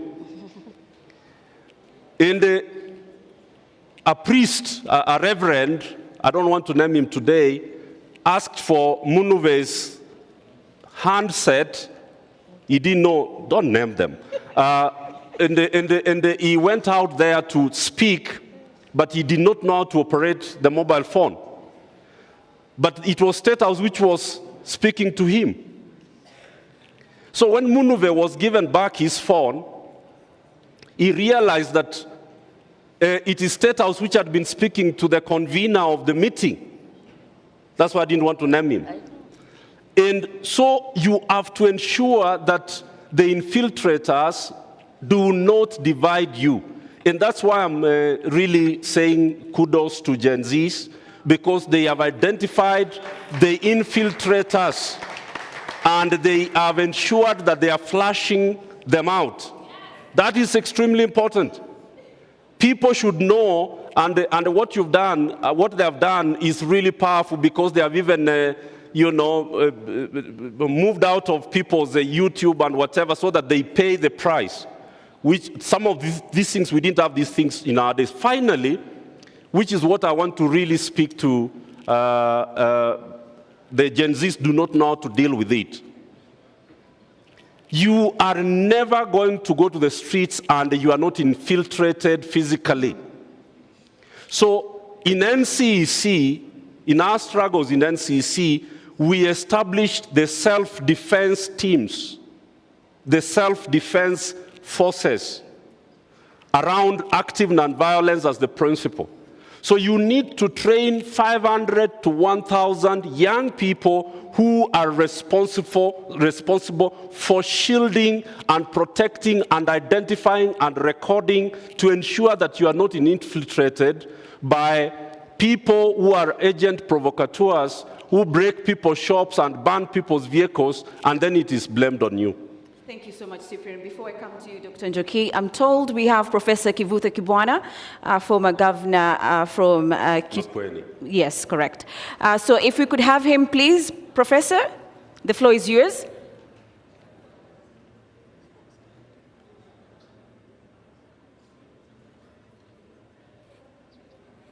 Hello? Thank you so much, Prof. Please carry on. Okay. First of all, I really want to, put my hat off for these young people, the Gen Zs, who have done something one can equal to the Mau Mau of the 50s, not even the NCA, NCC struggle of the 90s, and this is huge. And following mambo wanafanya kidogo kama mtafiti, I can see that they have realized that hii system ya ukoloni na ukoloni mamboleo mpaka ichenjiwe kutoka kwa roots. And I think that's the biggest thing that I have, seen from the struggles and from their work. Ndio tuwe na system mpya, which is an identical twin to the 2010 constitution. Na jinsi ilisemekana hapo awali, nafikiri ni Houghton, somebody said this, ni kazi ngumu na ni marathon, so that people don't think it's a quick fix. Na ndio nimesikia mkisema kwamba system ichenjiwe, personnel kabisa pia iwe ni personnel mpya na values mpya na norms mpya, alafu eternal accountability. Kila wakati muwe mnafuata. Na ndipo ninaweza kuuliza Law Society na wale wahusika wengine pamoja na Gen Zs wenyewe, ikiwa katiba inaweza kutranslatiwa hata even in those brief ways, kila lugha ya Kenya, na ndio najua kuna moja imetranslatiwa kwa Kiswahili, ndio iwe kwamba people now will learn the constitution. And you Gen Zs, please get into the wards, get into the rural areas, make sure that up to the ward and all those WhatsApps which are there in the rural areas, make sure that the message that you have gets there. And of course, this concretization of your demands, so that nobody, will be able to say, we don't know what they want, because no public decision without Gen Zs. So that those who are calling for dialogue, whatever it is, to be known that there should be no public decision without Gen Zs. I think that becomes very, very, very important. And the Occupy movement, my understanding of this movement from watching, listening, and so on, is you occupy any institution, you occupy any space, so that you get out the old ideas, the old values, and then you infuse new values within that particular movement. So it's symbolic, and that's why the artists, the comedians, and so on, the energy they are bringing and the innovation they are bringing in terms of really trying to change our country is very, very important. Because before, comedians were saying, these are just people who make others laugh. But this is like the beauty of the Gen Z movement is it is functional leadership. If there is a job to be done, there is people are told do that, and they do that. It is not the hierarchical thing that the system wants, so that they can pinpoint who are the leaders that we can buy, or who can we actually replace their leadership with the functional leadership, with our own leadership, people that we ask to be leaders, so that they can derail the movement. And so please continue with that complexity. I don't know, and also like the social justice centers, they should go to the informal settlements and make sure that these people are being confused to be goons, to be told that the fight is bigger than being given 500 bob or 1,000 bob every day to do, things that are not correct. If I was there was 2 minutes, I could read a poem I wrote in 2021 for young people of Africa, but I don't know whether there is that time, because I know that many people want to speak. But Law Society, please continue with this Citizens Assembly, because this is important, and all those ex-space bunges, they are very, very, very important for the future of our country. I don't know that I would have 2 minutes to read a poem which I wrote for young people. If there is, yes. If not, another time. Do we have the 2 minutes, Director? Please carry on, Professor. If you can shorten them. I can do so. Please do so, but if you can put it more tightly because of time.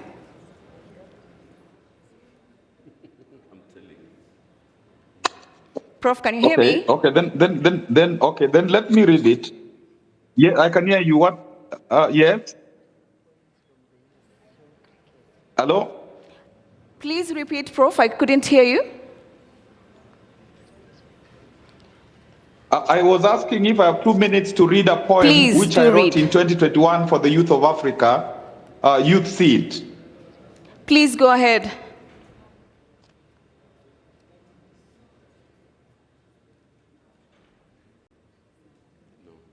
Prof, can you hear me? Can I do so? Maybe somebody else?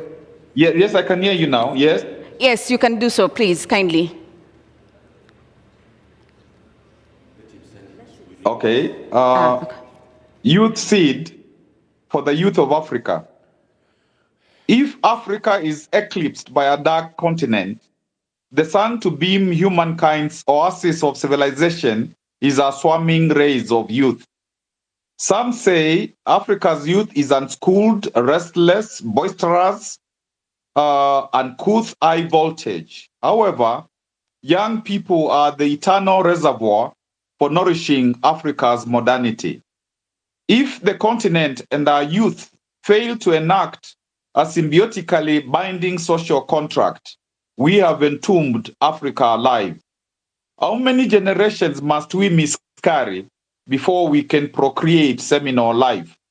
In traditional Africa, when fire died from the earth, a child was sent to her neighbors to borrow fire. Mother Africa, you must dispatch your youth corps to retrieve fire from society's ashes so as to illuminate and warm Azania. The youth's essence are energy, inspiration, vitality, creativity, resilience must never again be hijacked. Young persons must renounce the culture of youth for hire. Instead of degrading itself in wild orgies, youth must turn healer. Its spirit must soak Africa, become the miracle remedy of our cancers, union of Africa's body and soul. Youth must gather its talents. Youth must conserve its latent force. Youth must own itself. Youth must purify itself. Youth must organize. Youth must mobilize. The world is the youth to subdue. Youth must command the world. The tremor of young people's power, which will smash Africa's barren past, which will reassemble Africa's majesty, is rumbling. Listen, prepare, give way. Victory is as certain as sunshine. Africa must endearingly embrace our youth. Youth must draw Africa to its loving heart. Africa must palaver with our youth. Youth must make conversation with youth. Youth must dialogue with Africa and the world. Africa must befriend our youth. Youth must reinvent love. Youth must proclaim we must live love. Youth must transform itself worthy heir of Africa's struggle tradition during its pilgrimage to Africa's bosom. Africa's youth must open its eyes to survey the panorama of opportunity as it prepares to awaken the snoring, lethargic proverbial giant. Africa's renaissance is youth renaissance. Africa's youth, the future is here. The future is the present. The future is now. Just to finalize, because it's long, youth must birth our Africa. Always remember, sacrifice, pleasure, pain, blood, and joy are companions of every noble birth. youth of Africa, your Africa is waiting. Don't keep our people slaves any longer and change their mind. Let them be truly free at last. Africa and your youth, where is your redemption anthem? Thank you. Thank you so much, Professor. Let's give him a round of applause. Thank you so much for your perspectives there. Before we round up, I'd like to get closing remarks from Dr. Njoki, and then from Boni, and then Cyprian, and then Namwaya, correct. Do you think what the president has done is good enough in terms of ensuring there is accountability, even as he forms the next cabinet? For me, as somebody who researches politics, and I have researched Kenyan politics for long, I do not think there's so much more that can be done.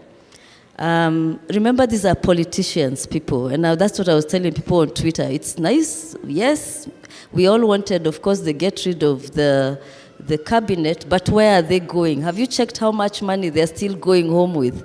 Has anybody even, well, no, if it was serious, they would have been told tomorrow morning report to the commission that researches corrupt, I mean, what do you mean, the corruption? EACC, right? Nobody has been told to go to EACC and be investigated. So police reforms have not been done. For me, the first person to have been sacked should have been IG Kome and Adamson Bungei. Because, and police reforms, if there's a country that is desperate for police reforms, is Kenya. You know, and not just police reforms, the whole security sector reforms. In 2000 and after now, the new constitution, a lot of money was invested. Even the British, I know they were leading in security sector reforms. What did security sector reforms do in Kenya? They were bought new uniform. Those days they never used to have those swanky knee pads and I don't know, all those maroon things they're wearing to protect themselves. They never had them. They used to show up in just wearing their uniform. So police reforms just bought them more equipment to harass citizens, right? So till police reform is done, and until we get an IG who believes in human rights. Remember the police training. Many of you, if you've ever talked to any police officer, they'll tell you, the first thing they are told, Rayani adui yako. Can you imagine? Raia ni adui. And then when they are being trained there in Keganjo or in the GSU and Bakasi or wherever, they are given very also torturous and inhumane treatment in the training, and they are told, tunafanya hivi ili tutoe uraia ndani yako. Can you imagine? So how do you expect such a person to protect your rights, right? That's why even the other day I was in a government building and I had to talk to the police officer. And I'm so, you know, these days I'm just so pissed off even seeing them. And one of them, I asked them, but why did you people kill our young people? He said, tutaua hata zaidi. That, the arrogance. So it is, and I was asking them, were you trained like that? You know, where does this thinking come from? So till we get a security sector that is reformed, and security sector is a long path, but the most visible is the police. IPOA, you can hear we have problems. Inside the police, there's usually also an internal unit for investigating police, human rights violations, police course. And according to sources, because I've met some of those people, they'll tell you the current IG doesn't like human rights at all. So if there's a unit that has been frustrated, and maybe even that's why IPOA is behaving that way, it's because of the frustration of the person at the top. Remember also we are dealing with a president who has never been on the right side of human rights, ever. You know, everything he does is cosmetic. You know, and hata kama inaitwa nini, even if a chameleon changes the color, the DNA remains.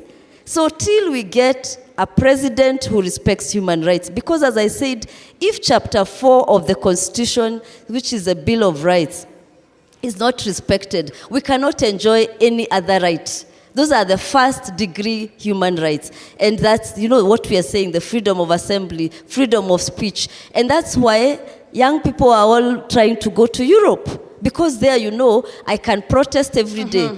If you go to France, Paris, even they have the name for being on the strike is manifestation. French people in Paris, even every day there is a strike. Every day they are on the road. They are what do you call it? They are protesting. How many French people have been killed? Or have you heard about the killings? Only one, which was like 3 years ago. If you check even now on the internet, the French are always on the street. That's the country we want, a human rights state, a country where everybody's rights are respected, that you can wake up, you can go and protest like Rex Masai did, like Bisley Kogi, like David Shege, and you still go home and you feel that that's what we want. So for me, 3 things have to happen. Police reform. And so even now, if that hashtag of, what do you call it, Kome must go, Bungei must go, has to join Ruto must go. We have a problem because the president has never believed in human rights, and that's the biggest problem. So when we have somebody at the top who doesn't believe in human rights, who doesn't believe in the constitution, because people can say a lot of rhetoric, look at the history.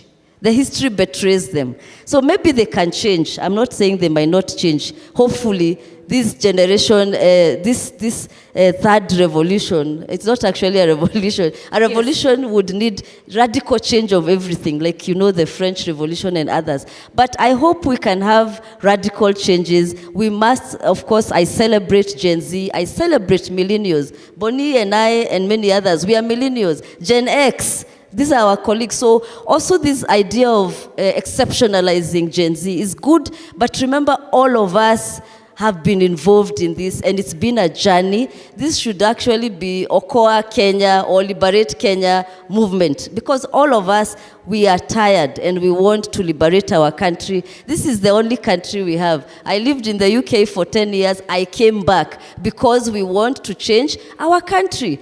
So, and hatuendi pahali pengine, ni hapa tu, we are going to make this country those countries that we want, where human rights are respected. Thank you. Thank you so much, Daktari. Otemo, coming to you. From your insights, clearly, IPOA has failed. How do we now ensure that even as an oversight body remains accountable to Kenyans in light of police brutality? Very few remarks. I think the failure of IPOA should be seen or looked at in the broader context of the failure of the many accountability institutions that we created under the 2010 Constitution. IPOA was just one of them, and IPOA was to do the actual investigation and prosecution. But there was also the National Police Service Commission, and I think internally there was the Internal Police Affairs Unit, and then there is the Kenya National Commission on Human Rights, which is supposed to, actually its decisions are usually supposed to be at the level of the High Court. They can hold public inquests and pass decisions. So the problem is that I think we moved our feet on the pedal a bit, and the state took over, and these institutions have systematically been weakened, so we need to start reclaiming their independence. We need IPOA to work independently. We need the police to be able to be allowed to work independently without political interference. We need a National Police Service Commission to do what it was meant to do, because the law was changed and then they became something else. And we need all these institutions to be brought back to what they were initially supposed to be. Otherwise, without institutions working, look at Parliament, what's happening. It's just part of a deliberate attempt to weaken the institutions and recreate an imperial state that people fought up against in the 90s, in the 80s, in the 70s.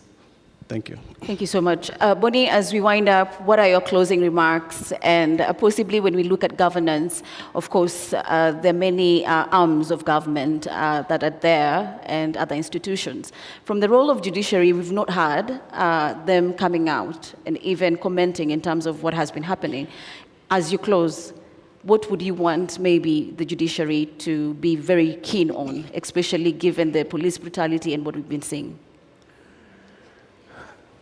Wow. I don't think there's a police officer in jail for killing a peaceful protester.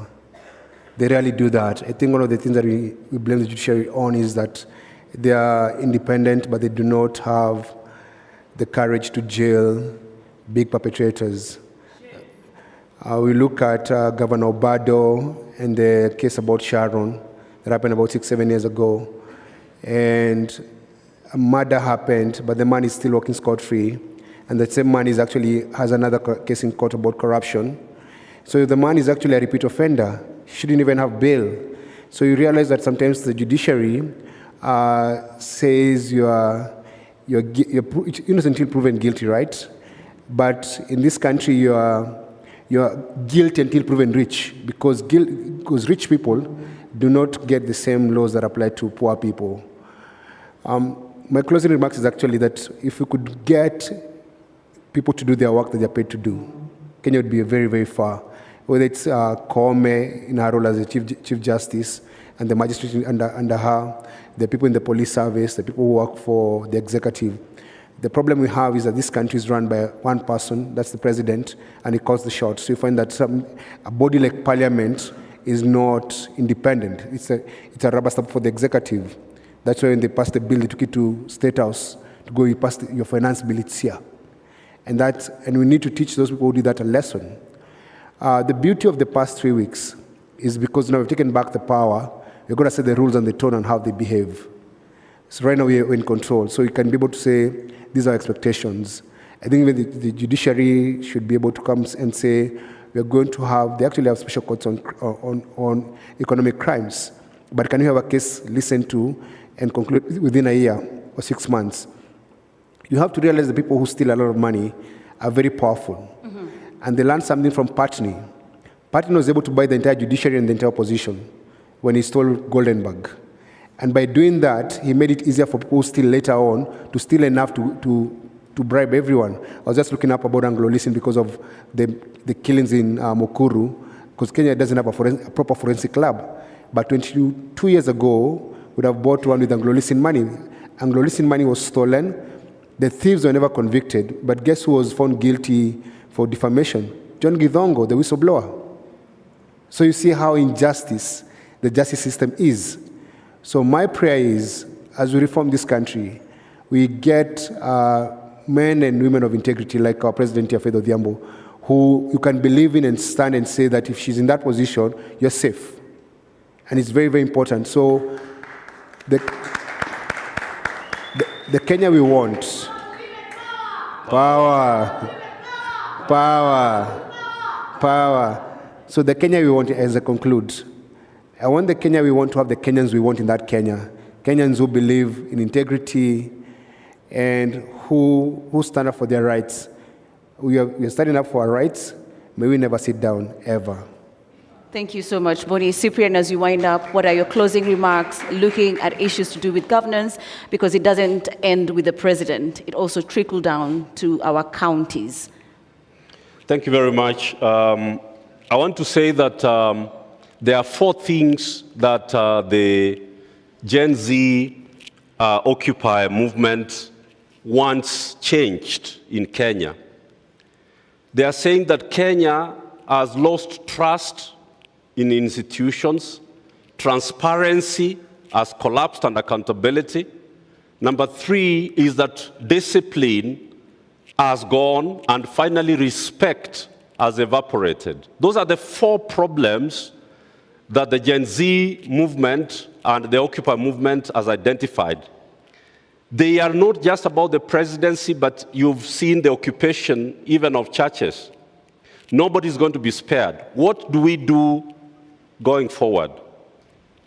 The sacking and the dissolution of the cabinet by President William Ruto is not enough.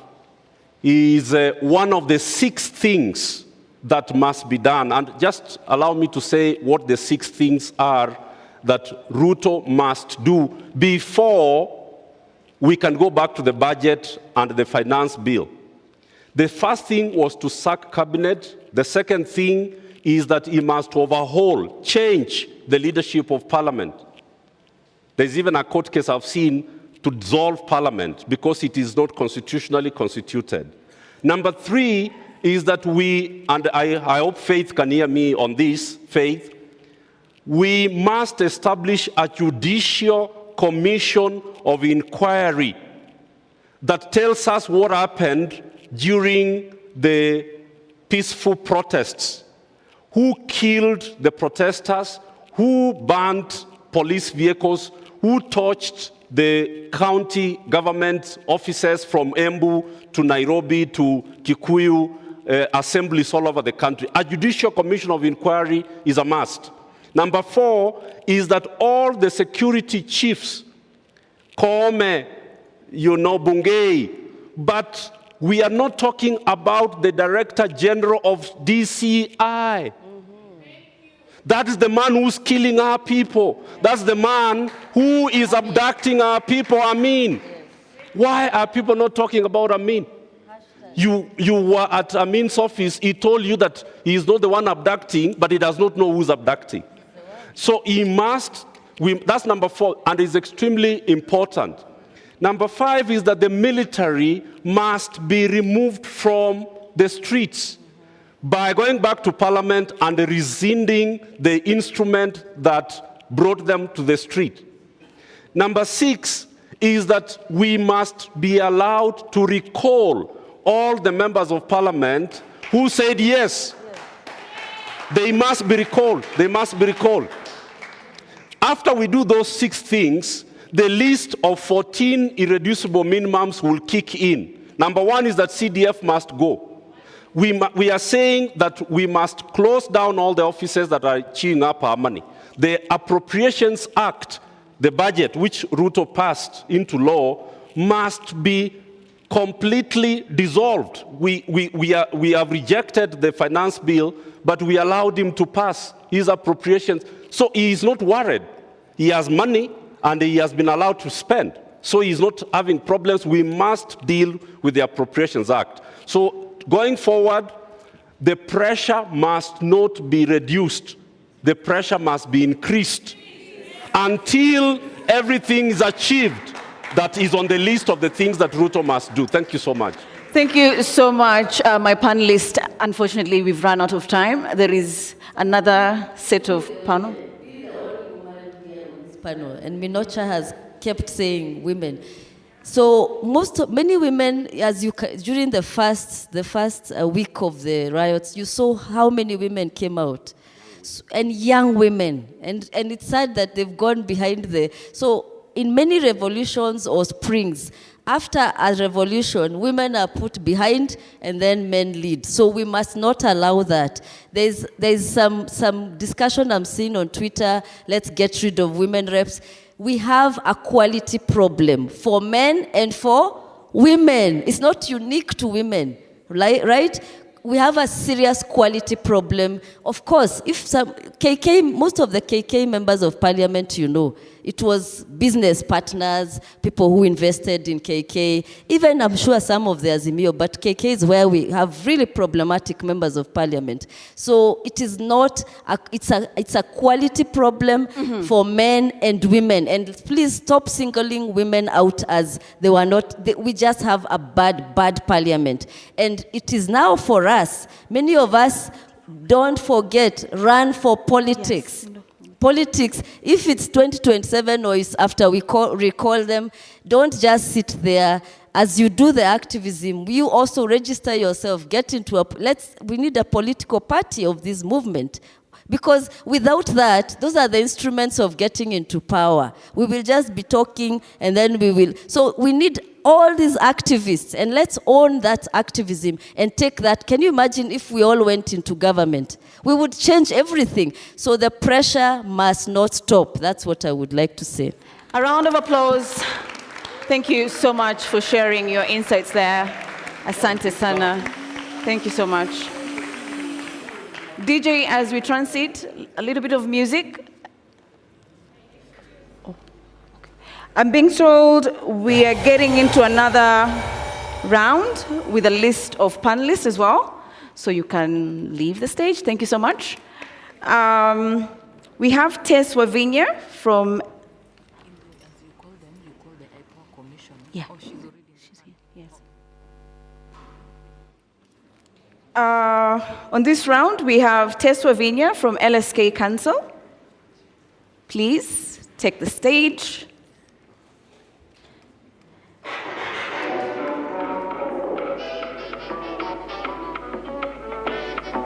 We have a youth fund that, if not properly handled, can be a time bomb that can blow this country to pieces. Is Tess in the house? Thank you so much. And then we have Joshua Okayo. He is one of the victims that were abducted, and he is a student leader from Kenya School of Law. Please take a seat. To make the conversations more interesting, we have Commissioner Fatima Mohammed from IPOA. Thank you, ma'am. Please. And lastly, we have Diana Gishengo from Okwa Uchumi. Kindly, if we could have you on stage.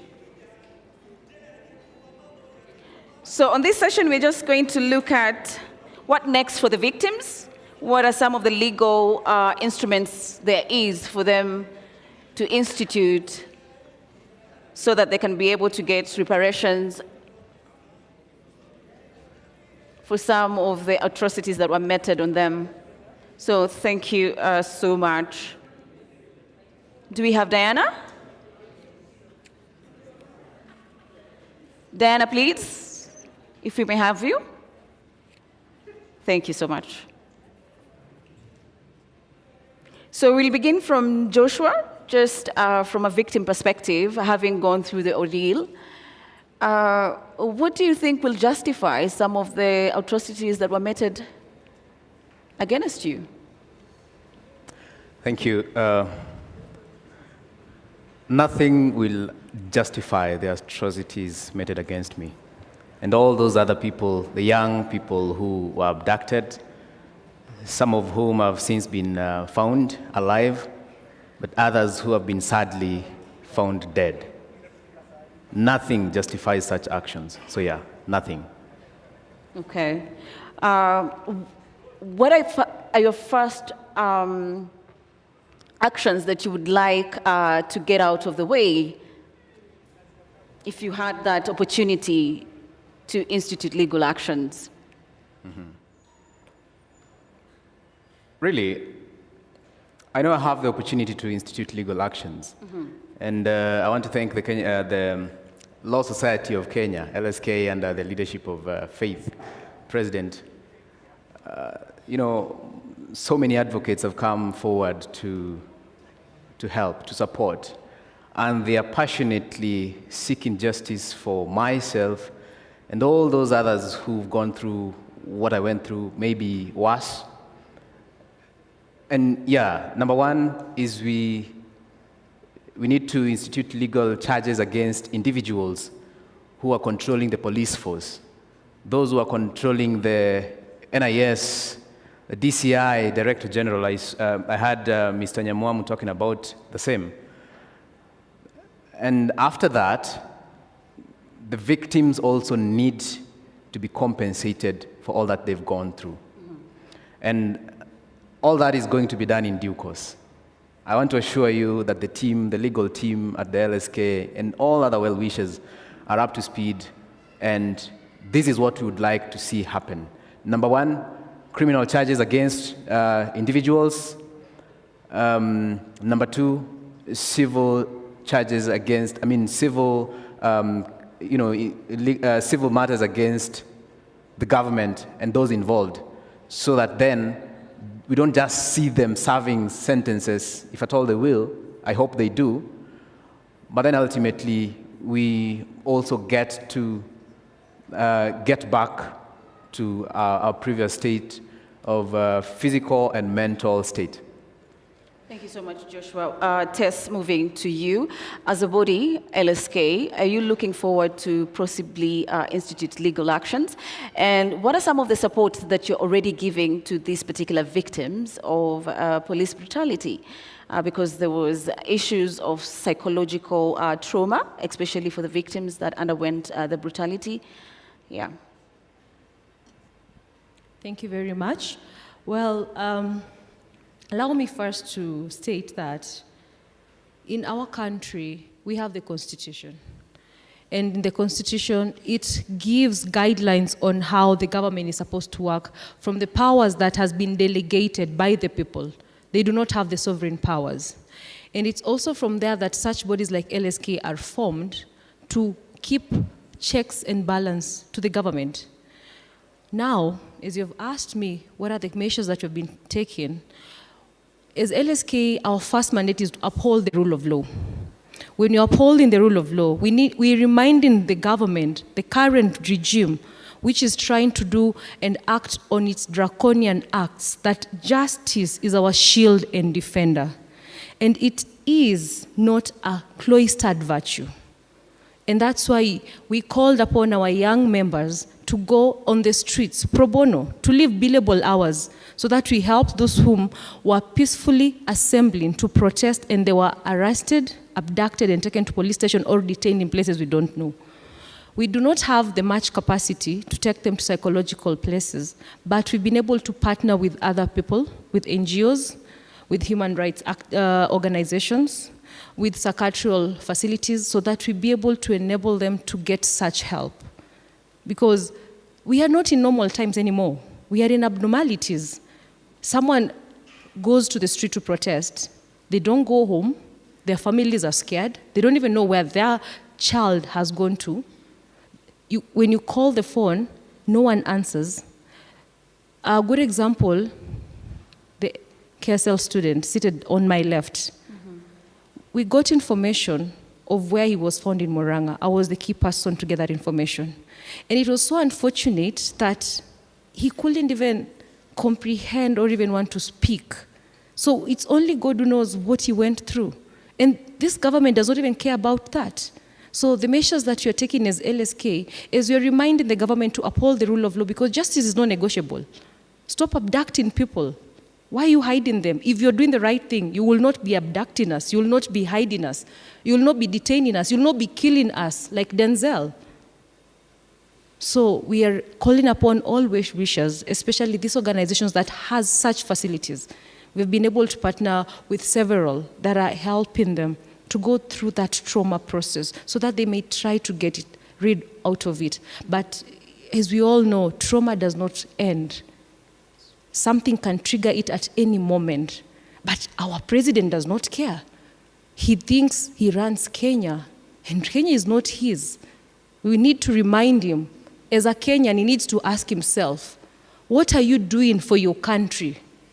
And not what the country will do for you. And he's destroying our country. Thank you. Thank you so much, Tess, for that. Commissioner Fatima Mohammed, thank you so much for joining this panel. Previously, from our discussions, one of the panelists actually pointed out that IPOA is failing on its job to do its mandate, that is to oversight. From your perspective, in light to the protest that has happened, what is IPOA doing? Thank you very much and for giving us this opportunity to come and highlight exactly what we are doing. First, we have to understand the mandate of IPOA. The mandate of IPOA is to oversight the police in holding it accountable into doing its work. Two, and to ensure professionalism in police work. And to handle how to handle complaints independently. That's a clear mandate of IPOA. What are our functions? One is to investigate police killings and police causing serious injuries. And that's where we are at this particular time. And for these cases that now we have, since the protests have started, I just want to speak about that one right now. That's what is at stake right now, is we're in the process of investigating and recommending to the DPP. One, it's a legal process. And once it's a legal process, you'll need evidence, you'll need statements, because when you send it to the DPP, what will he ask you for? He'll ask for all the evidence, for him to take it to court for it to be sustained. Already we are asking for people to come forward, give us statements, so that when we go to the DPP, he has something to take to the courts. Otherwise, if we take things that we just pick from the social media here and there, it doesn't help us. We really appreciate you coming to us. If you'd come to us, we record statements. Then, that will give us basis for our prosecution, because we don't have powers for prosecution. We don't have powers to arrest. I know we've been asked, how come you're not arresting the police officers? We don't have the powers to arrest. Ours is to give recommendation and give disciplinary cases to the National Police Service Commission to either discipline that police officer or to do that or whatever issue that needs to be done. But as it stands right now, we are very advanced in many of our investigations, but what we are lacking is the crucial evidences that we need for prosecution. The DPP, we work together every single day, and is always asking, where is the stage, at what stage have you reached here? Now that is where we are, and we'd be asking kindly if we could have evidence from the public. Come to us, talk to us, record statements with us. Then we can have a credible case to hand. Otherwise, what we are getting, social media from here and there, we go out of our own motion because we have the powers out of our own motion to go out and investigate and call upon you, come, this is what you have said, get it done, let's do this, let's do that. It's not able to happen. So with the basis of that, we are not able to move forward. Yeah. Before I come to you, Diana, sticking to Commissioner Fatma, yes. Do you have mechanisms where you actually ensure that those that come forward are actually protected? Yes. Because with issues to do with abduction, I mean, the trust that is there can be actually very little. We really try as much as possible to hide the identity of the staff or whoever witnesses we have. Unfortunately, we have the issue of witness protection. Now we have to liaise with the Witness Protection Agency. That's another agency we have to cooperate with. Because it reaches a stage that one of our many challenges we have is resources. Even for protection of witnesses. Well, we try whichever cases we have. We have prosecuted quite a number of cases from the police and got quite a number of convictions. Mm-hmm. But as at now, that is what we really need. And coming here, I said now this is the right forum to come and make appeal to the public and tell them that for us to move forward, we need evidence. We need, of course, we know, we have seen what we have seen on the clips, and somebody's asking me, what more evidence do you need? You have seen the clips, but is that admissible in court? Diana, picking up from what Commissioner Fatma has just finished off saying, do you think there is enough evidence actually for IPOA to institute investigations against the police brutality? And what do you think? Thank you very much. I know I came as Oko Uchumi to work on finance, but IPOA, and I've come after member, right? Member. In IPOA, it is members. The Independent Police Oversight Authority has no commissioners. It has members. And it was a very deliberate thing in the language. It was very different from Article 59 commissions. It was Independent Police Oversight Authority. It had independent members. In the last composition of the membership, they declined government vehicles because of how much they needed to be impartial. According to the Act, they have powers to first and foremost monitor, not investigate, monitor. So as Gen Zs and Kenyans are reporting about incidences of police brutality, IPOA has a legal mandate to monitor. We ought to have seen their statements before anybody else. They have full powers to investigate and move straight into a judicial inquest. Where is the inquest so far? Bodies are lying in mortuaries with police bullets. What else do you need? What else do you need?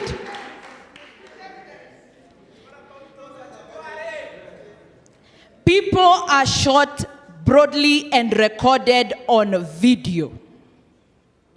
Journalists, local and international ones, ask, give us the video. They are given. IPOA. IPOA, what do you want?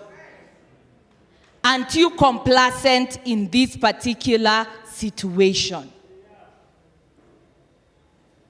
I think at this particular moment, not just IPOA, all independent bodies must know they act on behalf of the people, not the president. The hesitation we are seeing is because of the co-option of IPOA by the executive. Trying to please NPS. You do not refer cases to NPS. You make final recommendations. Come to us to help you. We the people. You have seen we are powerful. To help you enforce your findings. I wish IPOA was here in the morning when we had narrations of people who can't sleep because they were tortured, leave alone the ones who are dead. We are here speaking, we don't know whether we'll be tortured again. Even within the police service, they are willing to speak because they are our children. There are very many people who are looking for their children. Bodies have been found in Mukuru. These are trends.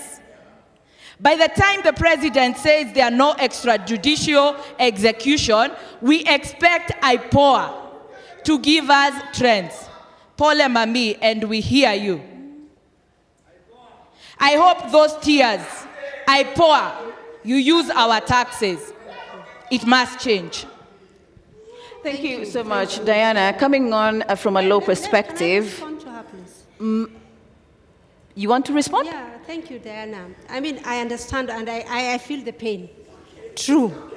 But what we need is, you have said it here, come to our offices. Let's record these things in our offices. Let's do it in the legal manner. We cannot prosecute in the public prosecution, you know, in the public space. We need it done in the right manner. And that's the only way. Diana, and I feel what you are telling us completely. Come to our offices. Let's work together like that. Let's have even witness protecting in all our ways how we can handle this matter. We feel the pain, and we know no one is immune in this process.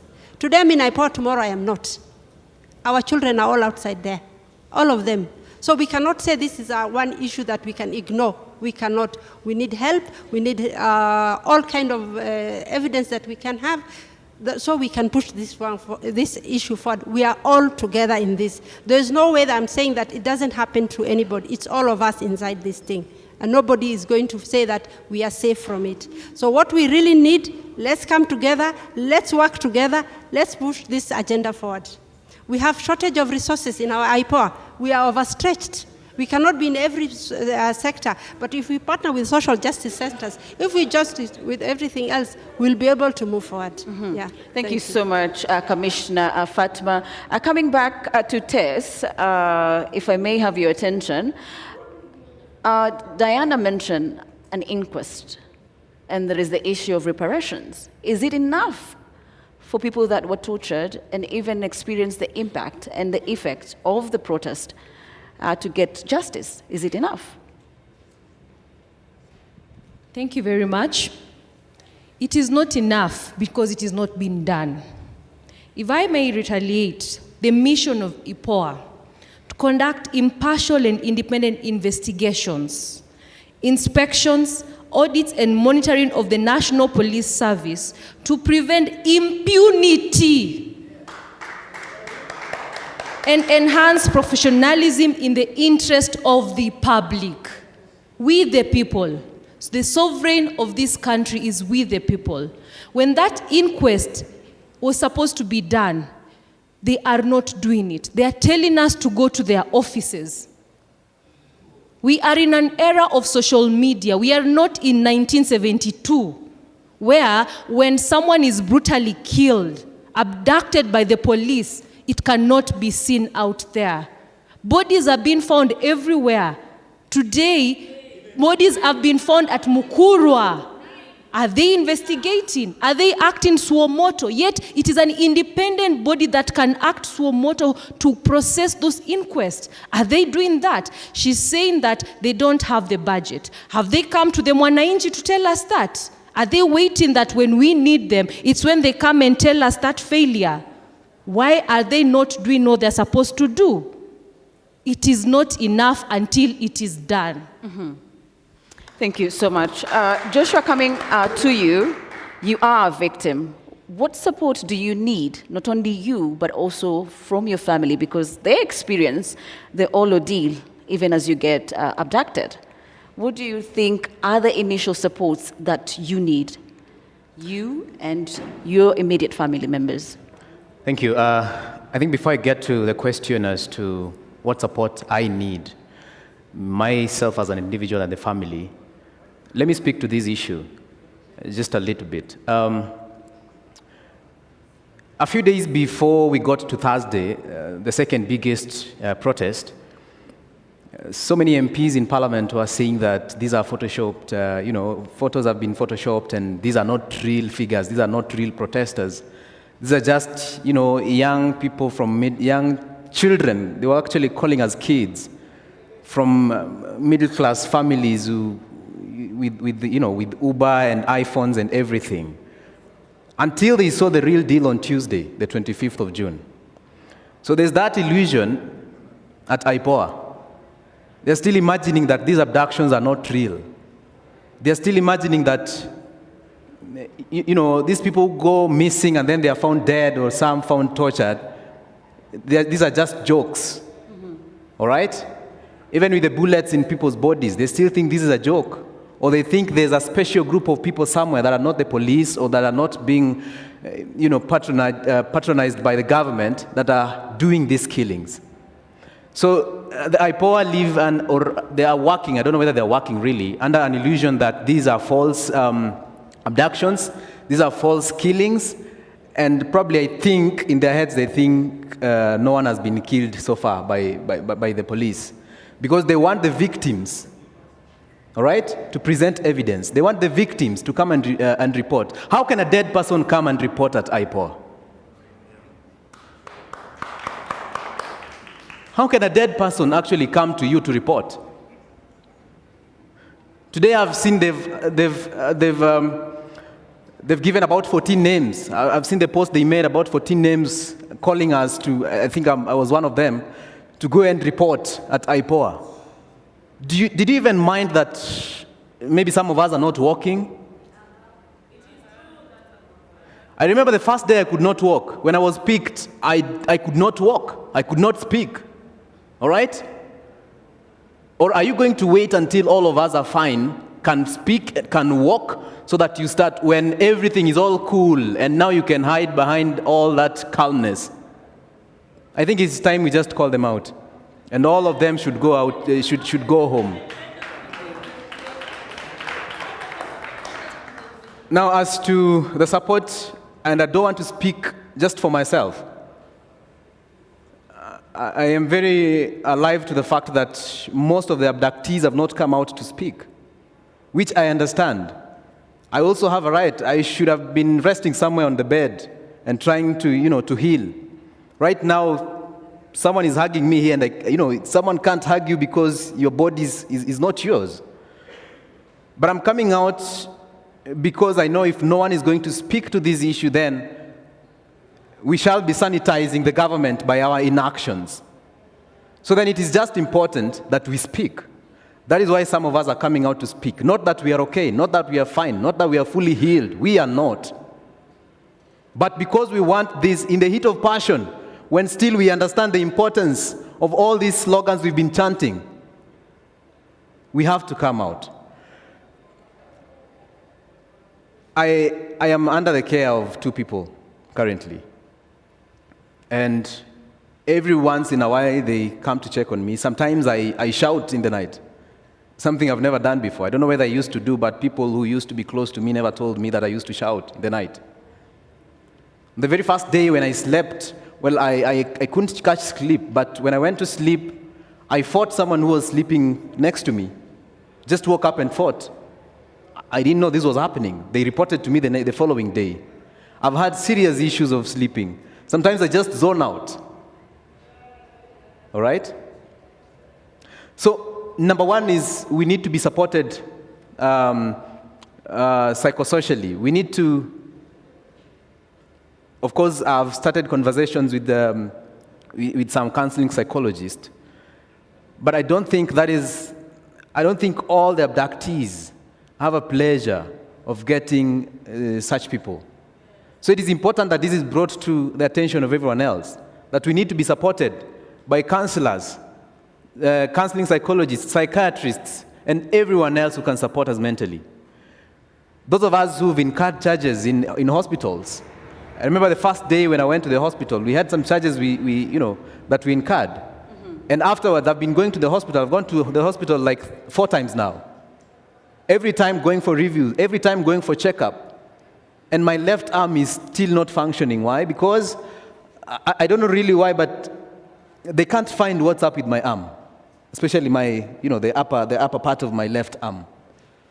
So such things, you don't really know what's happening. Maybe we are going to the hospitals where they can't get to know what's up. If we could just afford to go to a better hospital, all right, where such things can be checked, where such scans can be taken, so that we get to understand what's happening. Some of these people will be coming forward, and you may think they are okay, they are walking, they are okay, but deep down in their bodies, they have some injuries that they cannot show you.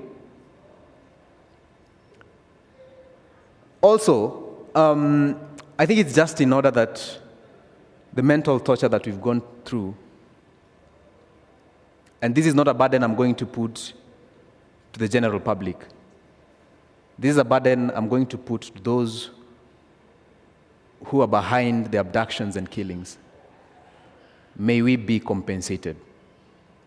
Thank you, Joshua.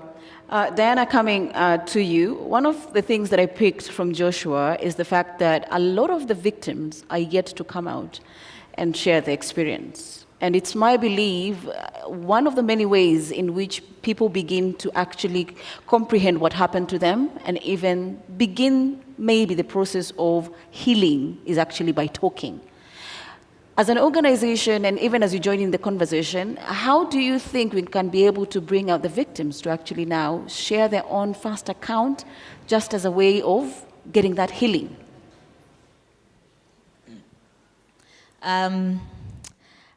I think this forum, after this forum, we are going to see many more people speak. Because one, my experience with all these processes of extreme violence, torture over the years is people self-alienate immediately. You can't believe what happened to you. And most of the time, remember, most of them were abducted and they were blindfolded. You felt so alone. So you want to stay there.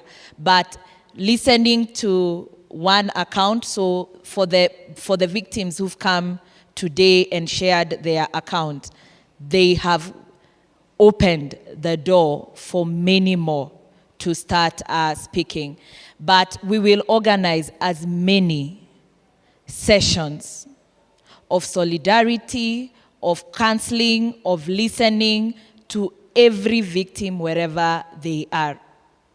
And allow me to acknowledge, I don't know your name, Mami, but we feel your pain. Tabitha, we feel your pain. Tabitha clearly is looking for her child, who has been missing and took part in the peaceful protest. You can see her pain. There are very many parents whose children are missing. They don't know where to search, but you can't silence a mother who does not know where their child is. Mm-hmm. So the more we keep speaking and spotlighting these stories, we will create avenues for that. And I'm aware the social justice working group, police reform working group are creating all these spaces, and we hope we can reach out to the professional counselors group to take on this particular issue. But allow me to urge the member from IPOA. The act is very clear. IPOA acts first on its own motion. Secondly, when a complaint is filed. Please read the mood. Read the mood of the country. It is time to act on your own motion. IPOA has expansive powers to take over any investigations around the service. They have powers to summon the IG, summon Bungei. How many bullets did you shoot? Give us the record. You have more privilege and power than any victim will ever have. And please do not go to another space and tell us to come to your office. We are taking victims to counseling rooms. We are taking them to hospitals. We can't be taking them to IPOA as well. Please, IPOA in the past, particularly during the 2017 violence in Nairobi, in Migori, in Kisumu, gave us daily updates. Gave us daily updates of police killings, of people who are missing, of enforced disappearances. We relied on their data to infer the trends. Surely, budgets may have been slashed, technology has grown. Organizations working in this sector, including the Law Society, they have data. Reach out, cooperate. Please, you have a place in ensuring that women like Tabitha get justice and their burden is lighter. Allow me to pause there. My world is the budget. Thank you so much, Diana, for that. If you may pick up the microphone, Commissioner Fatma, kindly, whatever Diana has brought out, you may answer as you put forward your closing remarks. The mic, kindly, the mic is not on. Thank you, Diana. I've heard you very clearly, and the mood of the public we have had loud and clear, and we are working towards ensuring that all what we are asking is patience. And for true, I know time is not there. You're saying, no, there's no time, but time is there. Because at the end of the day, what do we want to achieve? We want to achieve justice. We want to achieve the person who is responsible, even if it's going to be the IG, and definitely it will be the IG who will be held accountable. That's a must. It will take place. Maybe it might not take place today, but it will. That is want to assure the public that we conduct very credible investigation, watertight. We want when you take to the DPP, he doesn't return it back to us. He doesn't say, oh, go fill this gap, go fill this gap. We will come to your spaces. Please open up to us. When we come looking for you, don't hide yourself. Don't say, no, I'm not going to take. And we want to assure you very clearly that for sure, we will protect your identities in terms of witnesses. I know you're saying victims are dead, they can't speak, but they have relatives. They have, and we don't want to have dead people, to be honest. We are looking for a process that we all inclusive. You all support IPOA. IPOA needs the public support in terms of getting funding, in terms of getting all issues that are needed for us to ensure that justice is served. It will be served. Daily updates, we find like that if you release everyday statements, people will like, this is too much now. But we give you, since these protests have started, we have been releasing quarterly. I mean, every other week we've been saying, these are the number of cases we have. Up to our record, we have up to 39 dead. There could be more. We're asking for more space, for more information. We will come to you. If you feel that you cannot come to our office, Diana, we are ready to come to your to the social justice centers. We have our working MOU with LSK, very clear. We have signed one so that we can cooperate. We are looking for cooperation with members of the public. We are looking with cooperation for any institution, civil society. We have gone to Bunge ourselves, asking for more funds, more powers, because we are very limited. You're saying we have powers, yes, but it's up to a certain limit. We hand over the files to National Police Service Commission for Disciplinary. We hand over the files to the director of public prosecution to prosecute. Then he's the one to take it to the judges. But if we can have it ourselves, those prosecutorial powers, you'll tell me, okay, what else are you reading for? You go direct to the judges. Judicial inquest of inquiry, we've asked for it from the time of the Riviera bodies that happened. We have not kept quiet, and we are not sleeping on the job. What we need is cooperation from the public. We want patience from the public. I know you'd want answers immediately. You want us to arrest so-and-so. We have no powers to arrest, but we are asking for every information. We write to the IG on a daily basis to ask to give us, like when we are monitoring, when we say we monitor police operations, we monitor and investigate police operations. And when you investigate, you monitor the operations, you ask them to give us the deployment. Who was on that street? Who was on that, the deployment for the officers that were taking in that process on that day? So those are the things we are looking for. Here we're asking to come to us. We also have a psychosocial support system that can help, because we all need it ourselves. Even hearing from you now, myself, I think I also need counseling, because it's too much to bear. And we're all in this together. I'm sure today when we go home, we'll all feel and say, and you're not alone. You are all in this together. So that's my closing remarks. Thank you so much, Fatma, Commissioner Fatma. As you take up the mic, Tess, kindly give us your closing remarks. And picking off from what Commissioner has said, they're looking for cooperation, they're looking for information. Thank you very much. In the public eye, the last time we had faith in IPOA, as she has mentioned, was 2017 and 2018. If IPOA wants to redeem itself, she is saying that they give us weekly updates. Why don't you give us daily updates? These killings are being done every day. These abductions are happening hour per hour, not weekly. If you want to redeem your image to the public, remember you are acting on behalf of the public from the delegated power we gave you as we the people. Give us those daily updates. We do not wish to see updates tomorrow on Twitter, the IPOA Twitter handle saying we could not trace Ogunda to record a statement. You can find Ogunda. You can find those abductees. Yes, we do have an MOU with LSK, but have they written to us to help them to get the information on the ground? No.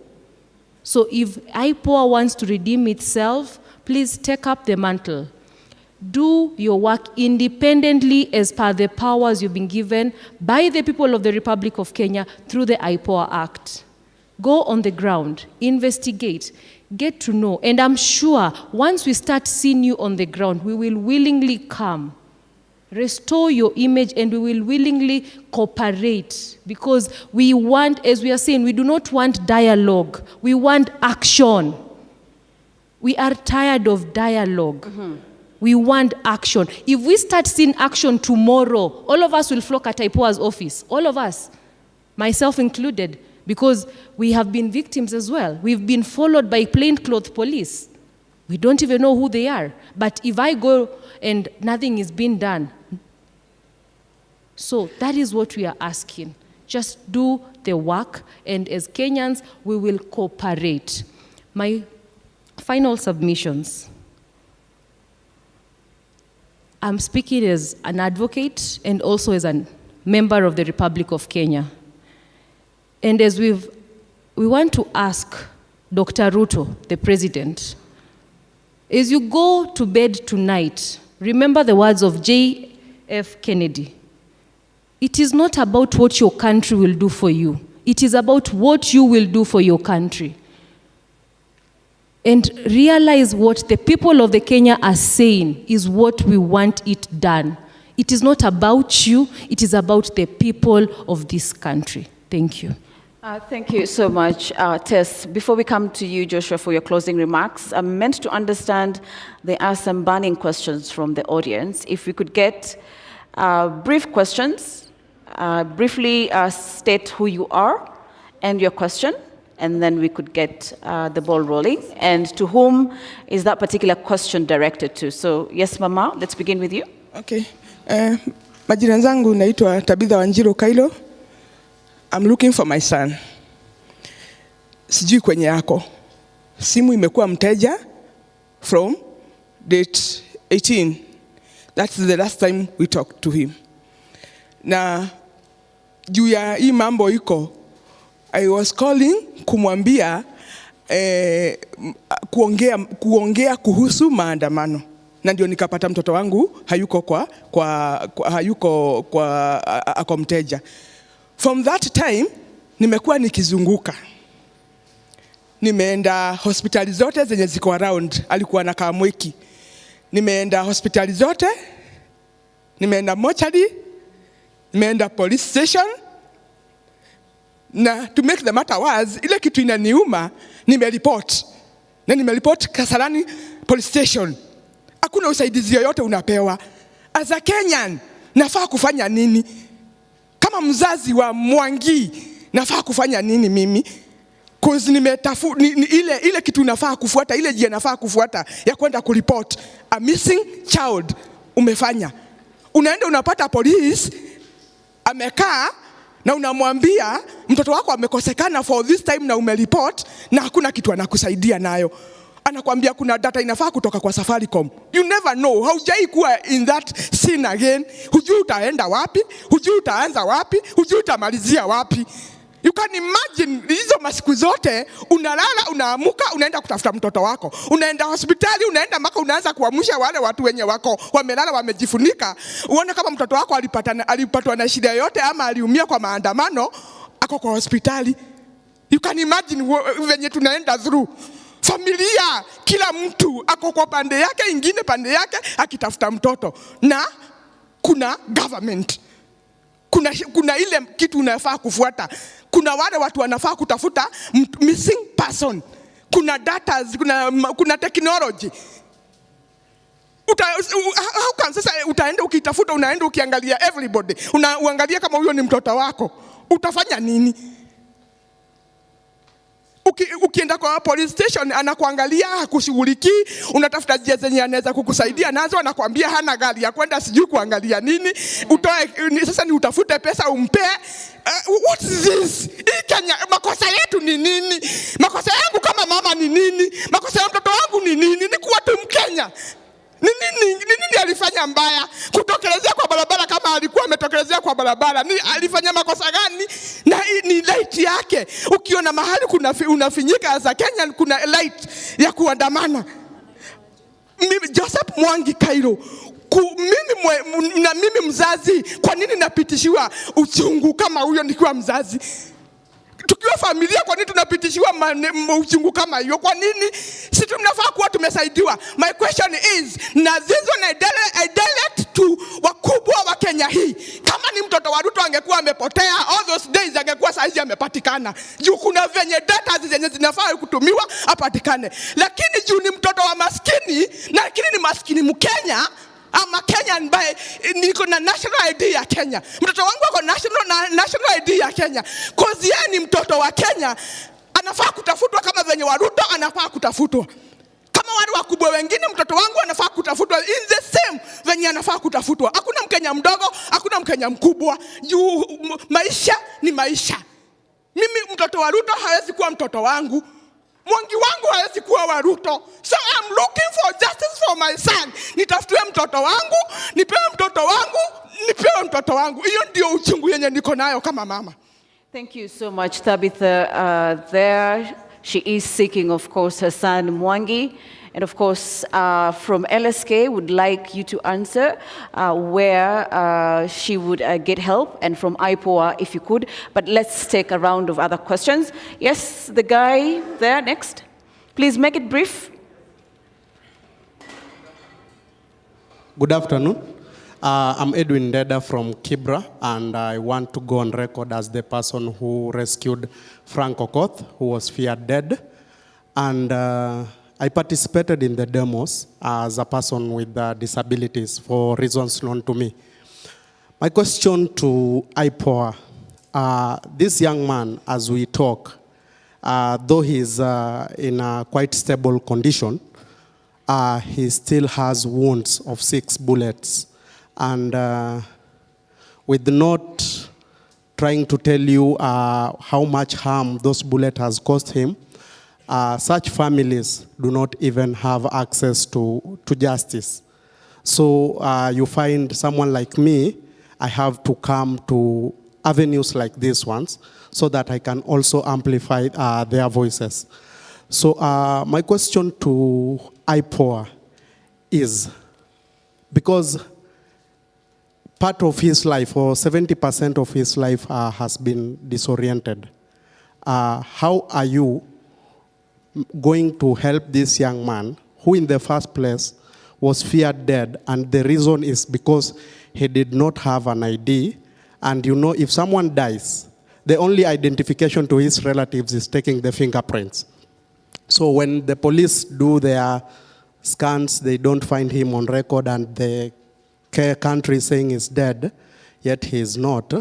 How are you coming to also make sure that he's not only protected, but is also able to acquire all those documents that were part of the reason as to why he was on the street? On the second question, we understand that there are people who either helped other demonstrators to go to the streets against their own wish, because there were two occasions. Some people were participating on demos online. Others went to the street. But there were those ones who did not want to go. But because he's a young man, na form ndo imetokea, haezi acha form. So how are we going to hold those people accountable? Thank you. Thank you so much. Let's take one more burning. I want a lady, if there is a lady in the room. A lady. Okay, let me get the guy to the front here. The one in blue, light blue shirt. Thank you. This one. This one. Thank you. Thank you so much. My name is Lerionka Tupunya Sunkuli. First and foremost, I'd like to say I'm very sorry to the mother who has just announced the loss of his son. And it's so much unfortunate. In our community, we are not supposed to shed tears because I'm a Maasai. But that mother has actually touched me. I really feel it bad when I see it's like my mother who is looking for me. Put on that shoe of that mother who is announcing the loss of her son. It is very, very painful. My question is, we have seen videos circulating, and I've attended all the demos of the killing of this Rex Masai. And the police have been masked out by the public, including the girlfriend, including his sons, the photos. But nothing has happened up to now. We have not even seen that police officer arrested. And we are here complaining that IPOA is doing something. It is totally doing nothing. My information that I'll close with it is to William Ruto. Take this information to the bank. We are waiting for you. God is also waiting for you. God is also waiting for you and watching for you. Charlene Ruto, please stop lecturing the youths. We have never seen any daughter or any son of a president coming to speak for the youth. Who are you? Go and nurse your injuries there. Thank you. Kindly, if you could just pass the mic here. Thank you. Please, let's make the questions precise, Yes. to the point, because we are running out of time. Please, if you may. Thank you. My name is Isaac. My question goes to the madam from IPOA. There are photos, videos circulating online. I believe you have seen them. As per now, how many police officers have been prosecuted? Number 2, last year during Azimio demos, very many people were killed. The issues were reported to IPOA. Even photo evidences were there. As per now, 1 year later, how many police officers are in court answering for killings of innocent protesters? And are we expecting any action anytime soon as far concerning people that were killed in the recent demos? If not, when are you guys from IPOA resigning, going home, so that we can disband that IPOA, we create a system that functions? Thank you. Anguka nayo. Please, let's ensure that your questions are very brief because of time. Kindly, the lady. And then we will close at that point. Thank you. Good afternoon. My name is Ruth Ambogo, and mine is just to make a very brief statement. I happen to be one of the people who have been actively taking care of the some of the victims who went through whatever they went through during these demonstrations. And from my observation, all I would say is that these people need the support of the community. You know, sometimes what happens is that when someone, for instance, is abducted and found, people now go quiet and think that all is well. These people need beyond telling them pole. These people need you to act beyond asking them questions about what they went through. They need your support. They need your presence. Some of them need you to physically come and sit with them and just, spend some time with them. So if you hear or know of any of your friends, close friends, distant friends, who have gone through these horrendous experiences, find some time, look for them, but most importantly, do not bombard them with questions about what they went through. At their own time, they will tell you, and in their own fashion, they will explain to you what they've been through, but that support is very necessary. And the support should go beyond psychological support. Some of them need financial support. Some of them need to relocate from where they currently, or where they used to live, because they are not safe where they used to live. I hope you guys get me, right?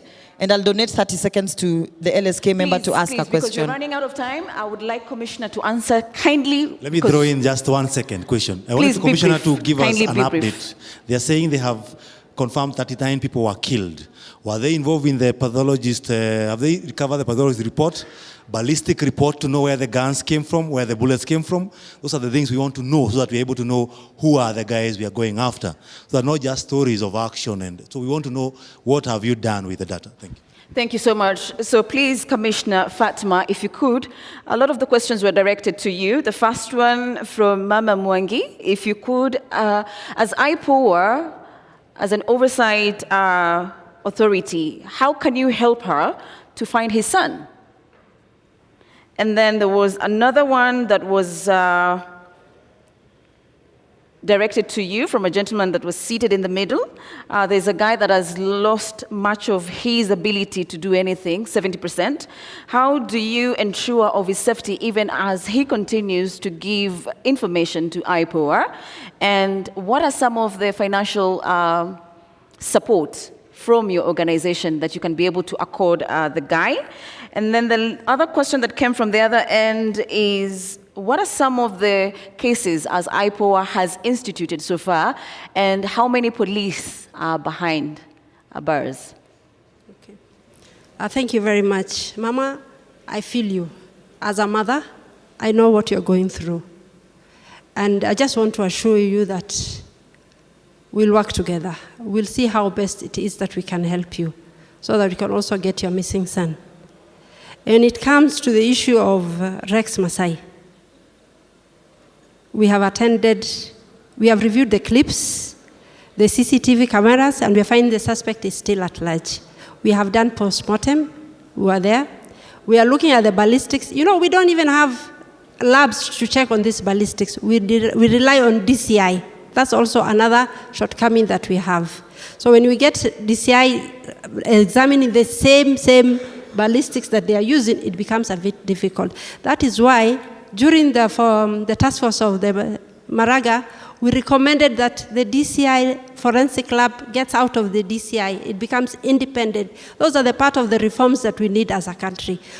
That way we'll be able to analyze. So when we attend, we are not able to get ballistics. It becomes very difficult. What we're in the process and seeing how best. We have written letters to the IG to ensure that we get the correct number of details of what is missing in our report. In fact, the case of Rex Masai, we are almost closing in. And at the end of the day, I want to assure members of the public, we will get justice for Rex and all the 39 or 40 members who died of this Kenyan Republic. Postmortems we have attended. We are recording statements. At the end of the day, we'll assure you that we'll have justice. I think that's where I want to leave it at. Thank you so much, Commissioner Fatma. LSK, be brief in terms of what are the helps that you can be able to give in relation to Thabita, who is seeking her son. Thank you very much. My mother, it is unfortunate that for the past 2 weeks, you have not been able to sleep because you don't know where your son is. In law, we have a recourse of habeas application. After this, we'll be able to come and get in touch with you, and we get all the details, and we proceed to file a matter on habeas application. Because, as it has been narrated, it happened during the maandamano, and it is known it is the police who are abducting. So we are going after them in that habeas application to produce him. Thank you. Thank you so much, Tess. Let's get the closing remarks from Joshua as we wind up this session. Of course, the discussions are ongoing on Twitter, formerly now called X, so you can continue the conversation there. But Joshua, on your closing remarks, what is your call on action to the leaders that are listening and watching today? IPOA, the members of IPOA, your difference, the difference between you and CSS is just time. So, the former CSS, yeah. So please get to work. Don't be lazy. Do that which you're paid to do, because you are getting your salaries from the Kenyan people. To my fellow young people, especially those who were abducted and found alive, I would love to encourage you to come out and speak. Because if you don't speak, if you don't tell people what is really happening, what this government, the police are really perpetuating, then no one is going to know the dark side of the police and the government at large. To everyone else, do not be deluded by the two things that have been done. Do not be cheated that because the cabinet secretaries have been dismissed, that because the Finance Bill 2024 was dropped or rejected, then someone is meaning well for you. They are not. Because if they did, we would not have gotten to a point where after killings, after abductions, after torture and everything, then the perpetrators are calling for dialogue. If they wanted dialogue, that should have been done way before.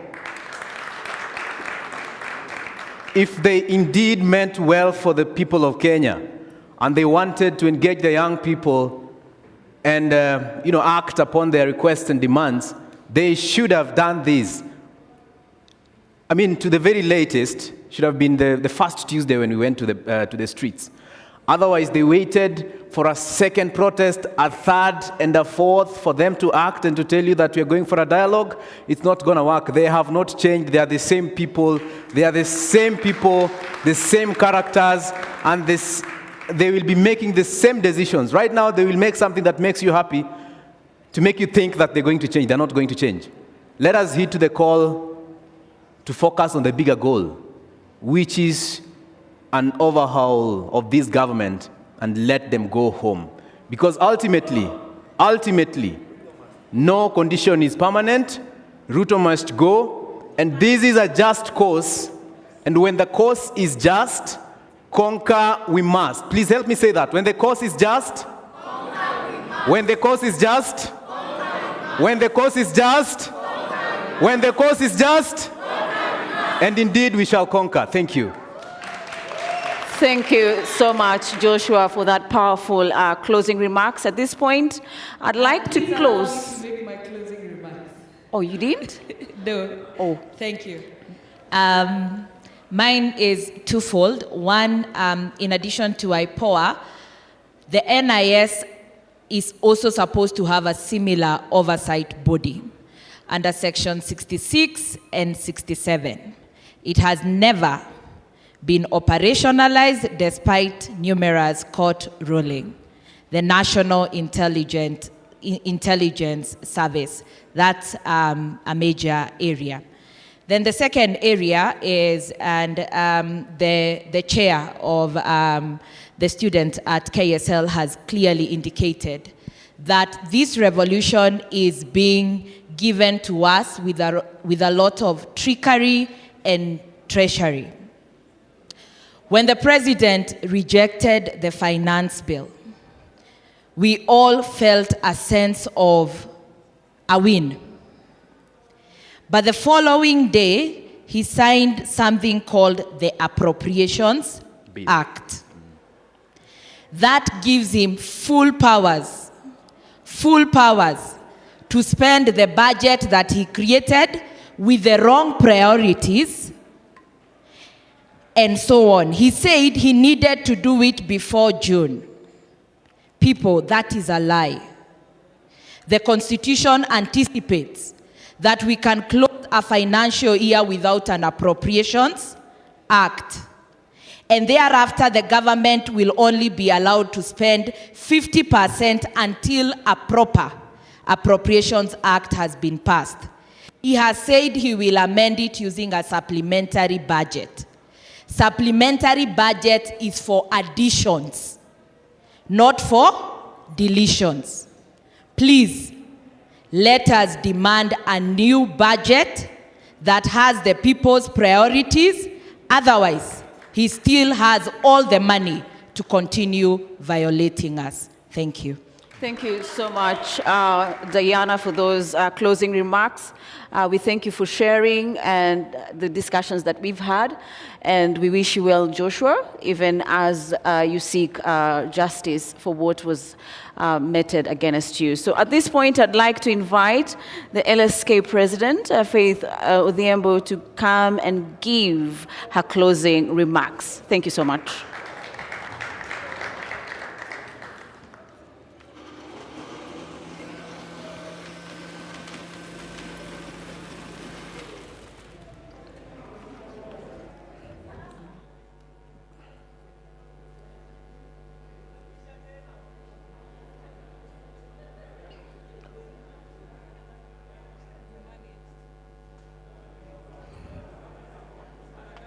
Thank you. Good job you're doing. How are you?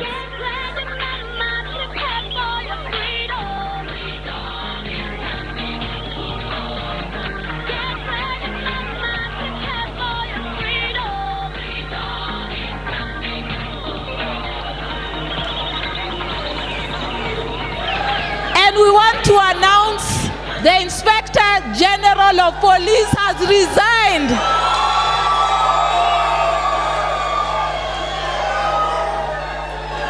People's power, people's power.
As we close, give me 2 minutes, 2 minutes, 2 minutes.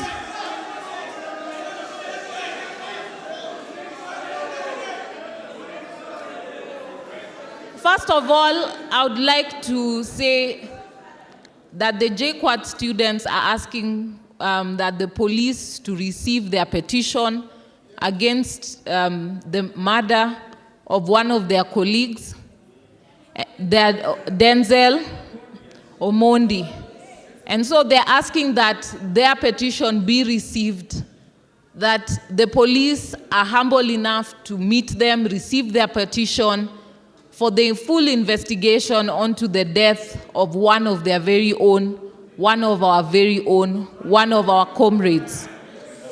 We have seen the pain of a mother who is losing, who is missing one of her children.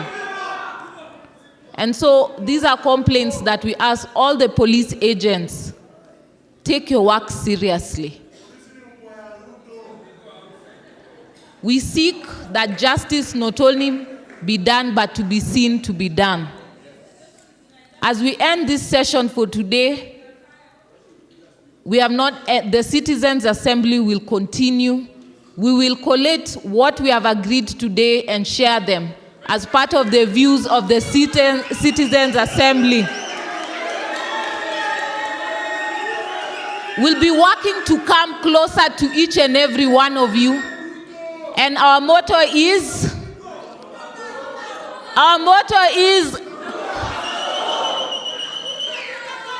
we are leaving no man behind.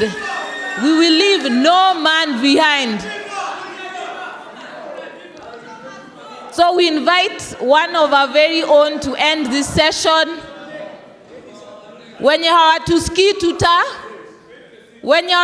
tutafanya nini? Tutaanguka nayo. Viva, comrades, viva! Viva, comrades, viva! I want us to take a 1 minute moment of silence for all the lives that we have lost. We are going to say their names, and when we say their names, you're going to say viva in their honor. Denzel Omondi, Brian Lemayan Kasaine, Austin Makoha, Mike Kihunga, Kelvin Madanga, and all the people whose lives have lost. Tutasonga kwa mapinduzi, tukomboe Kenya na wananchi wote. Social justice tupe uwezo. DJ. Haya, tutaimba wimbo wa mapambano. We'll raise our left hands in honor of our country.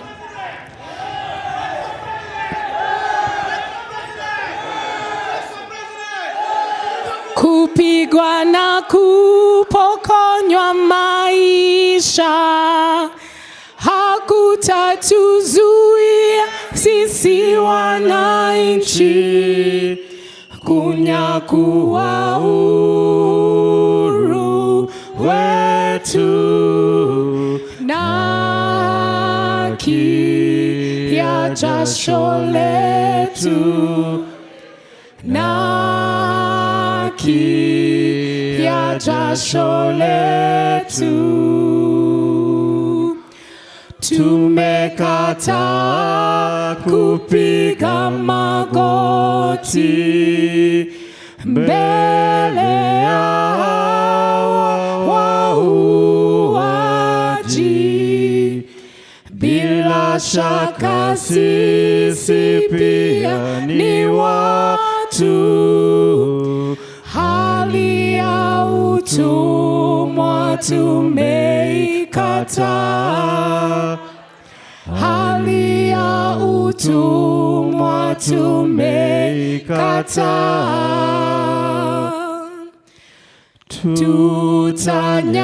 Tutanyakua mashamba yetu, tupiganie uhuru wetu, tuikomboe elimu yetu, utamaduni na viwanda vyetu, utamaduni na viwanda vyetu. Sisi hatutaki kudhulumiwa, hatutaki tena mauaji, ili kupe tuliangushe, haki na uhuru zichanue, haki na uhuru zichanue, na uhuru wetu wa Kenya, uhuru wetu wa Kenya,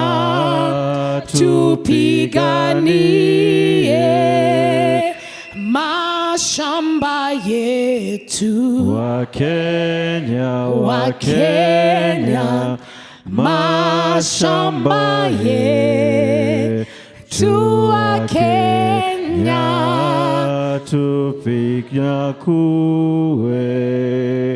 na jenzi wetu wa Kenya,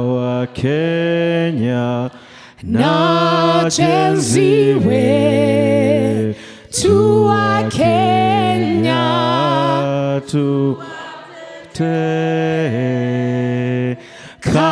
katiba yetu wa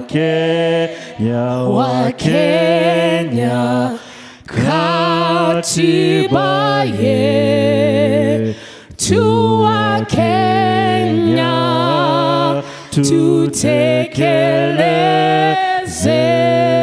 Holeyo, holeyo, holeyo, viva.